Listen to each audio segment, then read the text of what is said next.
Hello, everybody, and welcome to another episode of The Sword Coast in Peril. If you saw me accidentally click on the screen before the ad break ended, no, you didn't. I just want to give everybody, once again, the announcement that I'm going to be putting out at the beginning of every stream until it happens. On April the 17th, I'm doing a PNG debut. We'll be making a system-agnostic TTRPG setting and a dungeon and local area map. That way that people can play their own West March style games within that setting. It'll be myself and a couple of guests. I haven't finalized who all I'm inviting, but a couple of guests will be joining me. We're gonna be doing that and world building. And if we finish world building by the end of that stream, which should only be about 3-4 hours, we'll be playing the Chronicles of Mystara, the side-scrolling D&D beat-em-up game. If you want to support the channel, you can subscribe with either a Twitch Prime subscription, which if you have an Amazon Prime, if you subscribe to Amazon Prime or Amazon Prime Student, you can subscribe to one Twitch creator for free every month. And if you would be so kind and toss it your favorite Halfling GM's way, I would be greatly appreciative. Or you could subscribe with your own cold hard money, which would also be very appreciated. You can also, if you don't want to give Amazon your money, go to Throne and donate to any of the things on my wish list. But you just being here, watching these streams and supporting us is enough. I just appreciate you guys for being here. If you miss any streams or want to catch up on any of the VODs, I will be uploading all of the VODs that I have missed in the past few weeks onto my YouTube channel, which is in the Twitch chat, and we're going to go over to my players and say hi. Hello, everybody. Hello. Hi. How is everyone this evening? Alive and well. Hungry. I totally understand that. Hungry. How hungry, Crow? That's just become my default state of being. I mean, that's understandable. That's understandable. Crow, I need to make you slightly larger on the screen. I don't know why, but your PNG has shrunk. It's because he's hungry. I put him in the... He's hungry, and also I put him in the dryer, so he shrunk a little bit. Yeah, but... Jess, you can't put Crow in the dryer. Crow's a very tall scarecrow, man. He needs to be towering over all of us, because I believe he's taller than everybody here. I should be. But also, you have to remember, my burlap is probably not machine washable. That's true. But yeah, sorry about your burlap, buddy. We're going to let everybody introduce themselves and their characters. We're going to start with Crow. Why don't you introduce yourself and your character, please? Hello. My name is Resident Scarecrow. Please just call me Crow. Tonight I am playing Ashton de Tempête. I use he, him pronouns. My character Ashton uses he, him pronouns. I'm playing a monk, former street urchin, now slowly becoming important figure in history. Phenomenal. Up next, Poppy. Why don't you introduce yourself and your character, please? Yeah. Hello, I am Poppy Under Abbey. You can find me on A Petite Poppy on all forms of social media, unless I forgot to change it. Then you found me. Yahaha. I use the she, her pronouns. I am puppeteering our lovely gemstone dragonborn by the name of Hero Gleamstone, who is a swashbuckler rogue and a Oath of Glory paladin, and they use the they, them pronouns. Phenomenal. I just got that you were doing the yahaha from the Koroks. Yep. Phenomenal. Lynx, why don't you introduce yourself and your character, please? Hey, I'm Lynx. You can find me as Quarklynx wherever you socialize your medias, including here on Twitch. I am fine with any pronouns, and tonight I'll be playing the saddest boy to ever be sad in the world. His name is Mithrin Gale Harry Michaelis, or Gale for short. And he's a fancy little princeling, tiefling, bladesinger wizard who was engaged to one of the player characters until they died. So that's awesome. Gale uses he, him pronouns, and I digitally alter the pitch of my voice to give him his. So if you hear someone speaking in a sad British accent, that's me. That's my blorbo. Phenomenal. Jess, why don't you introduce yourself and your character, please? Yeah, give me 3 seconds. Okay. Okay. Hi, my name is Jester Void. You can call me either or. Get by he, him, or its pronouns. Tonight I am playing my boy Quincy. He is, and I think he's very cool. I've never played anyone else ever on this show. That is. Oh, definitely not. That is a bald-faced lie. I said it's a liar. Phenomenal. The liar says liefully. Says the fuck you guy who is my doctor. Oh lord. But yeah. Up next, Huffy. Why don't you introduce yourself and your character, please? I am Miss Huffy. I'll be playing Courageous the Shark Princess today. We both use she, her pronouns, and you can find me at twitch.tv/Miss Huffy. And patreon.com/Miss Huffy. True. Alrighty, so who would like to give us a recap for an inspiration point? So I actually know what happened this time. Unfortunately, Oh, yeah? I only know the broad strokes for what happened last time. Hey, what's the strokes, buddy? We fought a dragon. We killed the dragon. The dragon killed Rika. We were sad. We tried to resurrect Rika. Rika said no. It was sad. It was very sad. We had a proper funeral as accustomed for Rika's culture. We sent out a message towards, next of kin. No one was really too happy about this. Gale pushed away his brother, because, let's be real, his brother was a bit of an asshole in the past. We eventually, after the funeral, after the body was burnt, and the ashes pretty much imbued into a dragonbone weapon to be sent back to next of kin, we went back into town, went to the bar, met the new party member. We were all sad. How accurate was that? Right. You got the gist. Yeah, Like I said, broad strokes only. I mean... Yeah. That's basically it. Merritt, Gail's brother, did show up a couple of times, and each time was like, "Hey, you gotta do the responsible thing and put Rika to rest." And Gail basically said, "Fuck you." But important to note, Merritt's doing weird druid shit and doesn't have wolves around him anymore. So, well, that's fucky weird. The end. He totally did not take the nature's path, and then nature said, "Hey, you keeping these wolves around indefinitely is definitely against the cycle of life." Oh yeah. It's kind of fucked up of you, bro. Yeah. It's the whole thing of nature is a cycle and it needs to continue for a fucking reason. So he's growing, he's learning. Also, Crow, make sure you mark down that you have a point of inspiration. We pan in on you guys at the tavern in Phandalin. Who wants to go first?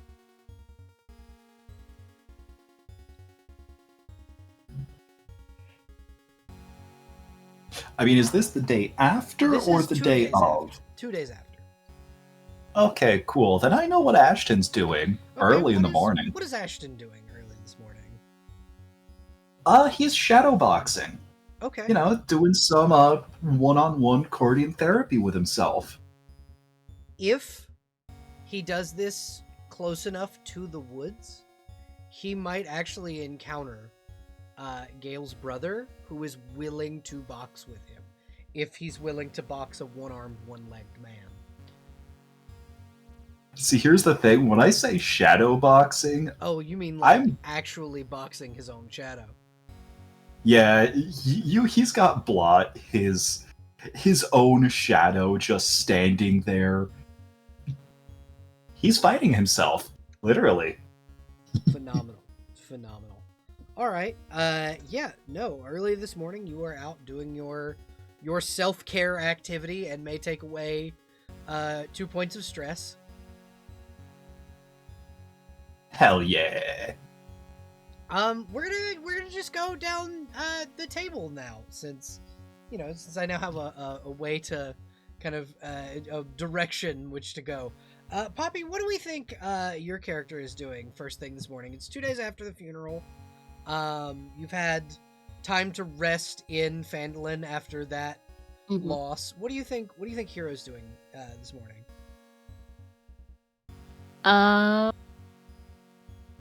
I know that they probably would have performed the nights prior. In my head, the way I think Hero is processing the party's grief is writing a manuscript for a play to act for the kids whenever they go back to the Witchlight. I love that. Okay. So and is probably asking random people some insights. Okay, yeah, absolutely. For your performance, if you would not mind, roll me a performance check for each night. So 2 performance checks. At advantage, because the people of Phandalin are sad, just in general, due to the loss of one of the heroes of Neverwinter. Okay. 24 for the first one, and only a 15 on the second one. So for the first one, I need you to roll me a 2d10. Gotcha. 2d10. You 5. make 50 gold pieces on the first night, and now I need you to roll me a single d10 for the second night. Not as many people came out to see the second performance. You make 10 gold pieces. Okay, so 60. Yeah, Gotcha. 60 total gold from your performance. But yeah, you can perform for the night, for the past 2 nights, making 60 gold pieces for your rousing performance of the song you had written. Which eventually we should absolutely put through Hatsune Miku. Yeah, I just couldn't figure it out in a week, and I was too much. I totally understand. But yeah, you are able to get it, to make a good bit of coin. Hero can also heal 2 points of stress, as I'm assuming, performing is a stress relief activity for Hero. Mm-hmm. Yeah, so you can heal 2 points of stress. Thank you. Up next, Gale. Mm-hmm. What do we think Gale is doing on the second day? It's been 2 days. What do you think Gale's been doing for the past 2 days? Oh, for the past 2 days? Well, probably paperwork. Okay. He probably issued an optional bereavement leave for like the immediate retainers, like Leo, Solana, even though she's still on maternity leave, Karan. Yeah, after you guys rescued Solana's baby, she went back to her lair and has not been seen since. Leo has not left your side. Oh, that's sweet. He does not leave the inn, probably at all, unless Gale does, except for at night. How many of you do you think would be up in the middle of the night during these past 2 days? I know Hero probably was. Yeah, it's like it really depends on how long. I imagine the first night here, it was just a long night. Yeah. Of sorrows and drinking and partying in the tavern. The first night you saw Leo leave the tavern, right after Gale went to sleep, and then came back drenched in blood. And then later that evening, he was fine. He wasn't covered in blood at all. But you did see him come back drenched in blood. Gale will analyze this as my best friend. What has he done? Yeah. Gale, yeah, for the most part, Leo hasn't left your side. Karan, told you that she had some business in the forest. That she'd be around, but she had business in the forest. And you would probably be able to know that because of a missive you sent, probably Mari was around.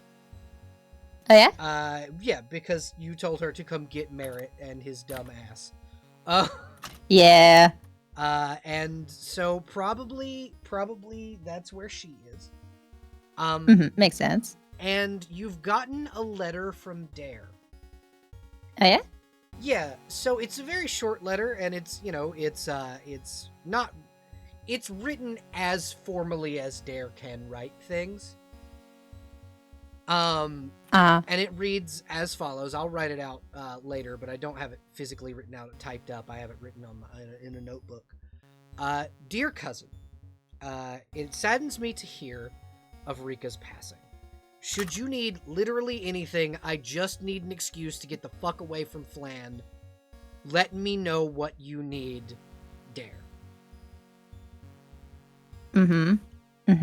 Would Gale know what Dare's been up to and what has happened since he saw him last? Or saw them last? The thing that you know is happening with Dare is that Dare was elected governor of Flan. And is now dealing with the past, because they were under a governor regent who, according to Alan, your brother, and letters you've gotten from him, was replaced by a doppelganger like 6 months ago, and weird cultists have shown up in Flan, and fuck shit's happening over there. So you know that Dare's cleaning up that mess. Cool. So yeah, Dare sends this letter. It's like, I'm sorry for your loss. Let me know if there's anything I can do for you. And then they get in response a letter that's basically like, so you're given a temporary leave of absence so that you can do your job. Okay, so Oh no. because of your little the loose leaf paper that you can make go back and forth anywhere in the world that you had, he responds with another letter that says, "Please, cousin, I know you don't mean that. Please save me from this boring job. Please, Dare."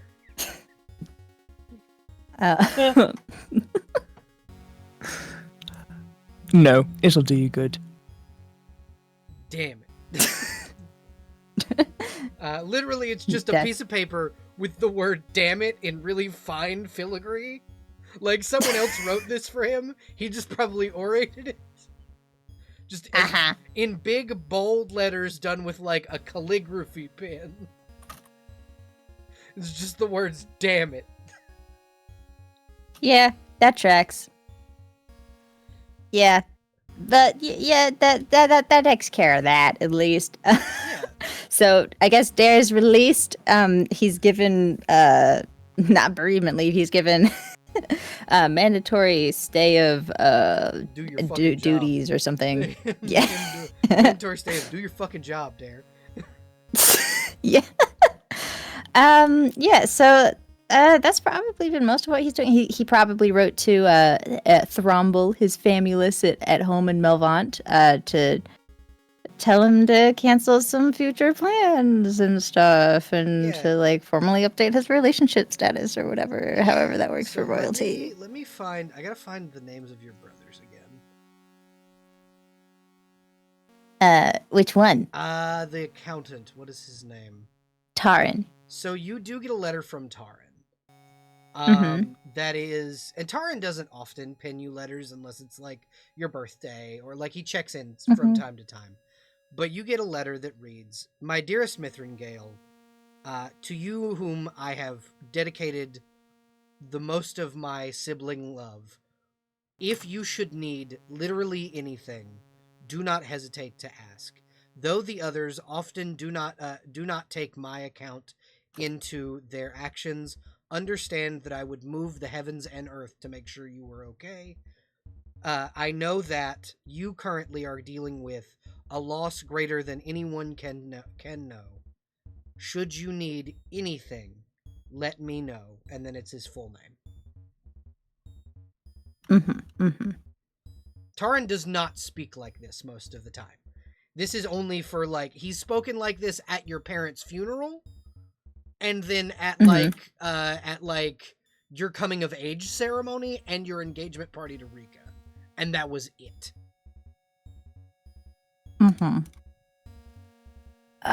So that's very cool, and that's very sweet of him. And Gale probably does take that to heart, but he's fine. He doesn't need anything right now. Yeah, and if that is a thing that you respond to Taran with, he will essentially respond back with, I understand. I patiently await if you need anything. Your dearest brother, Taran. Yeah. Yeah, that's probably how that would go. And then Gale just would leave it at that. He's not doing a lot of personal writing or journaling or any of the other stuff, and he's not using like his articulate acuity spell or anything. He's just doing paperwork at a normal pace, all those things, filing for things, and yeah, a lot of it's like he's dredging up like old accounts to balance the numbers and make sure they're fine. Okay. Like stuff that he doesn't have to do. He's keeping himself busy. Roll perception for the second day. Okay. Perception is not his strong suit. That is a 7. So he does not see until it is too late a very large water Davian, but in like real, in comparison to a real one, Persian Maine Coon. This massive fucking fluffy cat jump down from his windowsill to his desk and just lay on his paperwork. And just on his paperwork? Yeah, and just looks up at him with like the you know how cats look up at things that they care about with just big the big secrets baby of, eyes. Yeah, it's the secrets of the galaxy could be in those eyes, but there's no thoughts behind them. Yeah, that. It's this giant fluffy white and like black cat, like white and black calico Maine Coon, with this very thick fur, similar to one that was around the palace around the time of like when you were growing up, but you don't know what happened to that cat. That cat just kind of disappeared one day. Well, Gale likes cats, and if this reminds him of a cat from home, he's gonna take a little break to pet the kitty, because it's a sweet kitty. It is a sweet kitty, and it... So, I don't know how much Gale remembers from his childhood, but this... I'd bet not a ton.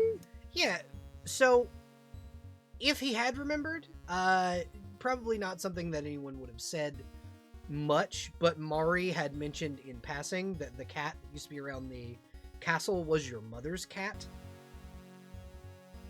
Oh no. So that's what this cat looks like. Okay. Well, now that's made him sad again, so he's gonna bury his face in the kitty. Yeah, the cat is very affectionate, and it's just gonna keep you company while you're being sad. Quincy. New guy. Hi. Wow, hello. What do we think Quincy is doing in the past couple of days?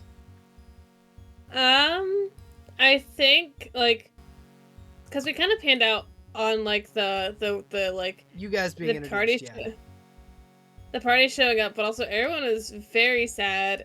It made for, like a I don't know what I'm supposed to do here. Yeah, I think sort of. I think likely for Quincy, he'd have been introduced to perceivably the most well put together members first by his contact in Flan, and I'm gonna say to start that's gonna be Charybdis. Hold on, someone from Flan thought I was the most put together? So, yeah, actually, specifically, Cynthia Hallwinter, who is Quincy's contact. how long's it been since Cynthia's been to Flan? So Cynthia, or not Flan. I didn't mean to say Flan. I meant to say Fandolin. But Yes. also, Cynthia and Sildor grew up there. They were there when you attacked. And they still think I'm a put together person. Wonderful. A conqueror is someone who needs, who has a necessity for at least the structure of a military. So is someone who can absolutely, as someone who damn near took that city twice. She's quite confident in the fact that you're probably the one that has seen battle loss the most, so is able to speak quicker than, say, Gale would. That would make sense, yeah. So Cynthia will kind of bring, it's on the first night after you guys had returned. I'm assuming that Charybdis is staying in the embassy. Yeah, she's essentially working on that on her days off. Anything that would be just like, even just minor construction things, she's working on it like it's exercise. Okay, so on this first day, you see this new drow person that had been introduced to you by the bartender, and Cynthia Hallwinter, kind of approaching the embassy, and Cynthia will kind of turn to you, Quincy, and go, "Yeah, this one's technically royalty. I don't know what the actual position name is. I know that it was princess last time. I know that the sister that was also princess is like missing, so I don't know if she's the queen of the Golden Pearl Kingdom or not, because I know the king abdicated. So we'll see." And she's kind of... I mean, it can't hurt to ask, right? Yeah, and also, like, she's kind of a conqueror, so try not to piss her off. I know me and my brother did, and that's why, and she'll, like, show a small, like, trident scar that she has on her face. She got me, like, here with a fucking pike. I mean, I don't make a habit of pissing people off, but I will keep that in mind. And she'll, like, knock on the door of the embassy, like the large open, like double doors that are the front of it, to see if Cynthia can get Charybdis' attention. Oh yeah, certainly. I would say that Charybdis is pretty much. This is morning, right? Yeah, this is like mid-morning, 11 a.m. ish. Okay, I would say Charybdis is very much like an early riser type, so she's probably up right before dawn anyway.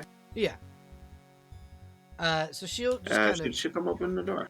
Okay, so you see standing in front of you the woman you saved from the Cragmaw Cavern, Cynthia Hallwinter. Now that you're getting a good look at her, though, you also probably would recognize her from the assault on Flan as one of the two knights that stood between you and the Pool of Radiance. Oof. Yeah. Sorry that she had to be there. And she just goes, "It's fine. It is what it is. Lady Charybdis, this is Quincy. Quincy, if you want to introduce yourself." Yeah, he will... How tall is she? How tall is Charybdis again? I forget. She's actually shorter than most people. Think of her as like Wolverine height. Short. So like he's 5 feet. Yeah. He's 5 feet tall. So I don't know. Charybdis is like short buff. Yeah. Short So how is Charybdis taller or shorter than 5 foot tall? I think just under 5 foot tall, if not 5'1" or something like that. Let's see if I ever wrote that down. Same height. I know it's written down somewhere. It's 5'1". Hey, there we go. So you are an inch taller than Quincy. Oh, hey, that's rare.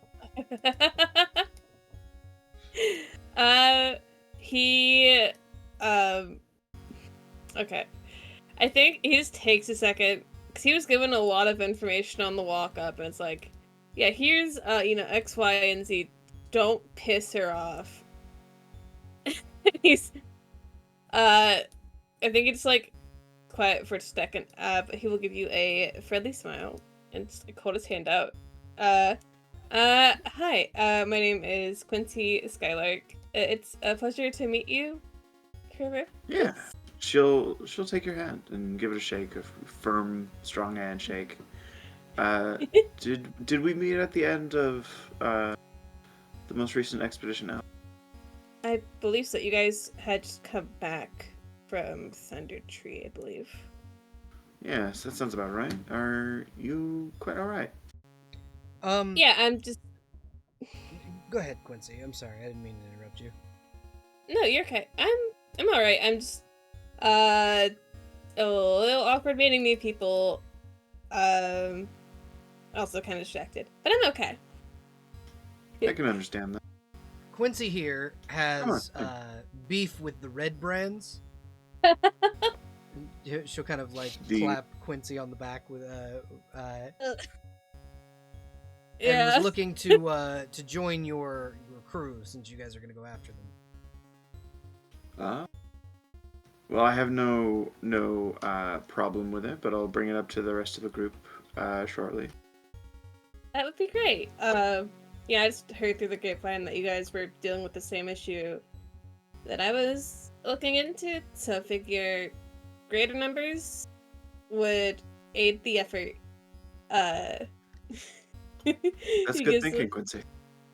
Thank you. I do my best.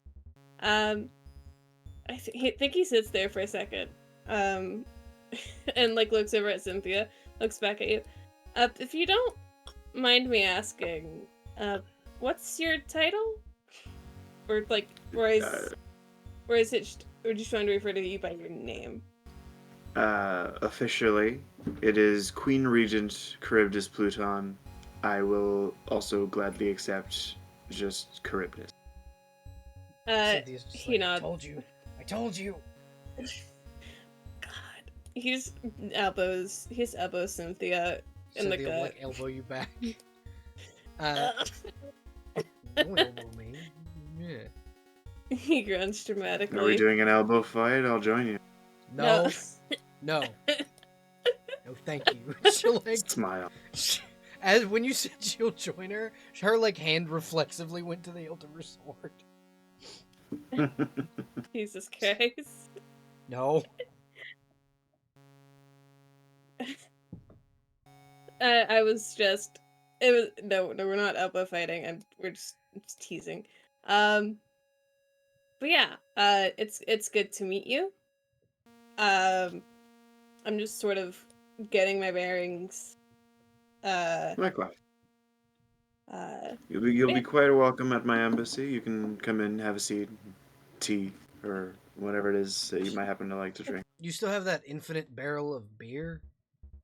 Of course I do, and it's infinite beer technically not infinite. It's more like 3 gallons a day, which is still like that's infinite if you know what you're doing.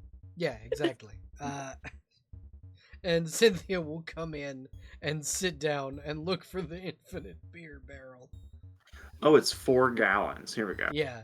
Yeah. She'll grab the jug. Yeah. She'll pop the cork for the beer. Since this is essentially just a big ceramic jar with like a bunch of different corks, she'll just pop the beer one and start pouring. But Quincy, go ahead. He will join for tea because it seems nice, and also he was invited, so he might as well. Wonderful. I think the rest of his time is just seeing if he can't get any new information about the red brands. But if not, then it's just I think because we talked about talking to Leo at some point. Yes. Yeah. My boyfriend. Your boyfriend, who's also probably near you anyway. Yeah. Except when he's not. Available, except when I'm not available. I think if the DM will allow me to seek out Sir Leonidas Tavish? Yeah. Okay. So you could probably catch him as he was leaving the bar one night if you're particularly like looking for him. The only time he is not basically glued to Gale's side is at night after Gale has gone to sleep. Yeah. And Gale is just staying in his room all day. So it depends on when you want to speak with him. I mean, Quincy doesn't particularly mind if Gale is nearby, but from the sound of it, Gale wasn't really leaving his room. Yeah. So. Doesn't mean he won't permit visitors, but you'd have to be willing to brave that. What do you mean brave that? Am I in danger? Knock on royalty's door and ask for an audience unprompted, unannounced? I mean, you are a member of the Flaming Fist, and you do have the authority to do so. That's one of those mercenary companies where it's like, I don't care if you're royalty. I am a Flaming Fist member. Do what you want. Well, hail. But yeah, Leo does leave the bar every night when Gale goes to sleep. Like, that is the thing he does every day. I think I'm gonna roll a d4. So I'm torn on both options equally. Odd number, it's him by himself. Even number, hey, do you mind if I come in and talk for a second? Question mark? Okay, sick. It is odd. Okay. Which means finding this guy. As he leaves the bar, yeah, it's easy enough to catch him as he's leaving. I'm picturing in my brain space, it's like coming back in from like asking about information and or lending a hand if anybody happens to need one. And it's catching him as he's exiting the bar. Right. How do you approach?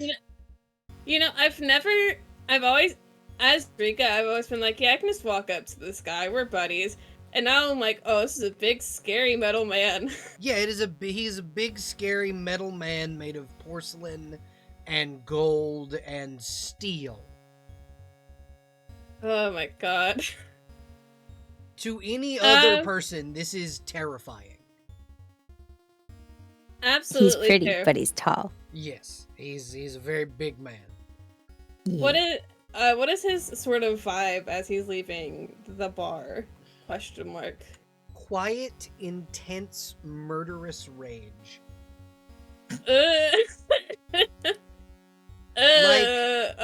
Like, I don't know if you've ever seen the movie American Psycho, but I have not. There is a scene in that movie where you just see the main character, who is the serial killer in that movie, just slowly walking to go find someone to brutally murder. That's the vibe. Oh god. Okay. Look at my very brave and stupid boy. I love him so much. I think God.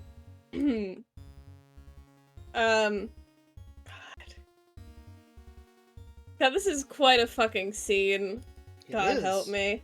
Now, he is, again, quiet about it. Like, he's not outwardly aggressive toward anyone, but there is just this aura of, oh, that guy's gonna go find someone to kill. And I don't think anybody could stop him. May I pitch to you, Mm-hmm. right? Opening the door to go inside, and it's him on the other side of the door. Absolutely. That is exactly what I was picturing, yes. Yeah, so I think it's just, it's him opening the door and lost in thought of, going, mentally going over what his day is. Mm-hmm. And then it's, opening out and seeing big, tall metal man, who's probably way taller than he is. Oh, yeah. I would once again like to point out what Leo in his new armor looks like. I'm just gonna post the picture in Sword Coast Adventuring Council. How tall is Leo? Hot question. Big. I believe we put him at just over 7. He is 6'8". Okay. I was about to say. Yeah, 6'8". He's still very large. Yeah, I think he would hold the door open and just quietly step to the side. Yeah, Leo gently reaches over you, grabs the door, walks out, and holds it for you. Like his massive metal hand, just like, go ahead.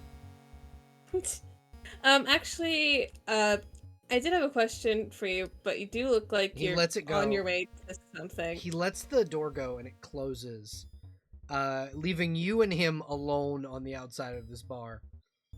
I'm in danger. How can I help He you? hasn't.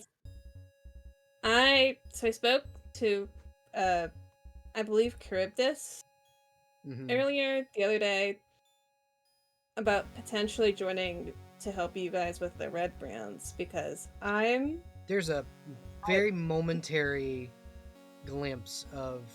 So you can't see his eyes inside his helmet. It's dark visor, but there's just a glow for just a second, and it's one eye glowing this like deep gold. As you say, red brands. Yeah. Yeah, he's kind of playing with fire on this one. But he continue. But I also have some personal things that I need to deal with them. And Charybdis said she was going to speak to you guys, but I figure put my foot in the door, proverbially, I suppose. Nearly quite literally. Nearly quite literally, yes. So you want to help us murder them? Is that the gist of it? Yeah. I suppose so, yeah. Whatever it takes to... Okay. He'll open the door and walk back into the bar, and he's leading you kind of through the bar, and as he's walking, people move out of his way. Like, this is a very large night, and as he kind of passes, he tosses Hero a gold coin. He goes, replay that one about Rika.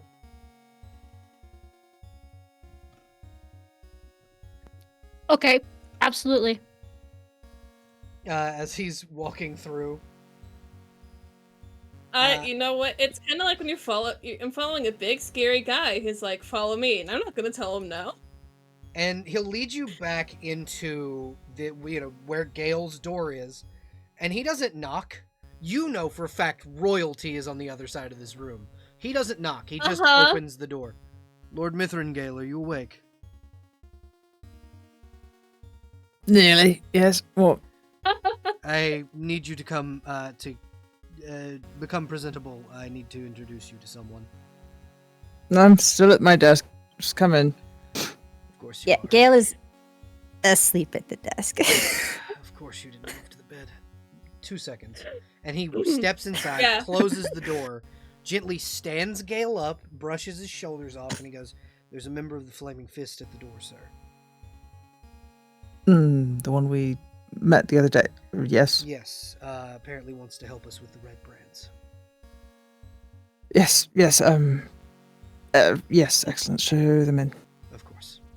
And he'll gently cup your cheek and go, "Chin up. We have help. If we have help killing them, and it's legal help, we won't look like we're interloping." You know what it looks like when one set of royalty kills a band in another royal's land.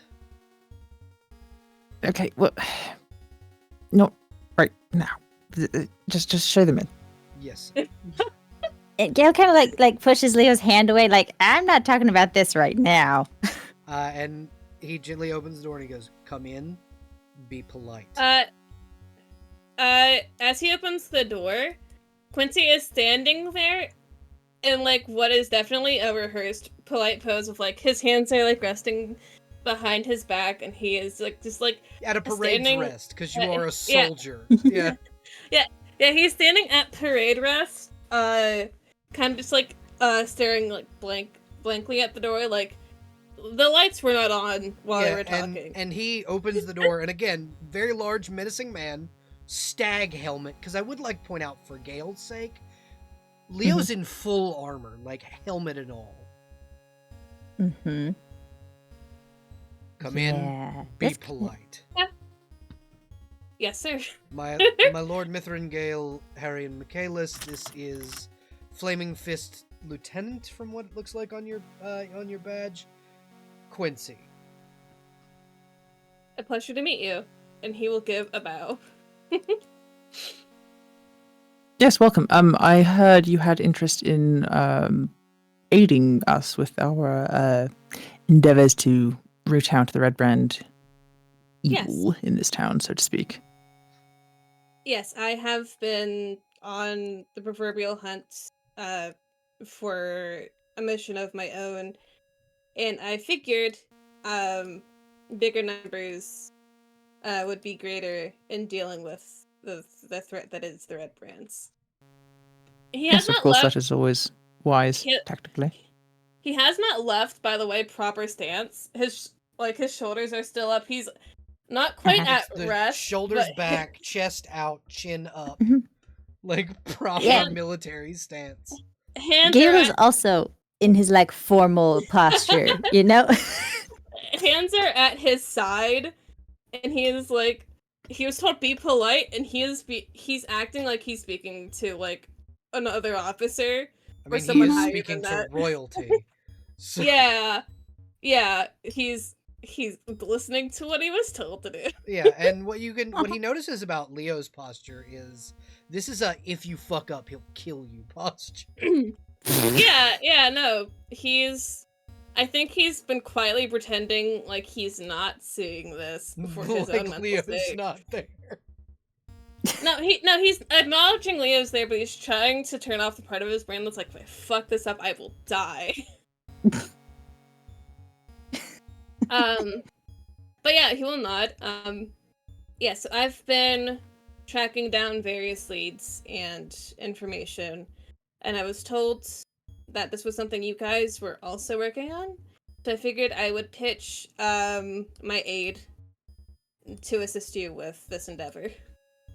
Yes, your proposal is most timely. We were just about to set out tomorrow, I believe, to go follow up on any information that we have gathered so far, which is startlingly little, I'm afraid.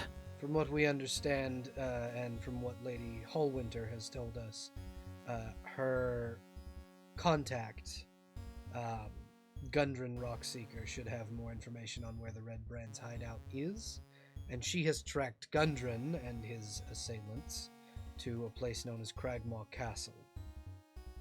Mm-hmm. So if we can rescue the so- dwarf, we can find out where the Red Brands are hiding. That was our current plan of action, but if you have any more pertinent information that could expedite the process, that would speed things up. But if not, you are welcome to join us. Do I have any more information that You would have help with this, an or do I have about the approximate same? knowledge of where the you have a slightly more narrowed down like area of the Neverwinter Wood that the Red Brand hideout might be in. You don't know exactly where, but you know better than the party does. Yeah. He will think for a second. I could point you, I believe, in a more proximate direction of the place you need to go. Can I offer you a map, then? Absolutely. Leo will reach down, grab the map, unfurl it on this massive table. If you would just circle the area, I will have one of ours investigate. Of course. He nods and he will mark the area, precisely only the area as per instructions. No funny business. His life is on the line. He looks it over and he goes, Lord Mithrin-Gale, I know when I whistle it's shrill in your ears. Can you cover them? It's not... Yes, sure. And he'll whistle real loud, and then out of absolute nowhere, Gale, your sister, appears in the corner of the room. Oh, okay. Okay, cool. So just party in Gale's room, I guess. Yeah, no. Mari, this place look familiar? She goes, yeah, that's where I killed 3 or 4 of those dragon cultists a few days ago. They were going into this cave, and she'll point with like her knife to a cave structure that might be their hideout. That does seem likely. Also, hello, little brother. Yes, hello, Mari. Welcome. Surprised to see you here, actually, so soon.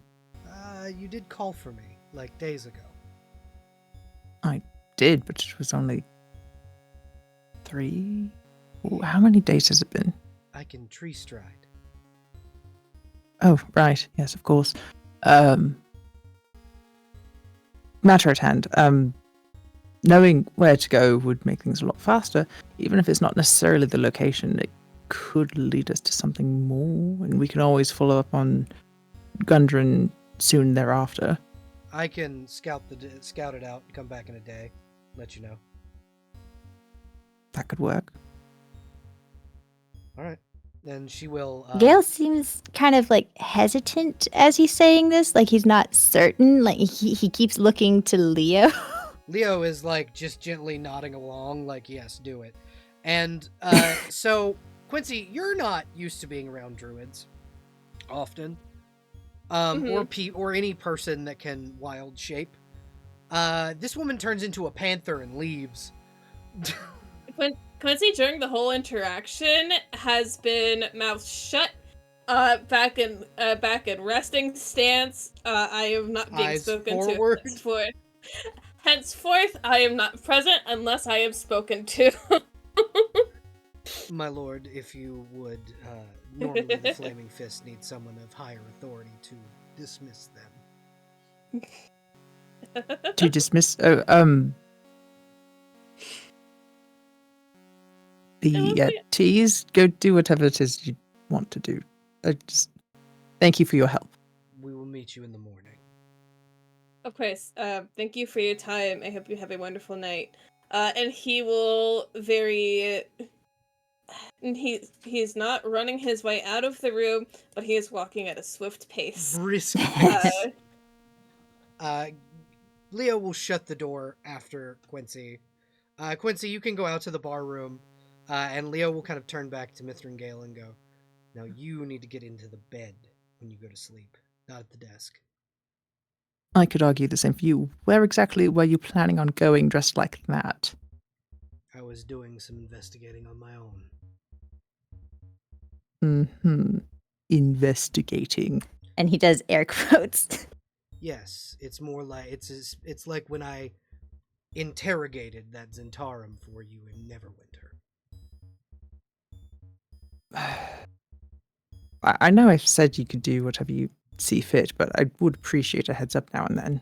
I've been torturing the Red Brands at night, trying to get information. Is that what you wanted to hear? Not especially, but I suppose as long as you're sure that the Red Brands are not innocent. Sure. I'm positive. Trust me, they have a very specific uniform. Well, Red Brands, Thayan cultists. Anyone I can really get my hands on that's not exactly innocent. All right. Doesn't seem like perhaps the best use of your time. Well, it's not the worst, but do whatever you see fit. And you see him like look at you, and he takes his helmet off and he goes, "What have you been doing? You've just been sitting here doing paperwork that you don't need to do." It has been piling up. Accounts that have been taken care of by you and Taran have been piling up. Yes, they have a tendency to, on occasion, and just double checking things. Okay. I trust you. So trust me. This is, and he closes one very large gauntleted fist. I this is how I deal with things. I will find those responsible for the death of my best friend and your affianced. Yes, And I will make so long as you come back in one piece, that is all I ask. one piece. I have not been one piece in many years, my lord. I am currently more gold than I am plaster. Oh no. Hey. Uh-huh. Hey, so guess what? What? Gail's gonna take another point of stress. And hey, do you know where that puts him? Yeah, that's full, right? That's like all of the, like, or is that just at an No. affliction? It is over half. Okay. Roll on the table. Cool. Ooh, that was to GM, but let me pull up the table and see what. Hold on. Where's the table? Stress, mechanics. 5. Hallucinating. That's so much fun. Oh, wonderful. Cool. So Leo says, I haven't been in one piece in ages, and Gail looks stricken and is extraordinarily distressed and now hallucinations. That's so much fun for him. I love that. Yeah. We will get into what those hallucinations are later. But he goes, "Don't worry, sure thing. my lord. I'm looking to fix that. I'm looking into it. Don't worry." worry. Okay. Oh, yeah, sure.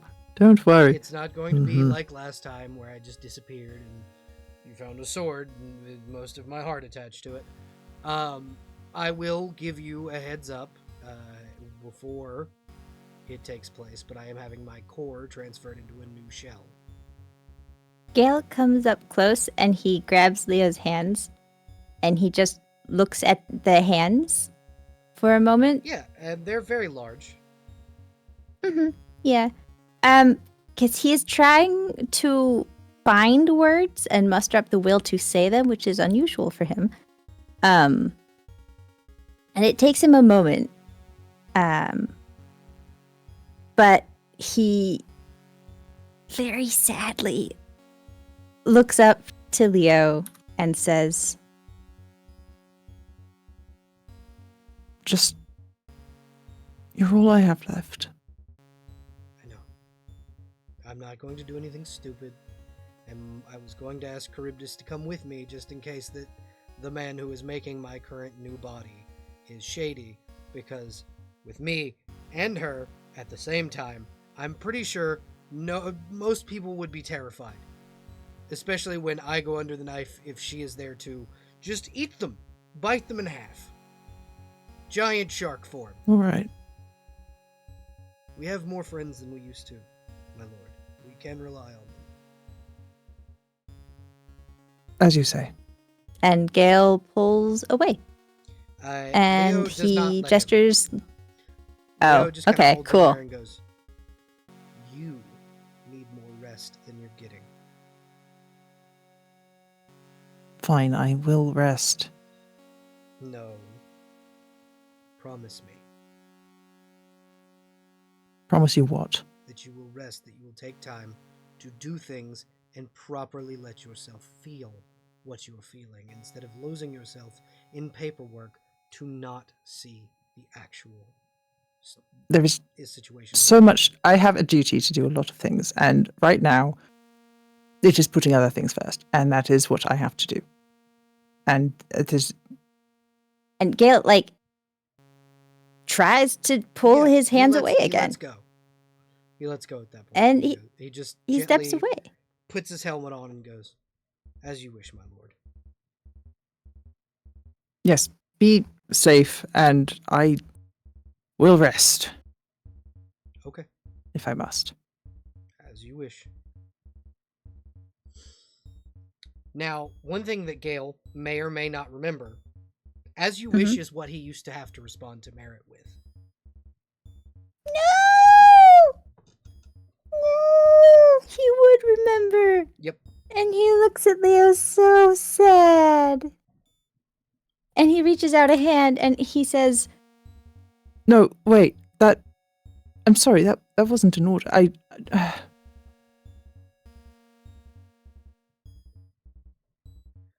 I'm sorry. It is okay. I need to go speak with Charybdis. Please, rest. Of course. We will exit Do the room, as you wish. close the door. no. More stress. Woohoo. So you had said you had something else you wished to do with him. With Yep. what is- Yep. Cool. So yeah, Gale had been one of the other things he had to do was assemble Rika's things and send them off to the appropriate locations and sort through them all. Mhm. So one of the things he has to do is send things to Rika's other significant other of some sort or another.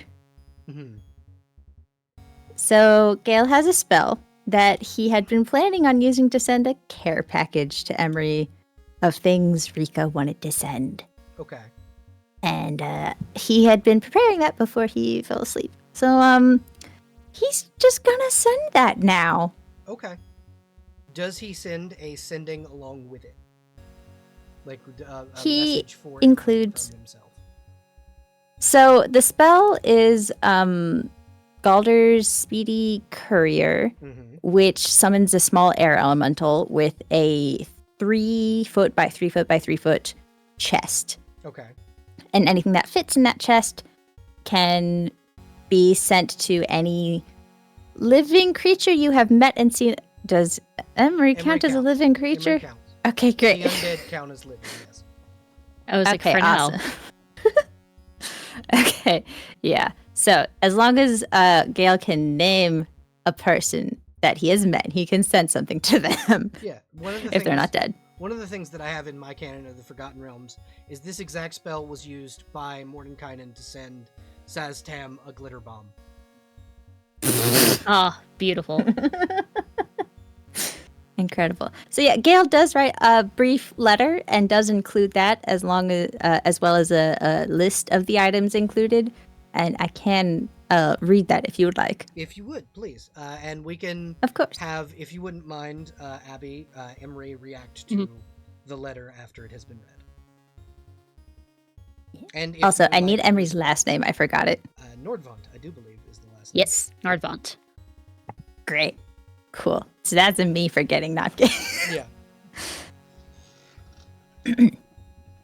Okay, so Sir Emery Nordvont.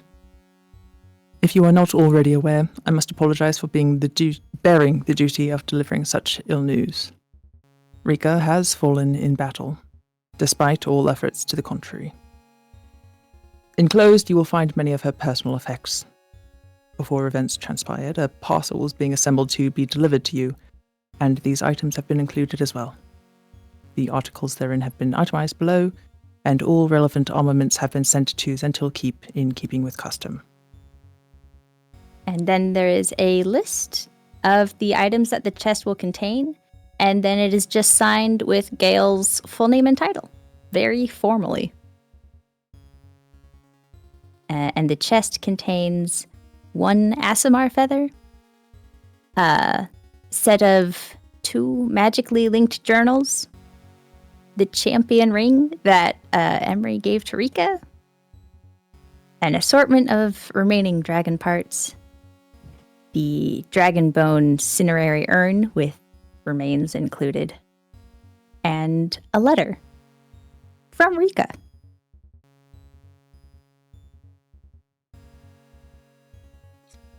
So when And that's all. When the chest arrives, the feather has hardened to a point where it can be used as a short sword. Ooh. It is a different feather. It's one that Rika was going to send anyway Okay. in advance. Yep. So at this point, it probably would be fully hard. Yeah, it would be a short. The ability is a short sword. made from one of Rika's feathers, because that's what happens when Aasimar feathers are either plucked or and not disposed of, or when you catch the one when they're dying after an Aasimar dies.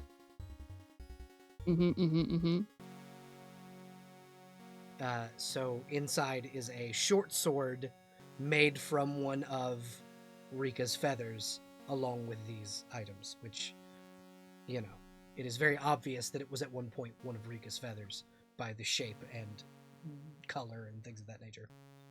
Yeah.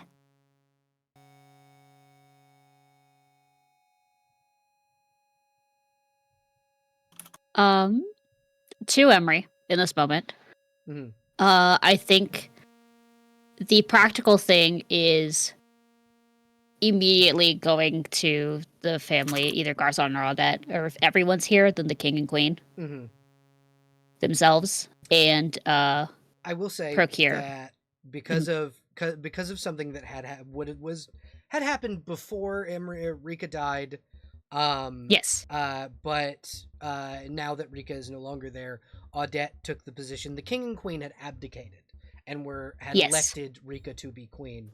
So the king and queen are currently here, but they're no longer, they're regents. They're retired essentially, but they are here. Yeah, but I think everyone would still go to them. Okay. Because this is their daughter's ashes. Yes. But like would get the whole family involved in a way to present the ashes, and then whatever the ceremony is. Odette would be the one that comes up and just gently places her hands on yours and goes, "We, as a family, have elected that you will be the one to lead the procession. Essentially, the way this is going to work is we will start at the bottom of Zenthal Keep. As you know, Zenthal Keep essentially is a giant spire.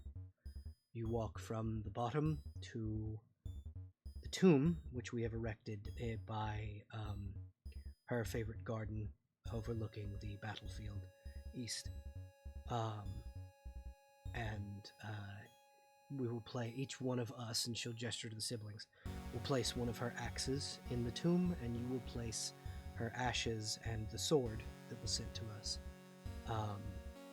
on the actual physical tomb.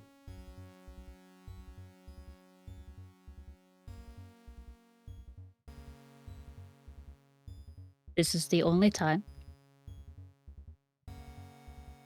I will allow it to be public. Or me being in public. Like this. I know. I felt it only right that you be the one. And we can, as we had planned to, provide you with veil to make it where you are not known. Because, as Rika would have probably pointed out, you don't like grand spectacle. The other part of this is, the city, people have been told to shelter in their homes. This is for the family, not for the city.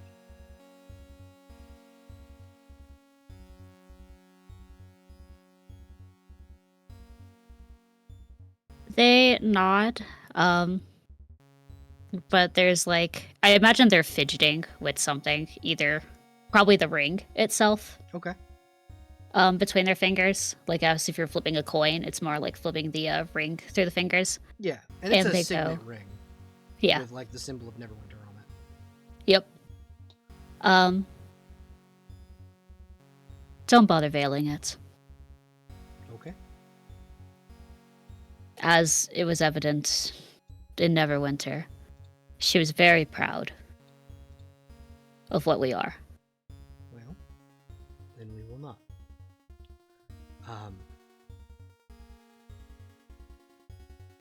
We appreciate you for staying. I know that technically your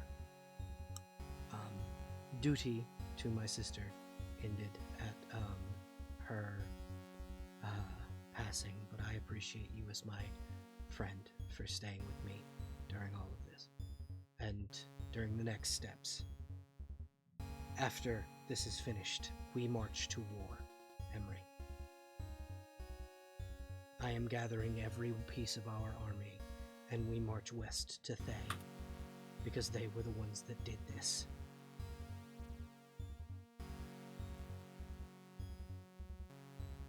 They empowered that dragon to kill my sister, and they will fucking pay for it.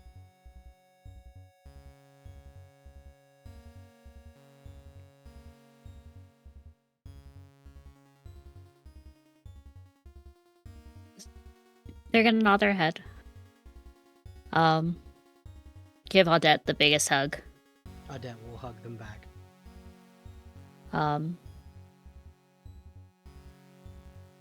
I will do that for you. I will do that gladly for myself, for the family, for her. And you know, I was your friends first before I was assigned to her. I know. So I'm still gonna be here. Technically, by mother's rights, I'm watching all over you. Over all of you. That is true. And then she'll Fine. kind of Yeah. hug you really tight. Tighter than probably she has in a long time. Mhm. And she'll gently place her hands on yours again and go, I must prepare, as must Garçon and our parents. As I understand it, there's a letter for you, and we'll leave you to read it. And she will gently, kiss you on the knuckles and place her forehead on yours, and then leave. Hey, Jess. Hello. Would you it's like me. to read the letter that Rika wrote to Emery? So, it is not. I did not write a letter in full. Mainly because I was talking about stuff I would have sent over. I'm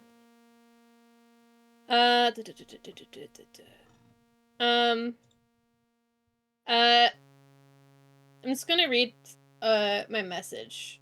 Okay. For my brain went hot garbage. I think an unfinished letter where Rika theorizes what she's going to do once the group stops adventuring, including going back home, traveling with Gale, traveling peacefully, in general with no grand world-saving quest.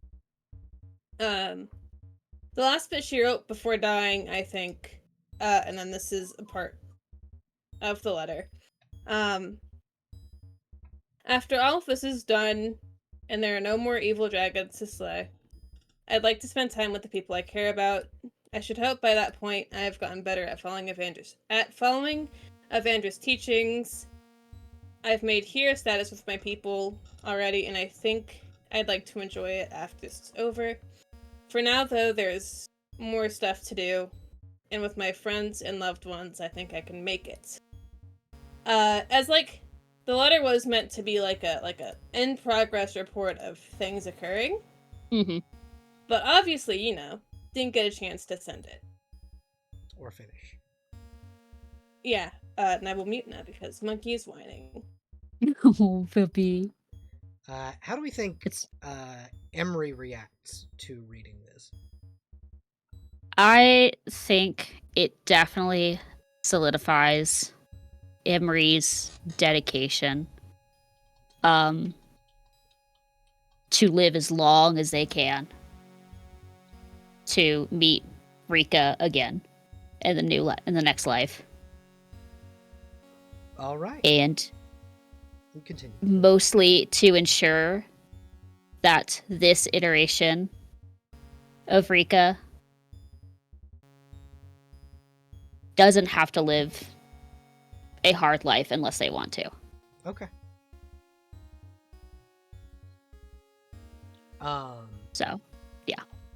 And then in the following days, the funeral happens.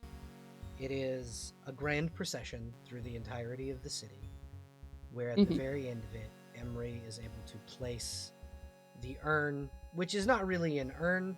It is a piece of dragon bone from one of the 2 slain dragons set onto, essentially, it's made into a dagger that is made to carry the ashes. You pour the ashes into the pommel is spun on and then riveted on top of it, and it is essentially made to slot into a tomb.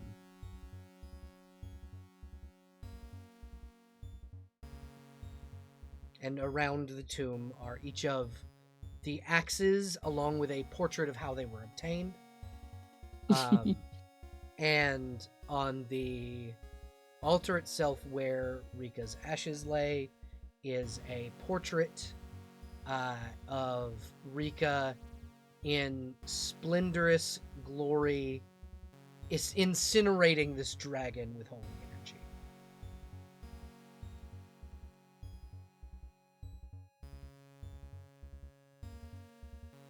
And then 2 days later, Zenthalkeep marches to war.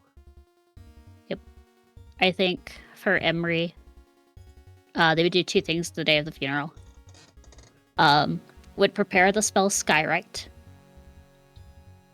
and throughout Zenthalkeep,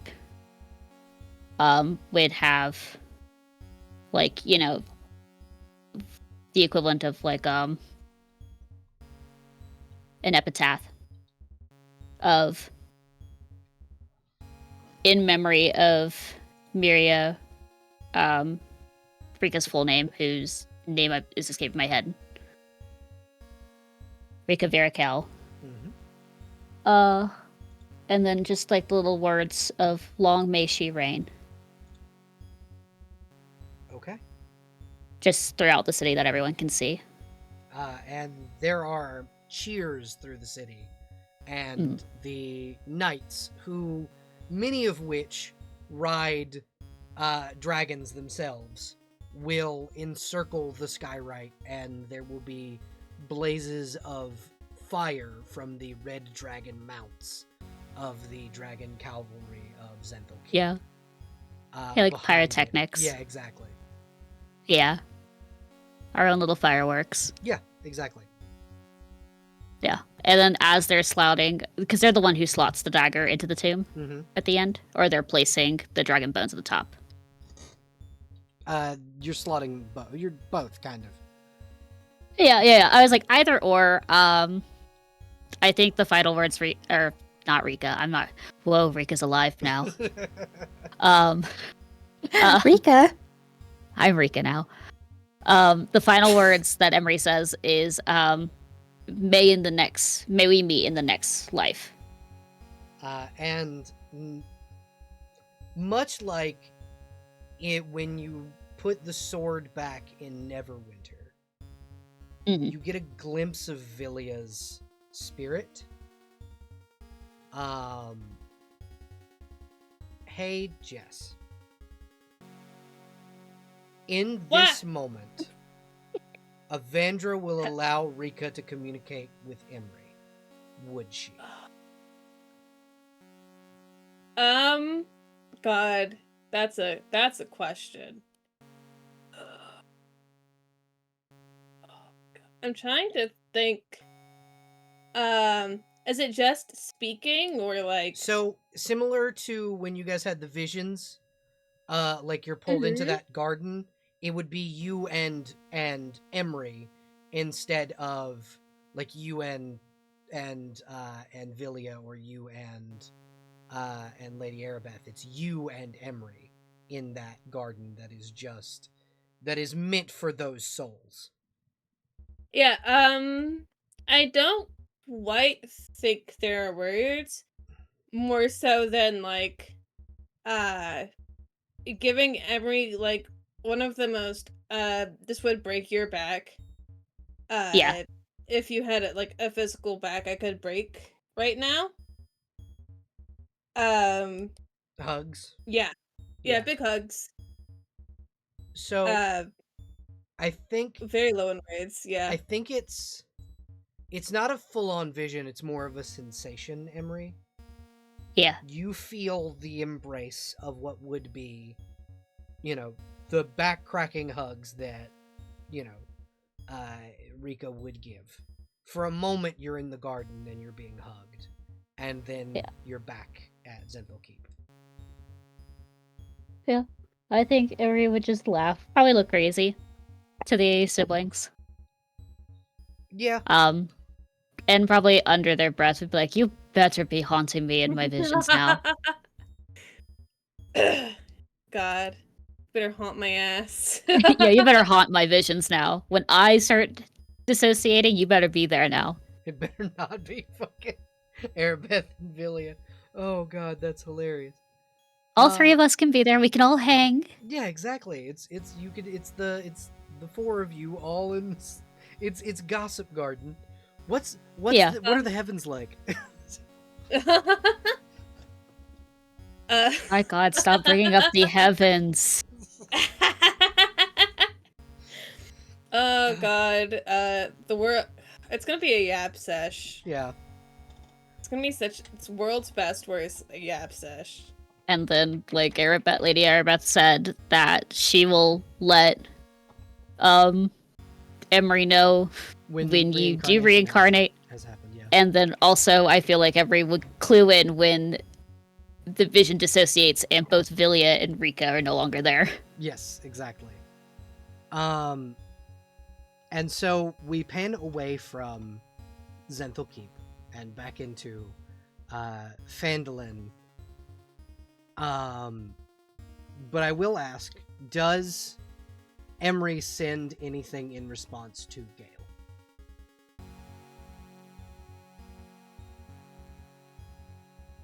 I don't know if there would be anything of Rika, because Emery would want to send back something similar to Gale. That is of Rika's to remember her by. But Zental Keep was destroyed. Well, not all of Rika's belongings. It's rebuilt now. Lost. That's the other thing. Is that the actual physical top of the keep, because again, Zenthal Keep is a spire. It collapsed downward. Like the bottom plate went out and then everything went with it. But the top of the keep where the royalty lived, their belongings were recoverable. And typically, when it comes to royalty and how kind of knights and people like that give tokens to other people, usually a shawl or a scarf or an article of clothing of that nature is a good thing. Rika would have had a scarf kind of handmade by there's a seamstress in the castle, and it depicts kind of it's a scarf of Avandra's teachings and things of that nature, because that's a major religion in Zenthal Keep. It's her and Bahamut. And so that would be a thing that could be sent back potentially. Okay. Do you think any of paintings would have survived? Oh yeah, absolutely. I don't know if there were ever any paintings made on, when Rika and Gale first met, when they were children. Yes, actually. Because it was a royalty. Quite a few would have been. They would have had to have sat still. Probably would have been a fight to get Rika to just kind of sit there and get her portrait painted. But there were Gale sopping wet. Yeah, there were a few of them that were painted, specifically of the two. And then there are even ones that have those two, and then in the corners of the paintings are Emery and Leo. So there are ones of all four of you, and there's ones of just those two. And then there's ones of just each of them and their retainers. I think that's what they would do. They would send, if there is a way to make smaller, because portrait's huge and it's probably, or having someone just recreate the painting and to fit in a locket. Yeah, fabricate would be the easiest way to do that. And Zenthal Keep has access to Bigby. Yeah, I was gonna say the wizards are helping us. Yeah, Bigby is one of the mini wizards that not only resided within Zenthal Keep, but also it was working to repair it. So Bigby would fabricate it and send it. And Bigby was the guy who helped that the shrine back in Neverwinter, right? Yes. Okay, yeah. So Emery would trust just that wizard. Yeah, Bigby would be like, yeah, no, absolutely, I can make it. Let me get Bigby's voice. Yeah, absolutely, I can make that happen. Thank you. Could you also send this to Gale? Post haste. Yeah, I can take it to him right now. As a matter of fact, anything else you need taken with me? And he's like floating on a big purple hand. Yep. Emery is not blinking at how strange this is, but ultimately would hand Bigby a small, I guess, like a little basket. I do like the bit that Jester pointed out. So the cactus is definitely there. In a little potted plant with a note that says Rika could never kill this. Or I guess no, the letter, I will say what the letter will say, which is very on point for Emery. It would be the scarf that you were talking about, the cactus, the small potted plant cactus, and then to replace the heart-shaped lockets that Gale and Rika wore to protect each other, it would be the locket with baby version of Gale and Rika meeting for the first time, and then a small little portrait of all four of them. And then the letter would say, "Thank you, Emery Nordvant," and then P.S. Rika could never kill this thing. So on the last day before the rest of the party gets together, Gale, you are in your room and you hear a knock on your window. On the window, and it's not the cat. No, you look up and it's a little gnome on a big purple hand. Immediate mage hand letting him in. Gale's standing up, dusting himself off. Hey! Hello, Bigby. How can I help you? I brought presents from Zenthal Keep. And he gently places the basket down. Yeah, this is from the vampire. Oh, from Emery. Yes. Yes. I didn't quite. Thank you. Bad with names. Very funny that. Yes, of course. But I'm bad with names. How are you holding up? I heard from Mordecai and from the procession. If you need to talk, being Mordenkainen's apprentice does afford you free mental health care. That's a very generous offer. I hadn't realized that was included in the contract. Thank you. No problem. I am technically the resident therapist, so if you need anything, and he'll flip out a little business card, just scratch the little purple part of that card, and I will appear. It's one of the planeswalker gave me that spell. Lets me teleport to wherever that business card is.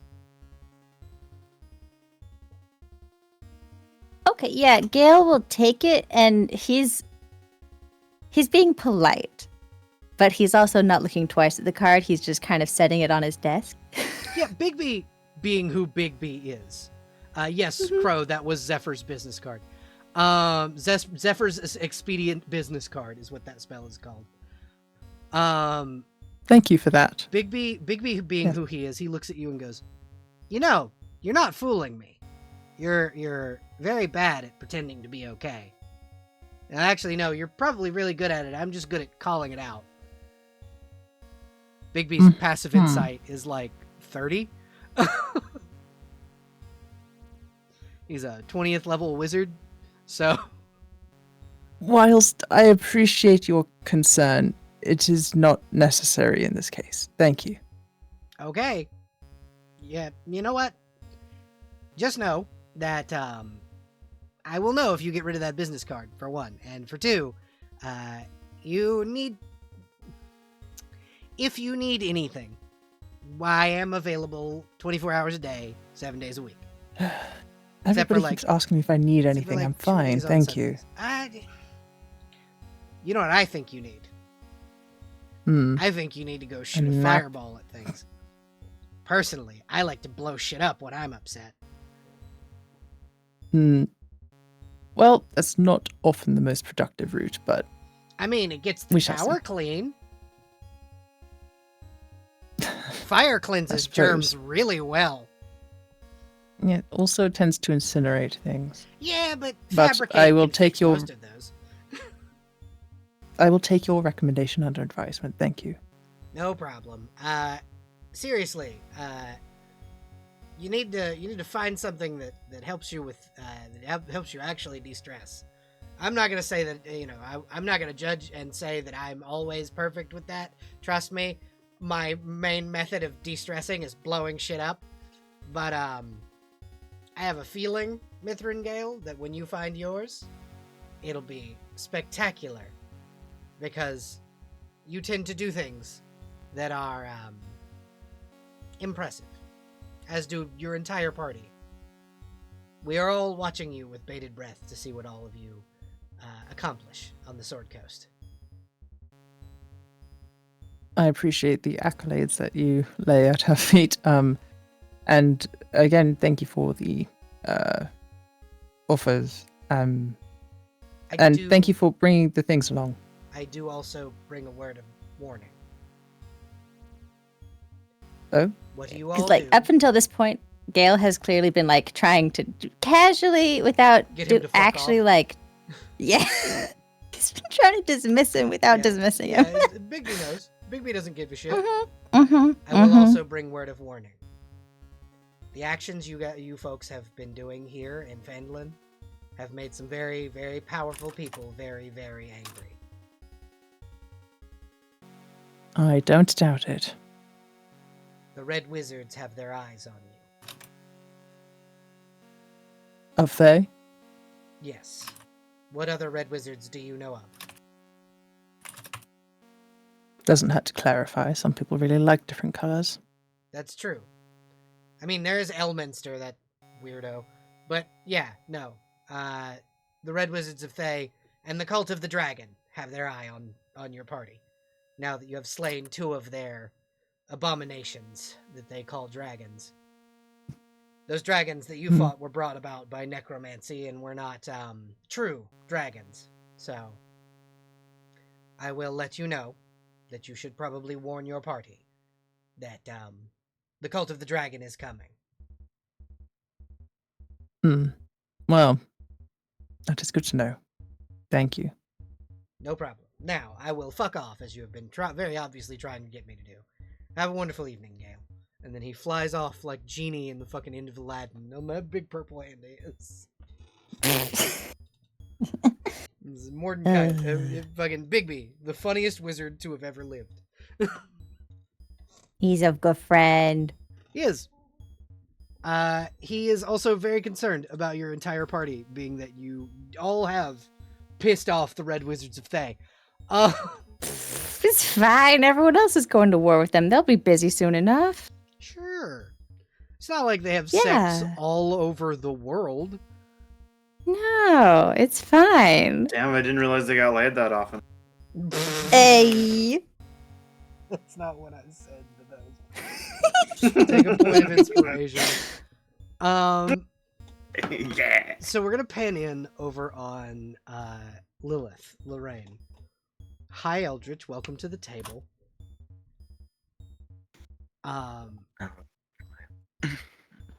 But yeah, so it's been 2 days since Rika's death.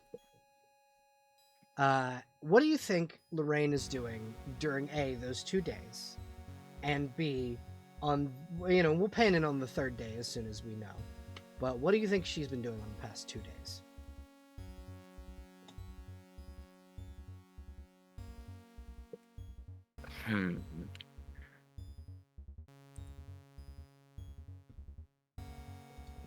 What would she be doing for 2 days?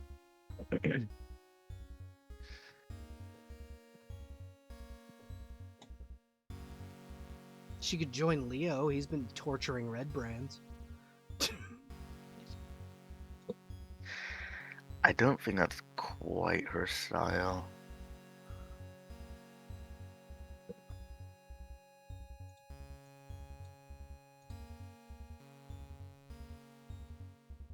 So she could have just rested. She could have been doing, communicating with her patron.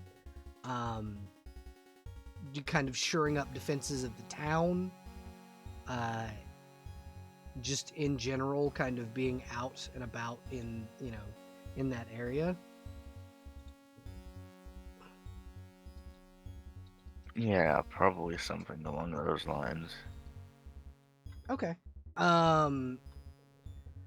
So yeah, you can go out, and kind of with as a person who is, an armor artificer and someone who is good at like making defensive items and things of that nature. You are able to kind of, I would assume, if given the ability or the resources, you could probably make a new armor for the Urithnar who are defending the town. Yeah, probably. Because that's kind of the big deal. Is that, and also the Urithnar had pledged to go with you guys to fight the White Dragon in Icespire Peak. So having them better armed is also a good way to get revenge on those fucking dragons. Though that does mean arming a dangerous warband who are known for helping people conquest. To be fair, I think that is the least of Lorraine's concerns. Okay. But yeah, you can help shore up the defenses of the town and things of that nature. And on the third day, I will say, is when you folks gather in the tavern to make your move. So who do we think is in the tavern first? Well, probably Gale, because he hasn't left. Okay, yeah. So Gale, you would be the first one into the barroom area of the tavern where you guys can kind of gather. Cynthia probably would have been the one to call you all here. And she would have, kind of requested everyone meet by 11 a.m. on the third day. So Gale, you're the first one to arrive. Quincy, do you think you're probably shortly after? Since, as a soldier, you're kind of very punctual. He's very punctual. Probably very stiff and formal. Because holy shit, like half this party is some sort of titled nobility. Yep. I think it's not quite to the point where it's like you have to tell him to sit down. Cynthia gives you a cup of coffee and goes, "Relax." Is Leo in the room? Yeah. Yeah, he stands very close behind Gale. Does he look like he's still gonna kill me if I do something wrong? He kind of always looks like that. That's just his Yeah. Don't worry, he does that to me too. I think just looks at Cynthia and looks at Charybdis, at Leo and back at them. Doesn't say anything and just drinks his fucking coffee. He's got nothing. He's besides worries. Mm-hmm. But he's good. He's just waking up. Rise and shine, maybe. Okay. Who do we think shows up after them? I would say Charybdis is usually pretty punctual. Okay, so Charybdis, you arrive, probably around the same time as Quincy, and then kind of the rest of you can stagger in as you would. Cynthia will kind of lay out this large map and place a dagger on the exact location of the Red Brand hideout and go. So according to our scouts, thanks to two of Mithrin Gale's siblings, we have been able to locate the Red Brand hideout. They are in a small cavern to the south of here in the Neverwinter Wood. and they currently still hold 2 of the townsfolk. Let me grab their names. Careful. Okay, I was just thinking out of facing that. Let me grab their names and just pulling fucking letters from thin air. And she'll just go, Alexander Barthen, the son of the provisioner, and Tracy Wester, the daughter of the mayor. Apparently, they were off together in the Neverwinter Wood without their parents' knowledge, as older teenagers do. These are youngsters. Well, they're in their 1920, so they're adults, but young. Typical. Regardless, romance. they are there. They are captive. Yes. We believe that they're going to attempt to ransom Tracy, but Alexander doesn't really hold much value as far as ransom goes. If we don't rescue him in short order, he'll likely be sold into servitude. Okay, so we get in, we save them, we get out. When do we move? That's up to you guys. The sooner we leave, the more likely we are to make sure everybody gets out alive, yes? Yeah, I vote immediately. That would be... Sounds fair. What time of day is it? Sounds good. it is 11 a.m. Okay. Yeah, sure. Gale nods. It's about a 2-hour ride from here.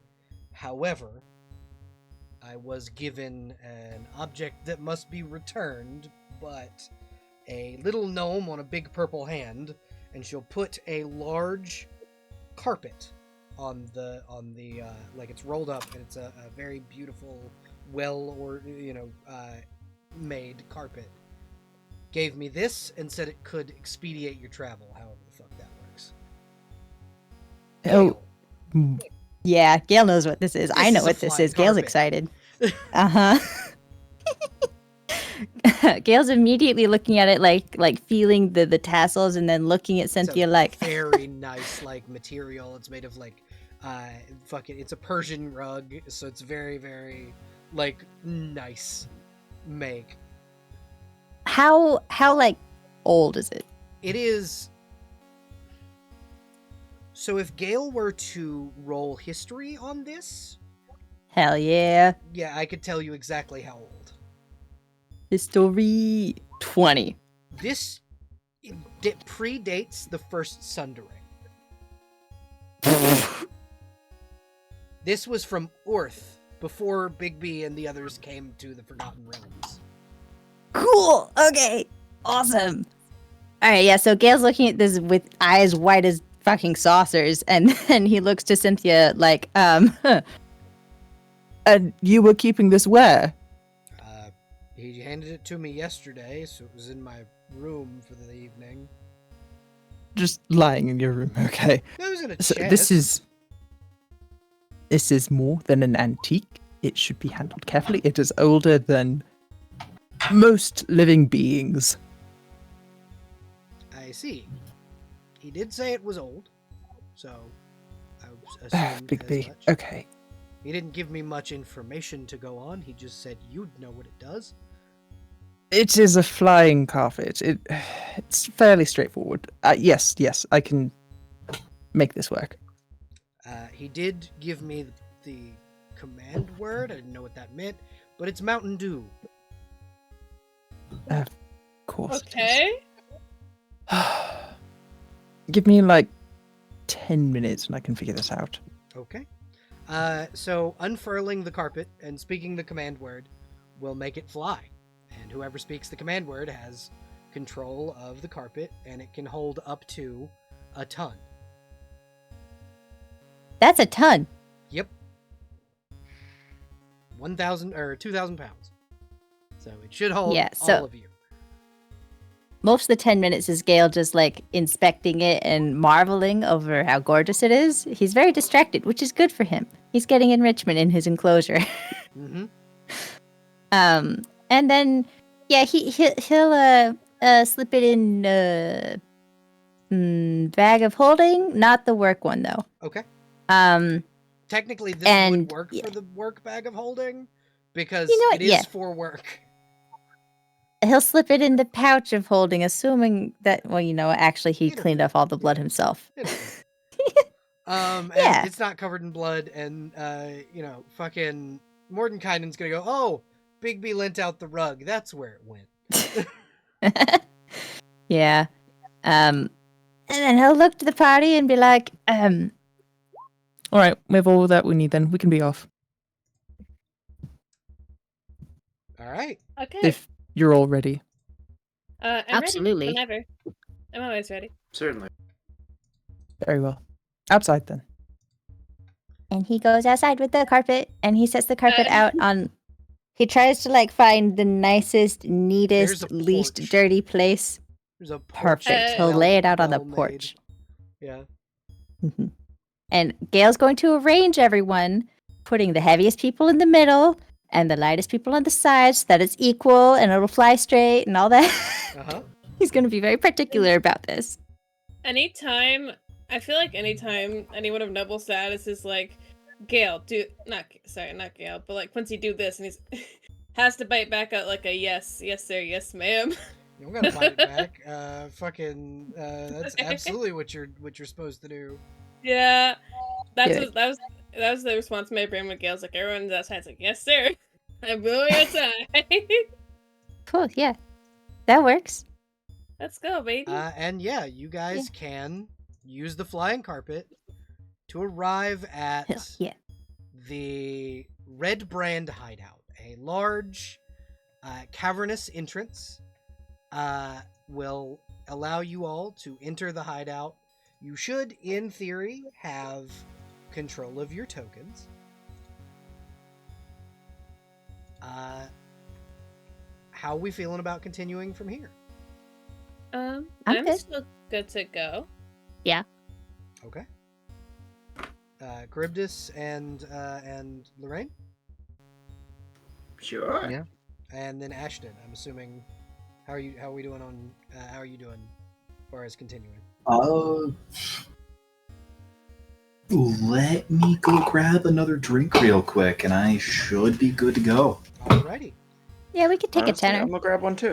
Yeah, y'all can take 5, and we'll do a small BRB, and then we'll continue. All right, thank you for that. Yay.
Hello, welcome back, everybody. Ooh, I need to get rid of that. That's the stat block for bad guy. What? No, give us the stat block. Show Give it us the to stats. us. No. Quick, someone Give us the send stats, Give us Bell. the Carfax. someone send her pizza so we can see So the clip it. stats. Clip it. None of the pizza places are open right now, except maybe QT. Damn it. But Yep. but yeah, Foiled by Eastern Standard Time. Yep. But yeah, welcome everybody to the Red Brand Hideout. It is very easy for you guys to get inside because the hideout is so well hidden. They do not have gate guards. As you slip inside, you can see, the inside is dark, but most of you have dark vision. I actually think the only one that doesn't is Ashton. Yeah, no, he doesn't. I should look into giving him an item that changes that. Yeah, or just torches. Or a lantern. Torches. I was gonna say a torch is an item. But Yeah. there are also items that like just give you dark vision, like the cat's eye jewel. But yeah, you guys are able to infiltrate the Red Brand hideout, and as you enter, what you see is a large open space with a pair of bridges and a large, what appears to be what was a river, flowing through the middle of the hideout. But it seems to have dried up or have been dammed somewhere inside this area. There are two bridges and and to the left of you a long staircase that goes down to a door on the left side and a hallway to the right, and then to the right of you are a few different little areas that you can explore here and over and up here. So it is up to you guys as to where you would like to explore first. Hi, Hmm. I have a spell. Uh-huh. Okay. It is a 2nd level spell, and it is breath sense. Okay. There is breath and life all around you. There are 3 guards in here, 2 up here. There is something breathing up here. 2 people in one up here and then one up here, reasonably spaced enough to think that's probably where the prisoners are being kept. And then there's 2 here, and then not quite breath, but you get the sense of life in here. Cool. Great. All right. You're surrounded, essentially. Awesome. Love that for us. Cool. So yeah, Gail's just gonna turn to the party and say, Whatever direction we choose, we will encounter enemies. Well, I see a path that currently doesn't have a door, and it's this way up here to this what looks like a storage room. There is something within it. Do you know what? No. Hey DM. Hey, Charybdis. Hold on. Yo, what's up? Gale and Charybdis, before you go. Charybdis, I need you to make me a dex save. DC 15. Doki doki. So, Charybdis, as Cool. you I step think on this that's bridge, you fall.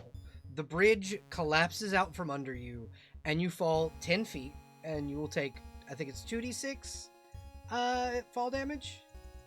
Every 10 foot, you take a d6 Okay, damage. so 1d6 fall damage. And if there's something sharp at the bottom, you add whatever additional bludgeoning it's damage. It's just rocks at the bottom. So you take 3 points of damage. I accidentally rolled that to GM, didn't mean to. cool. And I take 2 points of stress. And yeah, you see Charybdis fall down. It's only like a 10-foot drop. Charybdis, how do you react to falling on your ass? Stupid fucking bridges. Are you Just gonna start alright? trying to climb back up using the rope from the bridge Yeah, to get onto the side. It's I easy. am. It's easy I'm for fine. Charybdis to get up there. She's got a decent strength score. Decent. Hey, Gabe, Cool. roll me a wisdom saving throw. Cool. I love those. I'm proficient. Wonderful. Not enough. Nice That's a save. 12. Interesting. Okay. Charybdis, are you That's continuing? all? Yep. For now. Okay. For now. I mean, I'd certainly like to check out this room. Give it a good old scout. Okay. So I would like to join. Okay. Yeah. Can I gust my way across this Yeah, you chasm? absolutely can.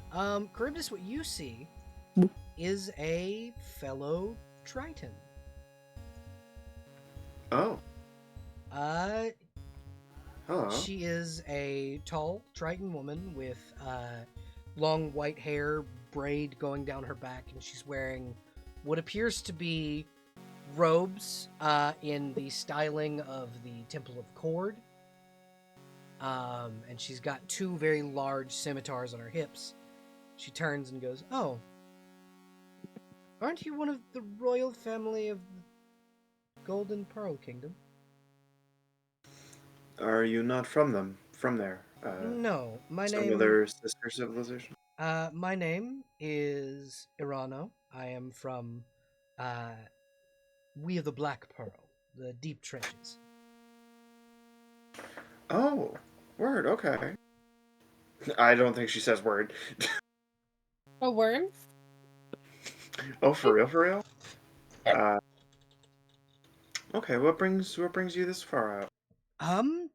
Technically, this is my facility. What brings you here?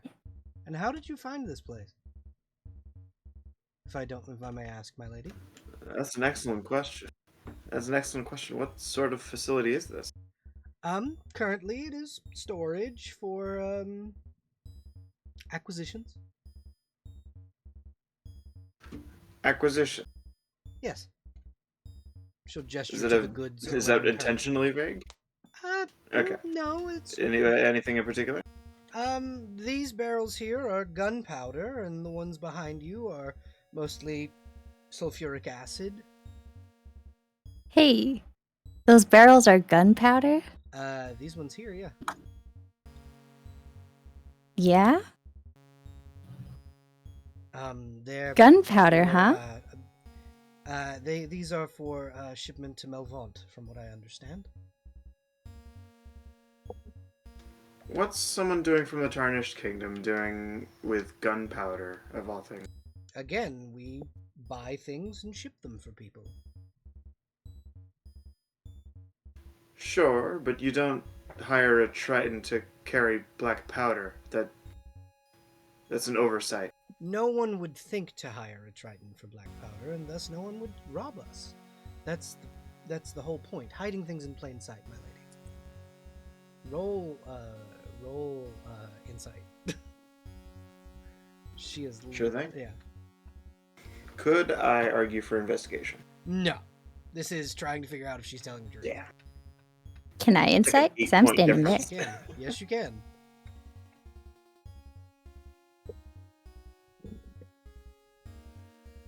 Great. Cool. That's a 7. She seems on the up and up. We rolled and the same she'll number. look over at you, Gale, and go, "Oh, Mm-hmm. you're recognizable. You are one of the Michaelis family, yes? And what of it? I need someone from your family to sign off on these. To sign off. Who is Yes. it delivered to? This is to be delivered to... She'll take out like a little pince nez and put it on. I can't pronounce his name. And she'll hand you the paper, and it says that it is to be delivered to your brother Alan.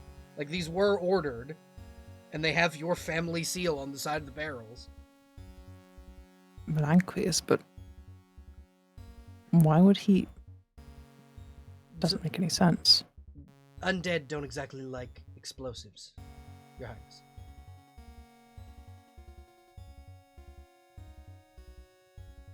From what I understand, Gale looks confused. From what I understand, your family are going to war with Thay. Hmm. And explosives are very good for blowing up bridges and blowing up the undead.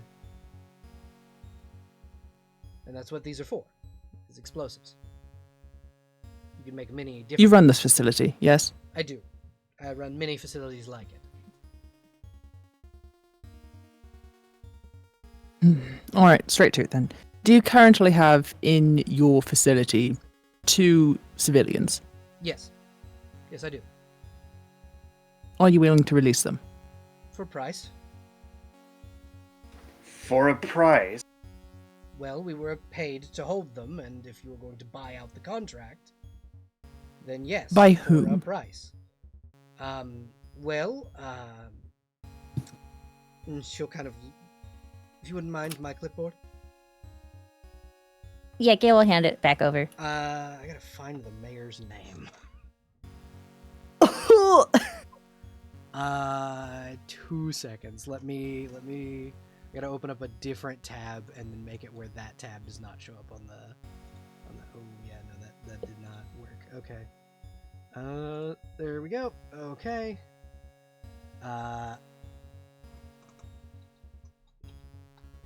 Let me just find the mayor's name. Something Western? name.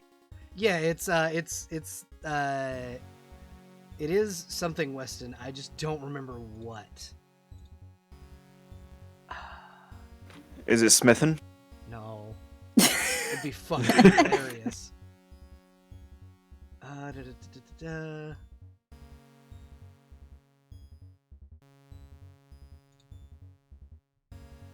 Let's see. I'm back. It is important NPCs. Harbin Wester, the mayor of Fandor. And just on what grounds do you hold them? Hold These are on. civilians. He paid to have his daughter held. Yes, from what we understand, I don't typically ask a lot of questions when it comes to family squabbles. This isn't like patient non-disclosure type shit. This is the law. On what grounds do you hold these people? Public indecency. Public indecency. So what, were they naked? Yes, when we found them. That's stupid. You're stupid. Are you aware? How much for their release? He paid us 800 gold a person, so 900 each. 800 per person.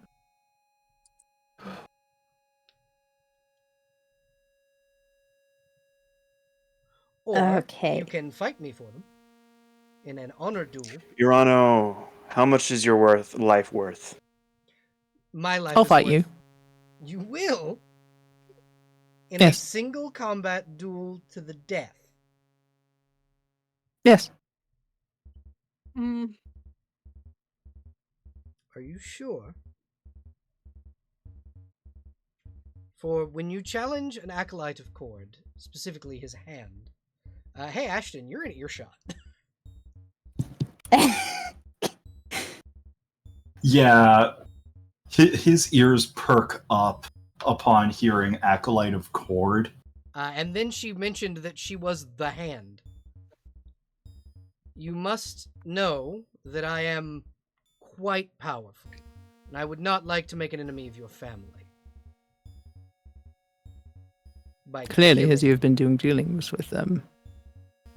Exactly. I would rather not. And she trails off as Ashton approaches. De Tempet. Ashton pops his neck.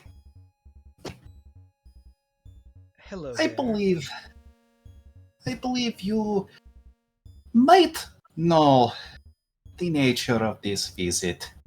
Yes, I was told you were coming. My lord, my lady, if you would, I have business with the monk. Yeah, I can tell. Other people have dibs on you already. So, Just put. Hey, in the meantime, where are the civilians you've imprisoned? again, we have lawfully imprisoned them for a crime committed for payment. And they will be returned when their sentence, as according to the mayor of this town, has been completed. Maybe Public at least do a indecency. welfare check. public indecency does not warrant just abducting them. Hey, DM. Yes. How is this all reading? Is this like all above board? No. No. Far from it. So I think. However, I feel like as a member of the Flaming Fist. yeah, as a member of the Flaming "Mm." Fist, you would know for a fact this is way against the law. This is like not okay. Yeah, no. I would like to step up if I could be so allowed. For the moment, we're gonna go over to Ashton just for the moment because this is kind of his character quest. Oh, sorry. It's okay. You can in just a moment say your thing, but Ashton, she looks over to you and goes, "Your young princeling here was about to challenge me for the right to take the 2 civilians. Are you going to let him die on your behalf, monk?" No, this fight is mine, and I would say mine alone, but let's be real. I'm not alone. And he will, you know how you can push your fists together to pop your knuckles? Yes. He does that, and in doing so, electric sparks fly between his brass knuckles as he activates them. This is... Okay. He's not being subtle about it. He is planning on just murdering this person. Killing her. So now would be the time for Quincy to step up and talk about how fucking illegal this is. Yeah, yeah, so he will step up. And by the he authority always of the had- Flaming Fist, you can basically just go, nuh-uh. Yeah, no, he steps up, clearly with his Flaming Fist stuff on display. Yeah, it's like a big fucking tabard. Like, all of your armor shows that you are essentially, like, the policing force of the Sword Coast. Yeah, I think he gives a sigh. He just looks directly at this woman. Though kind of like between people, because most people in here are taller than him. Because most people in here are tall ass bitches. Affectionate. I love you guys. He's staring. Freakly just out. I hate to be the bearer of bad news. Actually, I don't. There's several laws being broken right in front of me. Ah, I see you've brought a note. That's true. So, an honor duel proposed by a person without honor. I have plenty of honor. I follow my contracts to the letter. I have plenty of honor. I just may do things that are not exactly within your own moral code. So Ashton. Go Together? ahead. So DM, not a question. Well, so what exactly is being broke? Basically, If they're I just could being get- lawfully detained. They're being unlawfully detained. Yeah. That's the only law that's being broken here. Yeah. Like, the rest Yeah. of this is, like, above board. Above It's board. literally Yeah. just, these 2 were detained for cost by a group that is not the Flaming Fist. Yeah, so he's gonna put his hand on on Ashton's arm. I'm not touching Gale right now. Uh-huh. That's royalty. Before you guys do that, you have illegally detained these 2 people. This is not a proper detainment of any means. They will need to be released. Well, again, as I have stated, I was paid by the leader of a town to act as a detaining force for him. If you wish to speak about the legality of these things, speak with the mayor of Fandolin, not with me. I was paid at cost, which is what would be the going rate for the Flaming Fist, if they helped patrol this area, but you don't. So we are without your Irano. jurisdiction here. Irano, the one whose jurisdiction that you should be more concerned about is mine. That I agree. We don't have to listen to mayors so much. You are literally surrounded by royalty. We are literally the judge, juror, and executioner in this As you say specific part. executioner, she just reaches down and pulls out her swords. All right, let's do this. I'll let you do it the 1v1 her- if you'd like. Upon her saying, "Let's do this," I have something quick I want to run by you, Belle. Because Ashton was a street fighter. He fights dirty. Uh-huh. I would like to have him, upon hearing. Was that my internet that cut out? No. No, he totally disappeared. Into the I abyss he am bored. goes. Yeah, You're not. lunge in and try and break their nose. You may try. Oh, I had a different idea. Okay, what was your idea? My idea was a little bit more incendiary. Oh god, that's right. They're in front of some blast powder. Mhm. They are in front of some Yeah. blast powder. Yeah, go ahead.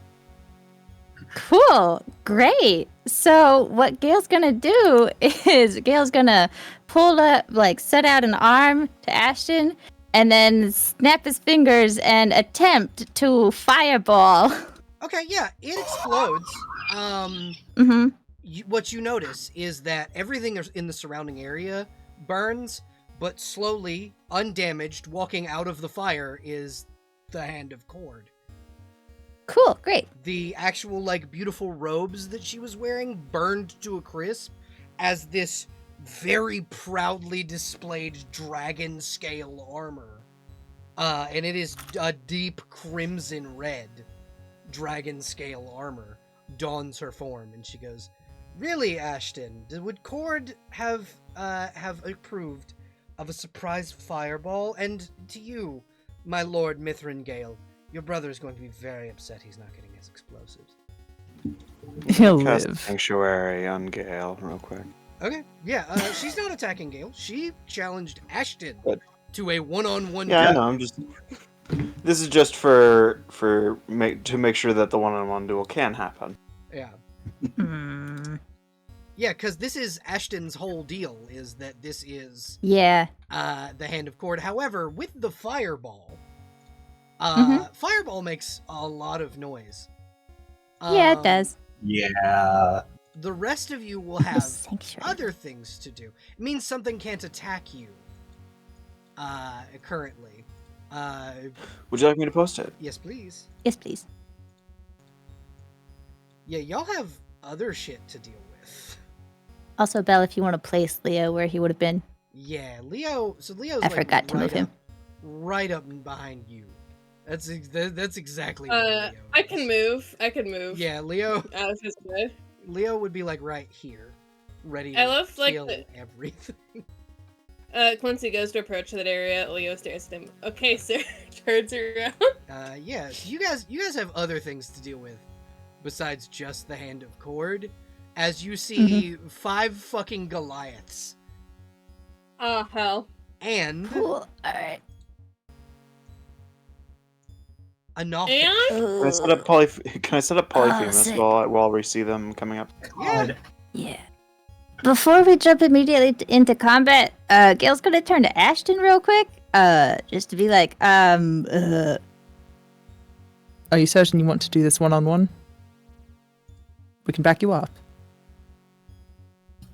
No, this is something Cord trusts me to do.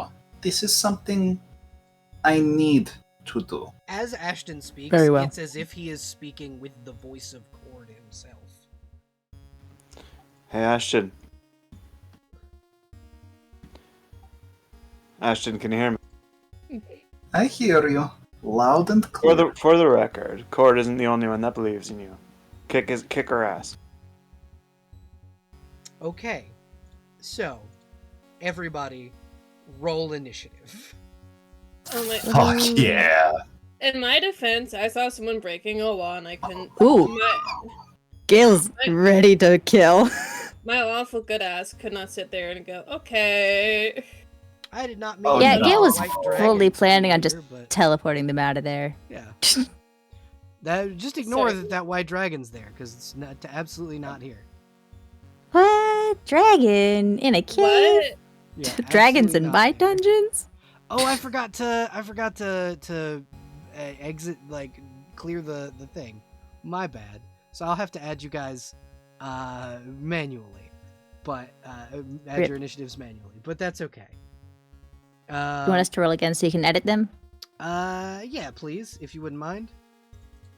Okay. Well, I got a crit, so that's a 22 for me. Okay. I feel like a lot of people are gonna look at Quincy and go, "Oh, a narc." Yeah, Yeah. especially Yeah. you know, Right? fucking bad guys. I got a So- 14, Okay.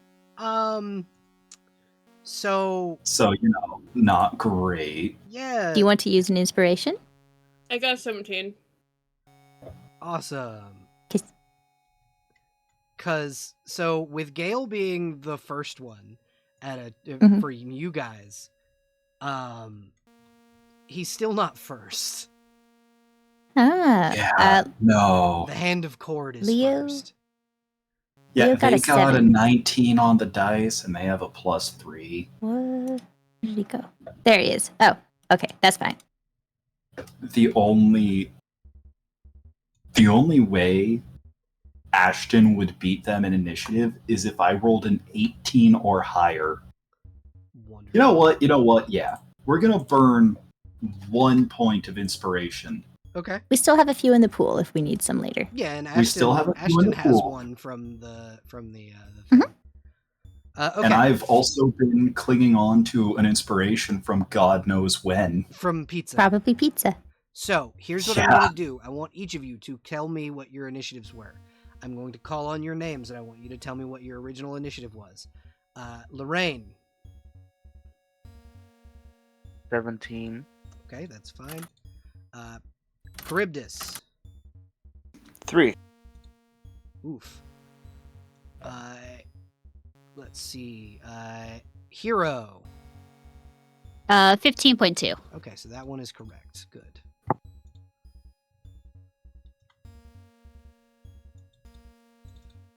Why are you not wanting to go for me? Initiative tracker. There we go. Is the enemy's dexterity higher than mine? Yes. Okay. Quincy. A 17.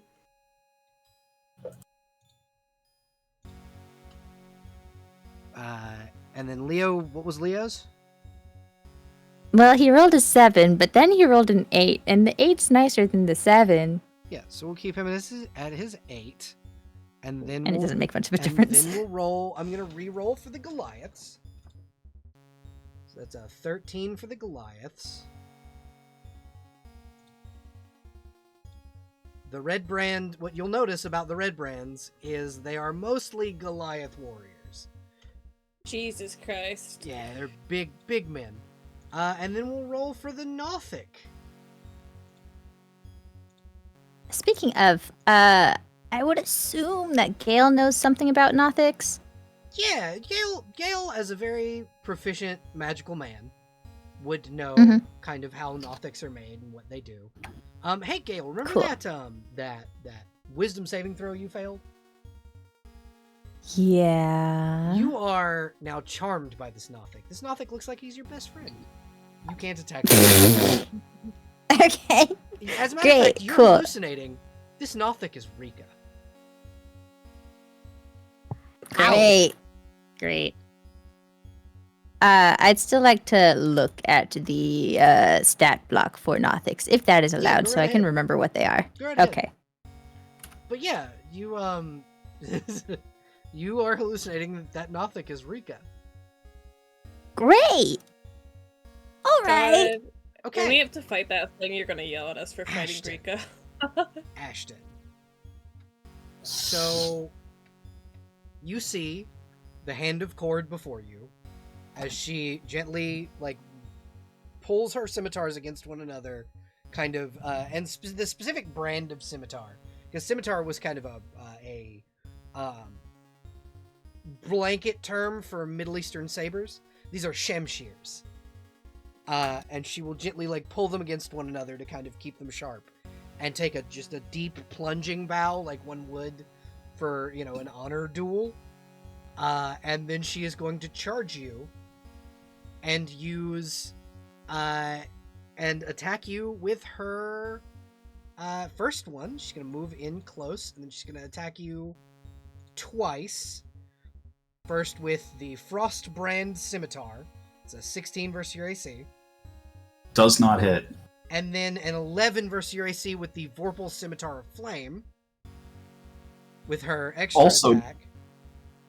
Also does not hit. And then she's going to use an ability known as Open the Gates of Battle. Which is an ability that gives her an extra attack, 24 versus your AC. She's got the 8 in her gates. She's got the 8 in her gates, run! You take 2 slashing and 3 thunder damage. Unfortunately, I've got to check something real quick. Where is it?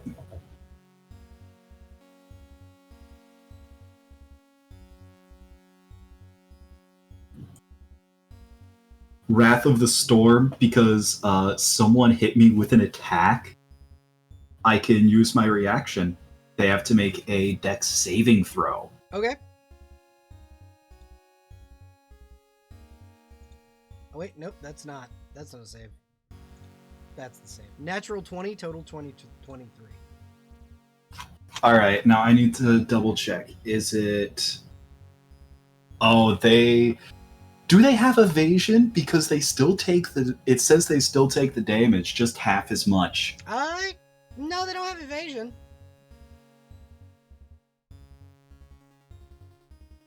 So this is going to be thunder damage.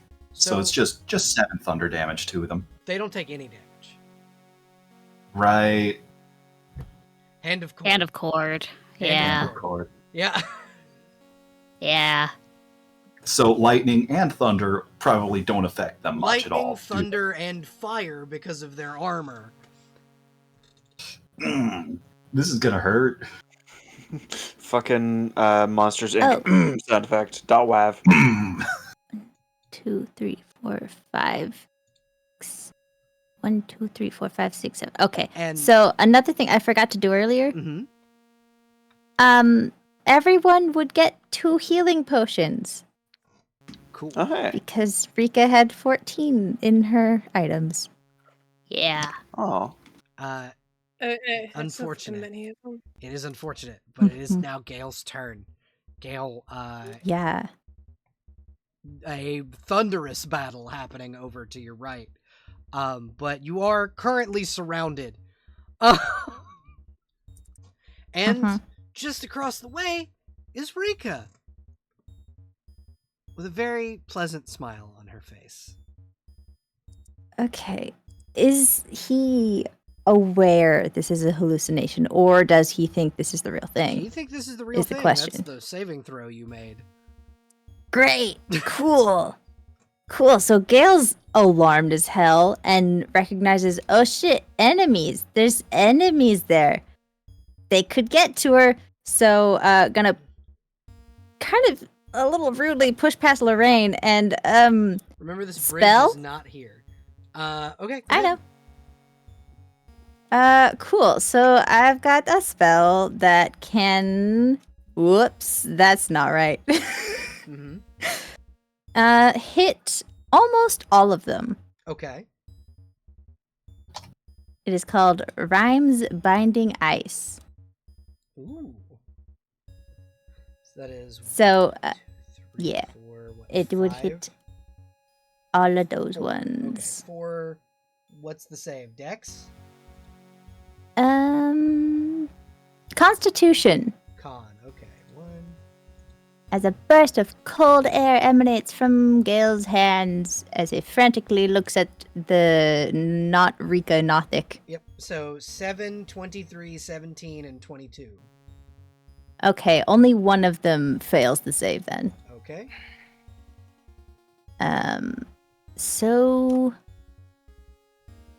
I think on a successful save, the creature still takes half damage and isn't hindered by ice, but it didn't roll damage, so that's a little confusing. 3d8. Let me see.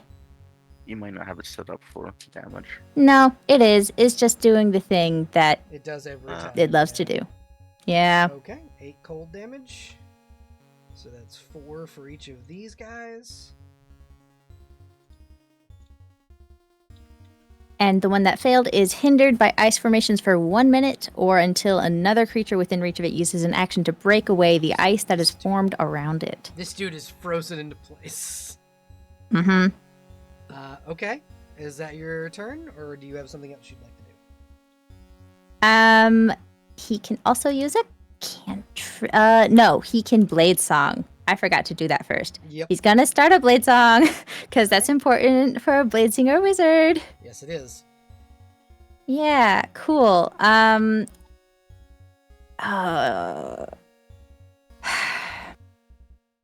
He's also Change the name of this gonna creature. yell across the chasm at the Nothic Uh-huh.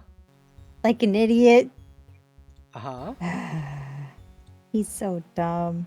He's so dumb. He thinks Hey, that's Bessie. Rika. Hey, Yeah. Bestie, that was Uh-huh. me in the fucking dragon fight. Like, you're so stupid for doing the things you're doing. I feel you. Continue, sorry. Yeah, okay. So he's just gonna go like, Get out of here! Ah, Go! It didn't change and on that's the... it. It didn't change on the thing, on the initiative tracker, but I have changed the Nothic's name to Rika. Great. Oh my god. I love that for Gale. Yeah. Okay. Lorraine, it's your turn. It sure is. Gale just blasted ice and then told that Nothic to run away? Question mark? Frantically, he And looks then Ashton- panicked. And then Ashton is having an honor duel behind you. Yeah, Ashton's got this for now. I think I'm gonna turn to Gale first and sort of like, what are you on about? That what? He's not looking at you. He's still You know what, looking at I- the Nothic. That thing is God. And I'm going to use first of all my action, and I'm going to attempt to blind Venothic. Okay. What is the saving throw for that? It needs to make me a Constitution saving throw.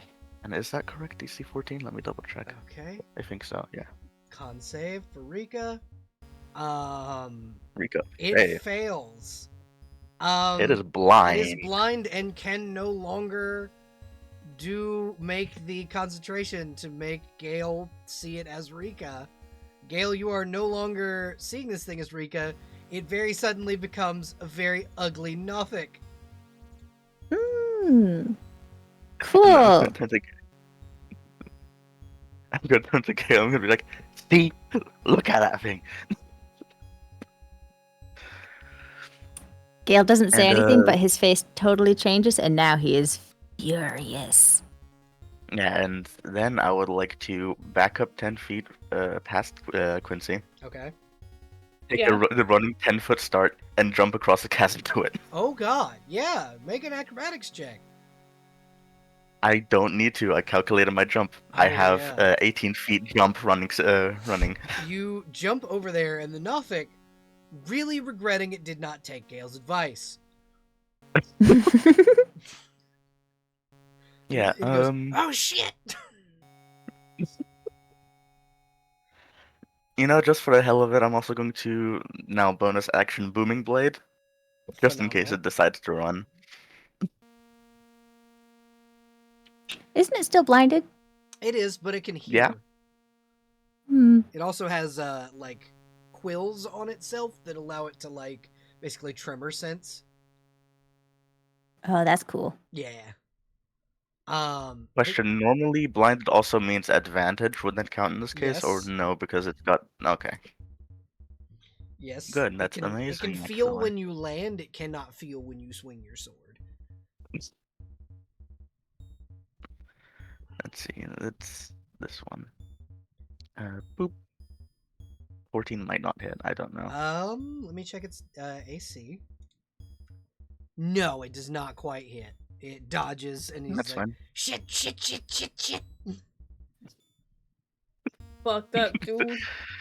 I'm just gonna lean in somewhere where it's like close enough to it so it can like hear me whisper, but it can't sense that I'm leaning closer. Like, you're gonna die here. No shit. If I don't leave. I was just trying to charm one of you enough to let me get the fuck out of here. I'm literally not hostile to you. I just need to fucking leave. This is too much bullshit for me to deal with.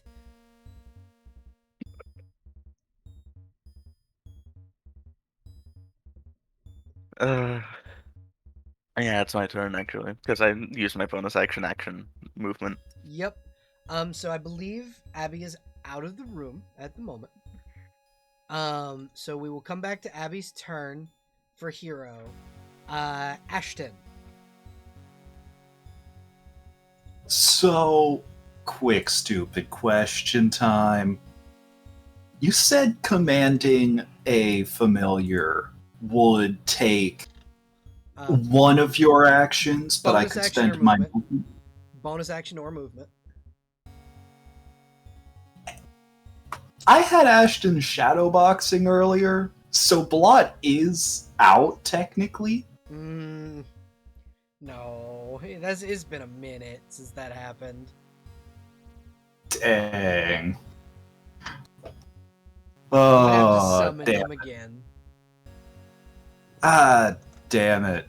And because of how my Find Familiar is, because I got it via the because I have it via a feat, Mm-hmm.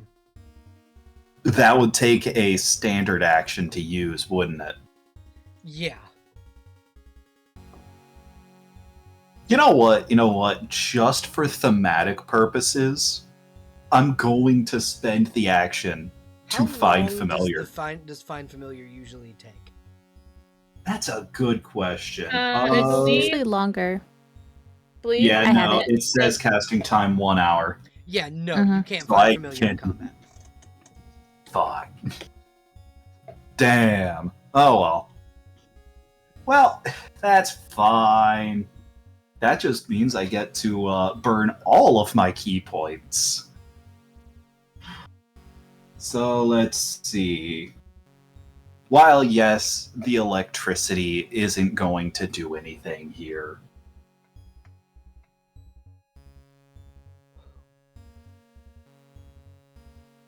Does a 21 hit?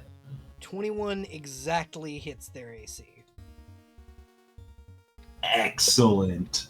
If that's the case, yeah, we have to click this one. Oh, 14 damage. 14 points of damage. On the first attack. Okay. Second attack, because even though Miss. that's a 10, that's not hitting. And let's see. I would also like to burn a key point to Flurry of Blows. Okay. And obviously I'm going to do the martial arts thing, so I still get 2 more attacks. So we're just gonna... That's an 11, that definitely doesn't hit. Uh-huh.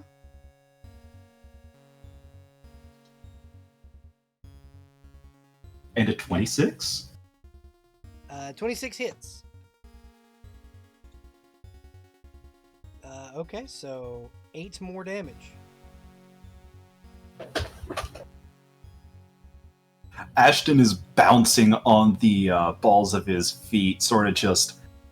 He's locked eyes with this person. Yeah, she's smiling and like wipes a little bit of blood away from her face. She is a Cordian like acolyte. Like she is the hand of Cord. This is her jam, just like yours. We will now go to Hero's turn. Yeah, sorry Welcome about back. No, you're all right. I just wanted to make sure Yeah, that yeah, you yeah. got your turn. Okay, appreciate it. Bop, bop, bop, bop, bop. do I do? That is a good question. Ooh, what do I do? Just so you're aware, this is only like a 10-foot drop-ish. You can like slide Mhm. down it.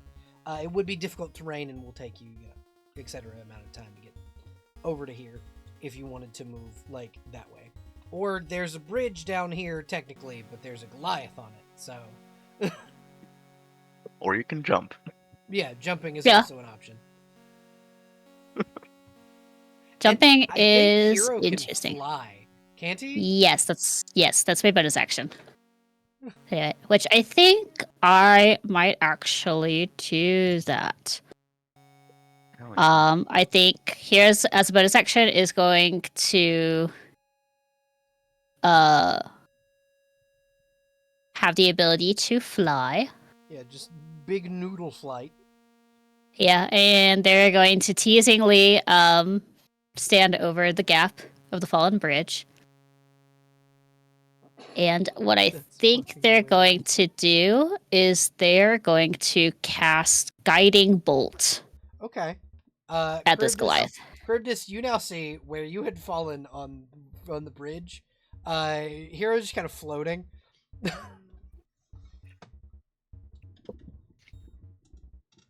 But yeah, go ahead and Okay. cast your guiding bolt. Guiding Bolt. Oh, Miss. I don't think a 13 hits. Oh, That's a it's a spell miss. slot. I don't. Do I want to use my inspiration? I mean, I think I these will. are some beefy fuckers. Yeah. Yeah, I will. Partially because that's also a spell slot for me. Yep. So a 20. 20 hits. Roll damage. Okay. Bup, bup, bup, bup, bup. Ignore the sneak attack damage. So 14 doesn't happen. radiant damage on this first Yes. Goliath. How I imagine Hero does it, flavor-wise, it's kind of very similar to how Toothless breeds like that little bolt of fire. That. So I think like the inner scales of Hero just starts glowing and glistening, and then it's just a bright light of radiant energy smacking the orc or Yeah. Goliath Alrighty, Quincy. in the center. Yep. He is now glowing, and whoever attacks him has advantage. Alrighty, Quincy, it's your turn. What you doing? Oh, it's me. Oh my god. So much shit's happening. Yep. Oh. God. The fastest way across would be over here. And that Nothic is not doing anything right now. Nope. That and Nothic actually, is blind. That Nothic is blind and audibly said, "I'm not hostile. I just wanted to charm one of you so I could fucking leave." Like he said that audibly where everybody could hear it in common. So, jumping, Uh-huh. right? How does it work? That is a good question. People who know 5e better than I do. How does jumping work? Time to pull up your jump back, work. calculator. I've got a calculator for it. If you can give me how tall you are and what your strength score is, I can calculate your jump distance. 5 foot, I believe. Saving throw. 5 foot flat or short? I already. 5 foot. Yeah, 5 foot flat. Strength of 20. 20. You can long jump 20 feet horizontally if you have 10 feet of running start. Which you do. Okay. Do I have 10? Okay. Yeah. Well, And if okay. you don't have running start, you can jump 10 feet just as us. Oh, sick! I can skid across. Yep. Yeah. Anyway. Bah. So that's was. And to clarify on jumping, you can only jump as far as your movement allows. Sick, yeah. In So case that that's comes up. 5, 15. Oh, okay. Hi. Hello. I don't like it here. This seems pretty je ne sais quoi rough. Mm-hmm. God. Y'all did Welcome to the choose- hero party. Yeah, y'all did choose to fight in the most open area of the hideout, so at least there's that. At least you're not, Okay. stuck in a tiny, tiny room fighting. All right, buddy. Look, the beautiful thing about this is nobody can come up behind us. Surely. Surely. Not Surely that random dragon we saw on the initiative at one point. No, there's no dragon hiding in this Oh, hole no. specifically. Yeah, it's just me. There's no dragon here, right, chat? Okay. Anyway, hey guys, my turn. So easy. It's so easy peasy lemon squeezy. Action surge, extra attack. Alright. Start swinging. Bonk. Is that the one that's bound by ice? Yeah, that's the one bound by ice. Yeah, Great. sick. 25 hit. 25 hits, yes, roll damage. Hits 8. All right. Yeah, big swings from this fucking little man. 13 will miss. However, he is bound by ice, so you get advantage on these because he's, frozen. I could do I roll again for the 25 to see if I would have crit. Yeah. Okay. No. No. But that would have been a 26. So we can go 25, 13 was the first two. 10, 26. So roll damage. 11. Another 11 slashing damage on this man as he's just beaten to death. Like, it's fine. This guy's also kind of a shield. As long as these guys don't have any ranged weapons, which, clearly they wouldn't. Clearly, they would not have ranged weapons, such as, you know what? No, actually, they don't. I did not give them any ranged weapons. Nope, they just have big fuck-off swords. And they probably don't like that I'm beating up their fucking frozen friend. No, I'll absolutely live. not. So, Hello these there. guys are going to start moving inward. Yeah. This guy does not quite have the movement to get to you, but close, and then he's gonna get up Aw, here. nuts. What's up, gang? So this one's gonna get right up in your steez, Charybdis. So Charybdis, you're gonna get 4 attacks against you. Okie dokie. 1, 2, 3, and 4. I'm assuming only one of those hits. Ooh. Indeed, only one of those just does hit. So that's gonna be let's see, 18 points of slashing damage. Ooh, I don't much care for that, so you're gonna get punished with Gift of the Gem Dragon, which is going to invoke a strength saving throw, or be shoved into the pit. Okay. Does it just shove him into the pit? It is a creature that is within 10 feet of me. I can use my reaction. Creature's dealt damage. I'm assuming a 13 misses. Because if it's just him, I believe. or are you doing it on both of the people that attacked you? I believe this is just the one that hits me. Okay. So Yes. So it's a 13. So it is pushed 2 feet away. Takes 2d8 force damage. Okay, and a d6 fall damage. 10 4. Yes, 16. 16 points of damage on him, and he is prone in the pit. Get in the fucking pit. Run in the Pit's the name of my next album. Okay, so Hell yeah. actually, this guy could, in theory, with his jump, get right here. No. And No. You're flanked, my dear friend. No. Yeah. Hey, what's up? So, first and foremost, rage. Oh, I remember when I could do that. Yeah. Yeah. Oh, how the okay. time- I Guys, remember okay. anger. Advantage on strength checks, resistance, rage for 1 minute, can't cast spells, resistance to bludgeoning, piercing, and slashing damage. Yep. A bonus to damage that roll, damage roll increased. You gain level barbarian is shown as okay, cool. Alright, so advantage. That's a natural 20, total 28 for the first hit. Jesus Christ. So 22 on the second. For the record, I want this guy to live. I want him to survive. Okay. You'll be okay. Uh-huh. I don't think the narrative wants you to survive. Listen, I will make shady deals. Sorry. Listen, don't underestimate how shady of a deal I'm willing to make to come back, okay? Okay. Okay, I can also cast Revivify. Okay, so That's okay, Leo. that's All does but the 15 22 hit okay, me. cool. So that is 14 on the Jesus. first hit. So it's 14 on the first Uh-huh. hit. Continue. That is 6 or 7 on the second, Yes. and 15 on the third. Okay, give me 3 seconds. Okay. Hey, Belle. Yes. Can I point out something? Yes. Are you adding their strength and dex modifiers to their damage output? Yes. Ah, I okay. think so. Yeah. Because it's got a little The math- toggle. The math doesn't show it. Okay. So Math says +0. oof, yeah, Yes. actually. So those would be So- more.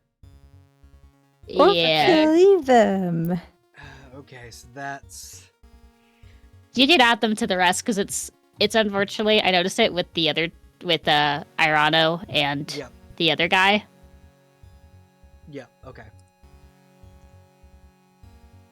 Yeah, I will fix that actually really quickly. Thank you for letting me know.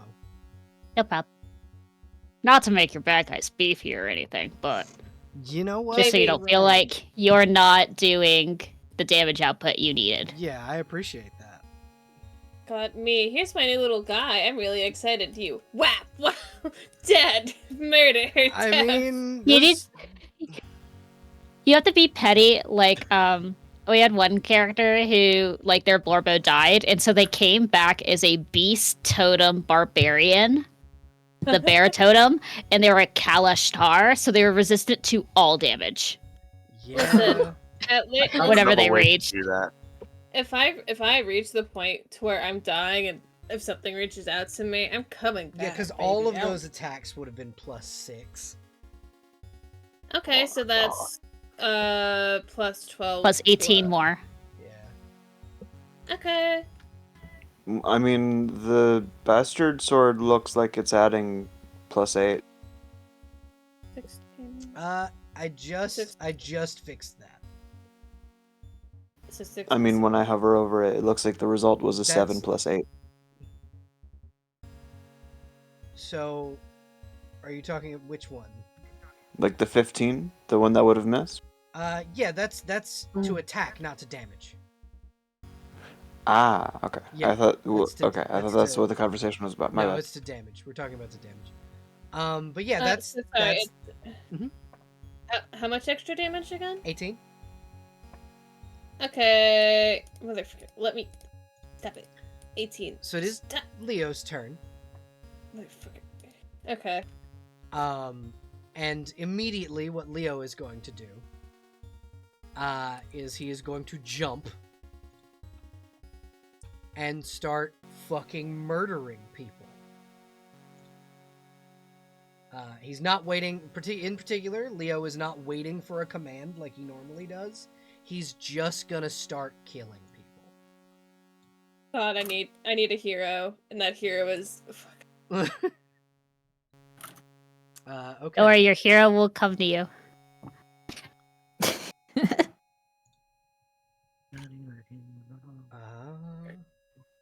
And so yeah, Leo is gonna start fucking murdering people. Obsidian Longsword, that's a nat 20. We're just gonna click Smite on, where you're gonna do the second attack. Yeah, I think this Goliath's dead, y'all. Go, Leo. So that's, let's see, 2d8, 16 plus 14 is, so 30 damage on the smite, plus, let's see, 18 on the, okay, so it's minus 30, minus 18, that's the first hit. And then the second hit is 13 more damage as he just starts carving through this first Goliath. Thank you. And he's just Jesus like, "Don't Christ. worry, little one, I'm coming for you." Thank you. And he I says appreciate it. he says this through like a Darth Vader like modulated voice because of the helmet. So it's a very deep, "Don't worry, I'm coming for you." And it's like these Goliaths look at you and are like, "What did you do?" I think it's just Quincy looking back at them like, aren't you just trying to kill me just now? What's with the sass?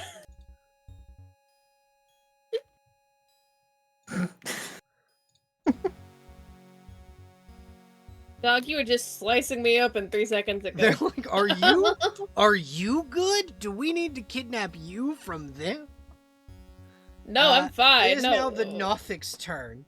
The Nothic is going to try and shake off being blind. What's the saving throw on that? No, it's there until I drop. Wait, is it? Okay. Let me see. No, at the end of each of its turns. Okay, so Okay, after so the turn is finished. It's going to try and run. Okay. Do you let it? No, opportunity attack. Okay. Yeah. So go ahead and roll an attack of opportunity. As it's going to disengage. I don't think you get an opportunity attack. When Oh, it disengages. okay, then no, yeah. Yeah, it's going to disengage. Go and run down here. And you hear... Mhm. Go ahead. I was gonna say the creature remembers where it came from. At least. It does. And it disengages and runs like hell. And then Lorraine, you can hear the crackle of a familiar spell because you know what gate sounds like. Motherfucker. Yeah, but the Rika the Nothic will make a return at some point. And I'll kill it. Charybdis and Polyphemus.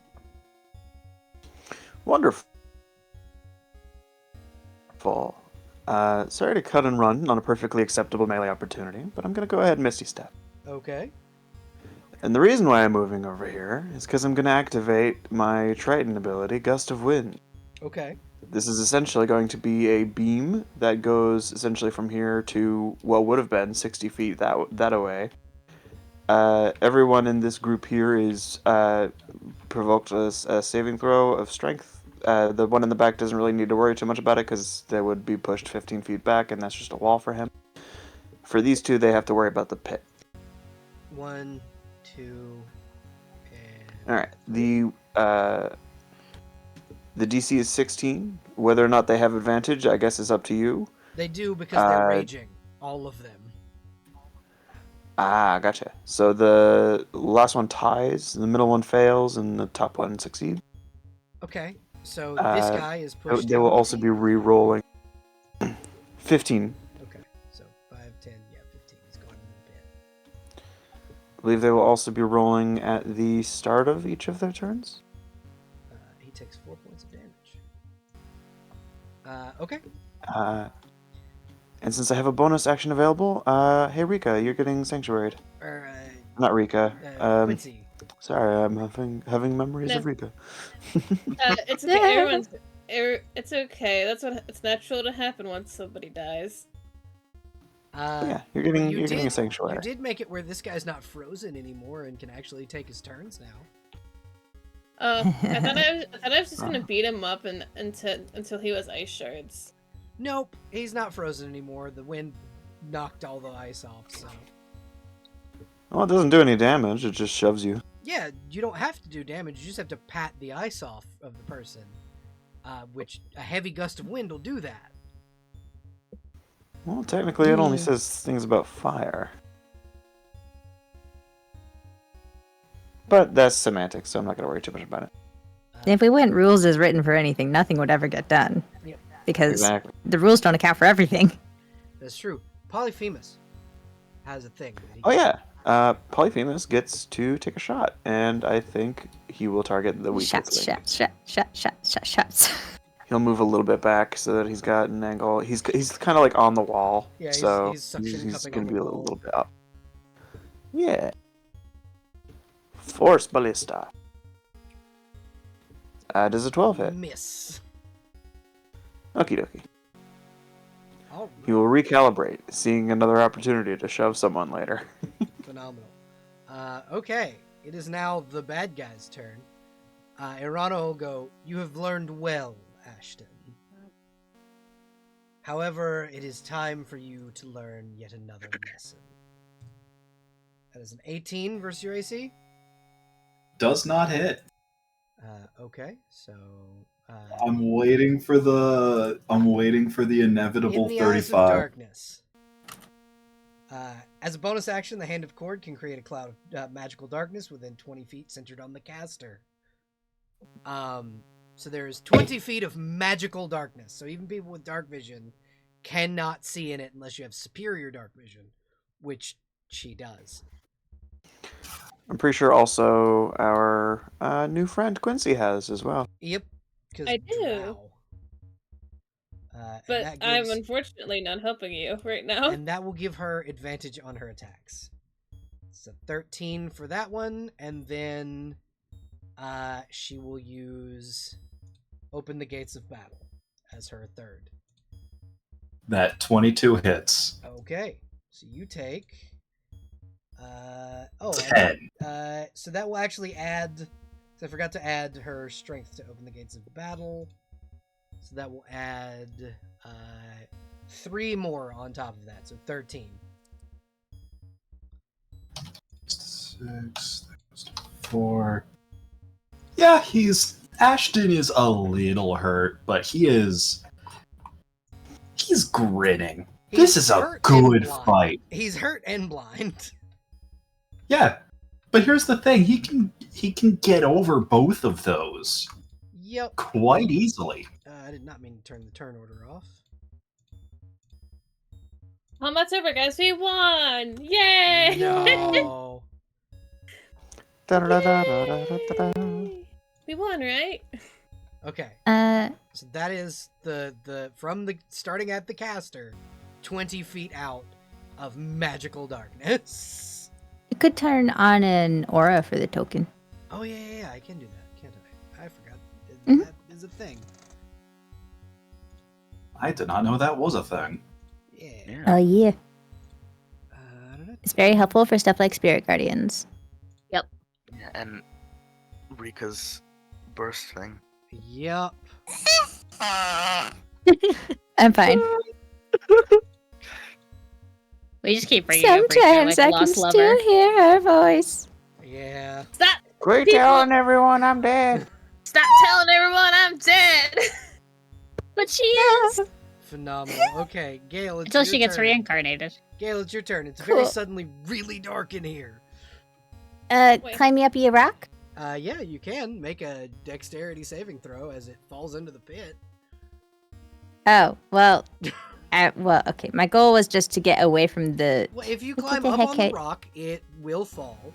But if you succeed on your dex save, all that'll do will have used your movement action to push that very heavy rock onto those 2 Goliaths that are in the pit. Inadvertently doing damage without having to waste any of your actions. Barbarian. All right, you convinced me. I'll give it a try. Dexterity Rocks fall, saving throw. Everyone died. Yep. 19. Gale, you make it as this rock here falls into the pit on top of, well, actually, he would have been over here. So just this Yeah. guy, it falls on just this man, who is already prone, and he's just like, ah! And he takes 10d10 bludgeoning damage. Excellent. This man in particular. Say what? Fuck that guy in particular. Yeah, exactly. So he takes Um, 62 points of bludgeoning damage from this giant fuck-off rock. Gale, you hear a Ow. satisfying squish as this man dies. Wonderful. Cool. So, I think, I think for Gale to do a blade song, he has to have a blade out. Okay. Yeah. I think Would he that have makes one of sense to me. So, Gale's got Tearfing out, Okay. big spooky shadow blade, and Gale's gonna cast a spell. Okay. Hey, Quincy. Yeah. You would recognize the sword in Gale's hands. It was forged within the Underdark, and it is a mythical blade that is a heroic blade amongst your people in the Seldarine Drow. Holy shit. Yeah, so Gail's gonna do something even more baller, in my opinion, at least. Uh-huh. Gail has Okay. a spell that is called how you say web. Okay. Whip. So Web, Very on. and I can get all of them. you would technically also hit Quincy. No. See? It doesn't touch. Okay. Okay. So You just have to be very close up against the wall. Okay, yeah, Quincy. So I would say it would radiate from the middle point of this Goliath in a Mhm. cone. Or no, it's a cube. God. It's a cube. It's a cube. Mhm. Okay, so I mean, to be fair, It's- you also do have Sanctuary on if you want to so it would be use that as an additional reason. So I'm just measuring from that one so I can get the placement right. Oh, okay. The center would be like, the yeah. center of the cube. yeah. Okay, so then yeah, you could do that. I see where it is. I see Mhm. how you do Mhm. this. Keep Yeah, it. you can sticky web all of these fuckers, including the corpse. Great. Awesome. Fun. Cool. So they all need to make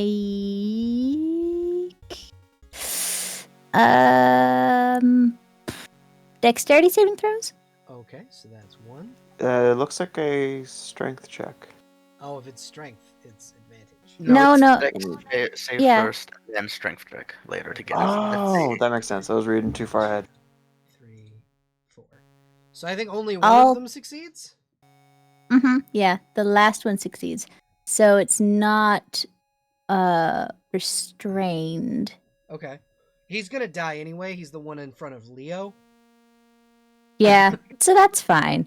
And then Gail's gonna do something else with his bonus action. Okay. Firebolt. Okay, yeah, and you're firebolting the web, which will make them take 2d4 fire damage. Okay. Uh-huh. Roll damage. Yeah. Cool. 2d4. It's not a lot, but it's gonna look really cool. Yeah, you guys see Gale cover these men in webs, and then they are singed by flame. This one looking very, very fucked up. So yeah, that is how that one, how that's going. Yeah, so push down a rock, killed a guy with it, trapped them all, and lit some of them on fire while they were trapped. Yeah. One moment, I'm just gonna. And the make sure way you guys can see web the works camera. is technically, I think only one of them is supposed to take the damage at first, unless the whole thing catches on fire. But it burns in 5-foot increments in one round at a time. I don't know. So here's the. I think it would be. Let me reread. It's at the very end. Okay. Flammable 5-foot cube of webs exposed to the fire, burns away 1 round, dealing 2d6 fire damage to any creature that starts its turn in the fire. Okay, so then this guy would get his 6 hit points back. So here's my question: Do you For want now. it to be? Mhm. Do you want it to be these two, or this guy that get burned? I can't see where you're gesturing. So this dude, these two, or this one here? Those two. Okay, so this guy gets 6 hit points back. For now. He's already gonna die. Yeah, he's already gonna die. It's okay. Mhm. All right. So that is Gale's turn. Hey, Lilith, Hi. it's your turn. The Nothic has run It away. sure is. Fucking Nothic. Well, I'm going to take my anger out on the guy with the low health. I'm going to cast Magic Missile. Oof. Okay. This poor man. Yeah, okay. So, That's just gonna be first It's level, just so I think that's damage, yeah. 3 Yep. darts. Yep. Let me just double check. Yeah, 3 glowing darts. Okay. And Yeah, 5e is much more nice than Pathfinder, where it's just a dart per level of magic missile. Okay. First dart. Okay, Thunder that's damage. 5 damage. That was from the main blade. Yeah. Okay. Second dart. Where is it? I lost it. There it is. And number 2. 2 more. He's just like, ow! What the fuck? And number 2. And he's just pummeled with force damage. And is that your turn? Or are you gonna cast a cantrip? No, I still have a bonus. I still have a bonus action. I don't think this technically counts as flanking. I don't know. Yeah, it does. He's surrounded on all sides by enemies. Okay, I was just wondering because I don't know how it works with ranged view. Yeah, so on the specifically. left, if he were to move left, or right rather, which is the only way that he wouldn't be like stuck up against a wall, he's gonna fall into a 10-foot pit. So he's kind of surrounded. Fair enough. Okay, in that case, I am going to fireball his face as well. Okay. At least attempt to. Nah. Miss. Alrighty. Hero, it's your turn. Ooh. Hero's gonna float 5 feet in the air to avoid this guy's opportunity. Yep. There is a web. Should I draw the web? And it's on fire. Yes, please and thank you. Okay. Web, something like that. Web. Phenomenal. I think I am gonna step in this little spot here. Yeah, because you're floating, you're not touched by the web. Yeah. You could also probably go, above web. Yeah. His little peats are dangerously touching the web. Oh no. What can happen? And then Hero is going to attack this guy. Okay. To give Quincy a break. So that's at advantage, and they are going to draw out monologue. Is a 22 hit? Yeah, 22 hits. Okay. I will say that you would not have had to have activated your flight because you were already flying, so you will still have your bonus action secondary attack. Oh yeah, no. I activated my flight last turn. Yeah, that's what I was getting at. Oh yeah. I was just saying, they flew up 5 feet. Okay. Thing. Okay. I am going to use a divine smite. Awesome. So this they're guy flanking, takes. so Yes. This guy takes 36 damage. yeah. And then as my bonus action, Uh-huh. I am going to use my channel divinity. Okay. Because I didn't do this last time when I read it. After I deal damage to a creature using my divine smite feature, I can use my channel divinity as a bonus action and distribute temporary hit points to creatures of your choice within 30 feet. So this is probably all going to go to Quincy, Okay. who is the For only me? person who is hurt. Yes. Well, Cribs is also hurt, but Quincy is the most hurt. Yes. Charybdis. How much am I getting? Hold on. Holding.